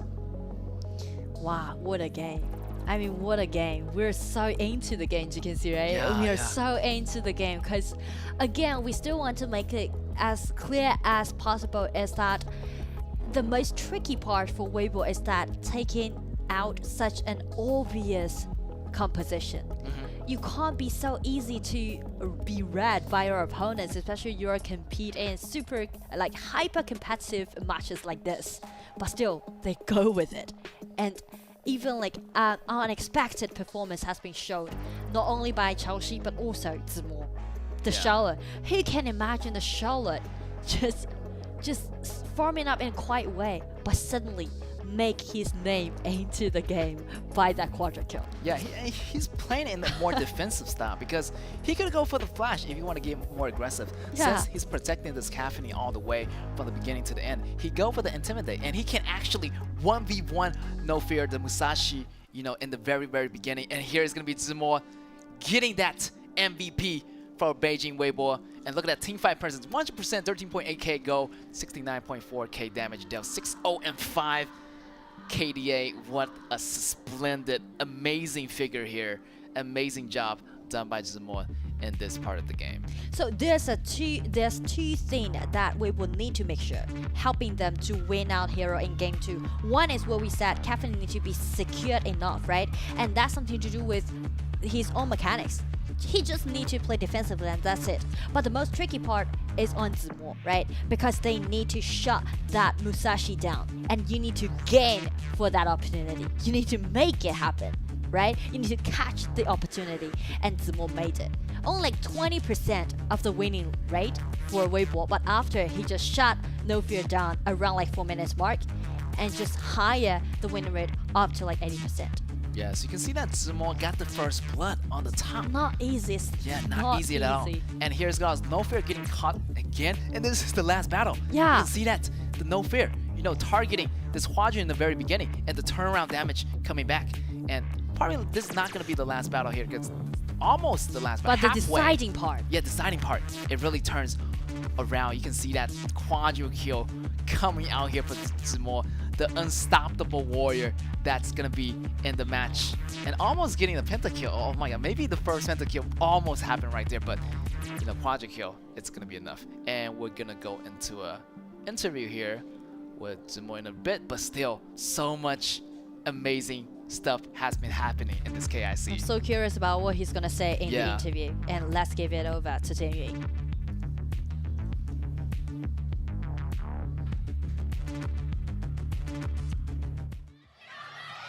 All right, welcome back. Thank you, guys. And I am now at the interview area. Joined by me will be Zimo from Beijing Weibo. Please say hi to the audiences. Hello, 我是北京微博Zimo。 Yeah. Closer to the mic, please. 来，我们这个离麦克风近一点。Thank you for your performance. It's really amazing. So, in game 1, actually, you are leading a lot, but ending up failing that game. So, what exactly went wrong for that one? 我们第一局呢，其实是领先非常多的啊，但是那局没有拿下来。从你个人视角，觉得那一局有一些比较可惜的点会在哪里呢？就是我们大线，然后中路被冲了嘛，没协调好。All right. When we are trying to do the split push, unfortunately, our mid laner got somehow, during the mid river, during the mid lane, somehow we got ambushed right there. It will be the reason why we failed for game 1. And actually, how about the game 2? That composition is really interesting. How about the jungler for Zhangzi? How do you feel about that? So, whose idea is it to pick Zhangzi as a jungler? 我们第2局的阵容其实也非常的精彩拿到了庄周进行一个打野。这当时是怎么考虑的，以及这是一个谁的主意呢？就是当时就是觉得庄周好用，然后林恩就说选庄周。All right. Back then, during the BP, Lincoln found Zhangzhou being very perfect, suitable for this competition. And yeah, that's basically Lincoln's own idea, to pick this particular hero and performed really amazing in the game. Let's talk more about the quadra kill, with the Charlotte you gained. What happened then for you to seize that kind of opportunity? 聊一聊夏洛特非常非常精彩的一波4杀。那波4杀给我们复盘一下具体发生了什么？那波其实主要是正面打得好，然后我过来就是侥幸捡到4杀。All right. Being really, really humble about this. Actually, the reason I have a quadra kill is because I think the frontliners, my teammates, are doing so well. It's a matter of luck for me trying to get right at the right spot and get that quadra kill for the team. So how about the knockout stage? What will be your personal goal in the knockout stage? 非常就是也是恭喜我们北京微博呢第1名出现。来到我们下一轮的话，自己有什么目标吗？就打好每一场就行了。All right, we will try our best in every single battles in the future. Thank you so much for your time. 谢谢感谢子波接受我们的采访。Looking forward to your future play in the knockout stage. And this will be the end. Back to you, Nora. Who can imagine a man just grab a quadra kill and say all right, I picked the quadra kill by coincidence, and at the same time just keep content and also being so calm when he's doing the interview. Yeah, I feel like he's really humble and modest about it. He just I just shook it off. I just arrived at the same lucky area. me, Lucky me. Just picking up the quadra kill. All of a sudden here, but still great job to Beijing Weibo. Actually, they got 16 points out of the whole series because of that last match was a tie. So yeah, no perfect point yet for any team. Maybe tomorrow's match, maybe TTG. They're gonna have a chance of grabbing it. But to be honest, it's no matter about whether they got the perfect points or not, because I really enjoyed the last matchup. To be honest, the last matchup really had to have such a blast. You can see that. It was a risky composition, but still, Beijing Weibo made it work, and they shut down the overtime. No, we're not going to the tiebreaker. Definitely, we're gonna take it away. And that's exactly the change that I feel out that happening right now in Beijing Weibo, right? Because I know that this team always seek for safeness. But again, check the composition that they select, the drop they did in such an important deciding match point. I would say this is the match point, right? If they lose it, then Hero will go for the tiebreaker. It won't be promising if we are doing the best of 1 format, right? But still, they just hazard to do it and just higher risk but higher reward. Yeah, definitely high risk, high reward, and really, really curious about their conversation because you can see Linghen thinking which hero is gonna be easier to use, and Linghen's yeah, I'm gonna go with Zhuangzi. So a lot of confidence. They just pick it right away, no hesitation. They just tell everybody hey, which hero is gonna be the communication around the team is really, really good. So they know they can put their trust. Even though he chooses Zhuangzi, everything is gonna be put on this caffeine. So they put a lot of trust. And a lot of their teammates. Indeed. I mean, totally the trust works for Beijing Weibo. Wow, I just out of my word seeing this. But again, we're gonna have a quick review to our today's results. The first part of today's matchup just end up with a 2-0 again. The only difference compared to the first round for Group C is that the last matchup end up with a 1-1 tie. Yeah, I feel like we're gonna see more 1-1 ties as the group stage goes on. You can see in the first week of the group stage, pretty much all 2-0s. Then the second week, you can see that tie from AG and the Wolves in the tie in today's match. Also the tie happening in the Group D as well. Also the tie happening in Group B. So the matches progresses, each team are getting stronger. Every team is progressing one after another. And one interesting fact that I want to share with you guys is that actually we can see all for A, B, C, the top 2 teams already be secured, right? AG Wolves, RW, KSG, Weibo, and Hero. But the only question is, Mars Tigers or One Team Esports might be the last hope of those wildcard qualified teams. Yeah, I'm really excited to see what happens tomorrow matchup, as one team is going to go against Mars Tiger in the beginning of the match. The deciding matchup for game 1. Yeah. Wow. That's going to be really cool because you can see that the result, if you know which team is going to get that ticket into the playoffs. Yeah. Also, TTG also going to be playing tomorrow. So yeah, expecting those matches to be electrifying like the ones today. Wow, you know, like, because we know the deciding matchup definitely will be as the last matchup for the day, but we know that Mars Tigers and One Team Esports, they tied up last round, right? They make it at a tie, and we know that TTG had a really high possibility just secure their place getting into the knockout stage. So the last tickets will be decided from One Team Esports and Mars Tigers, and they are gonna play the first game tomorrow. Yeah, definitely excited for that. I'm super excited to do, like, because it's going to be the wildcard qualifier rematch. Yeah. As they have tie points, so they're going to find out who's going to get that second spot, and the first match is going to determine that. Whoever to zero the other team will kind of just secure the ticket, the last ticket. Pretty much. And if it's going to be another tie, then the tiebreaker it will be. Oh, tiebreaker between the wild qualifier team. Yeah. This is interesting because we don't see like a lot of ties for that second place. So definitely another high intensity matchup coming at your way tomorrow. Definitely I'm gonna be sticking by that, you know, live stream, ready for that match to be happening right in front of me. And tomorrow will be the last day of our group stage, right? The last day, and all 8 teams, all 8 spots will be decided after tomorrow's matchup. That's right. And we will dive into the knockout stage, which will take place in Shenzhen. That's right. I can't wait for that. Definitely it's gonna be in Shenzhen. So yeah, everybody is gonna be preparing because these top 8 teams moving into the playoffs, like wow, it's gonna be super high intensity. Like just imagine like the wildcard qualifier already being high intensity, group stage already the intensity is up here. I just can't imagine the knockout stage how crazy it's gonna be because it's gonna be BO7s.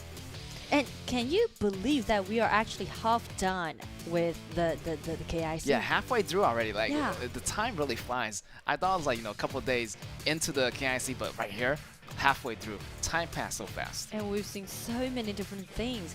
And tomorrow, I am really looking forward to the first matchup because it's gonna be the deciding point.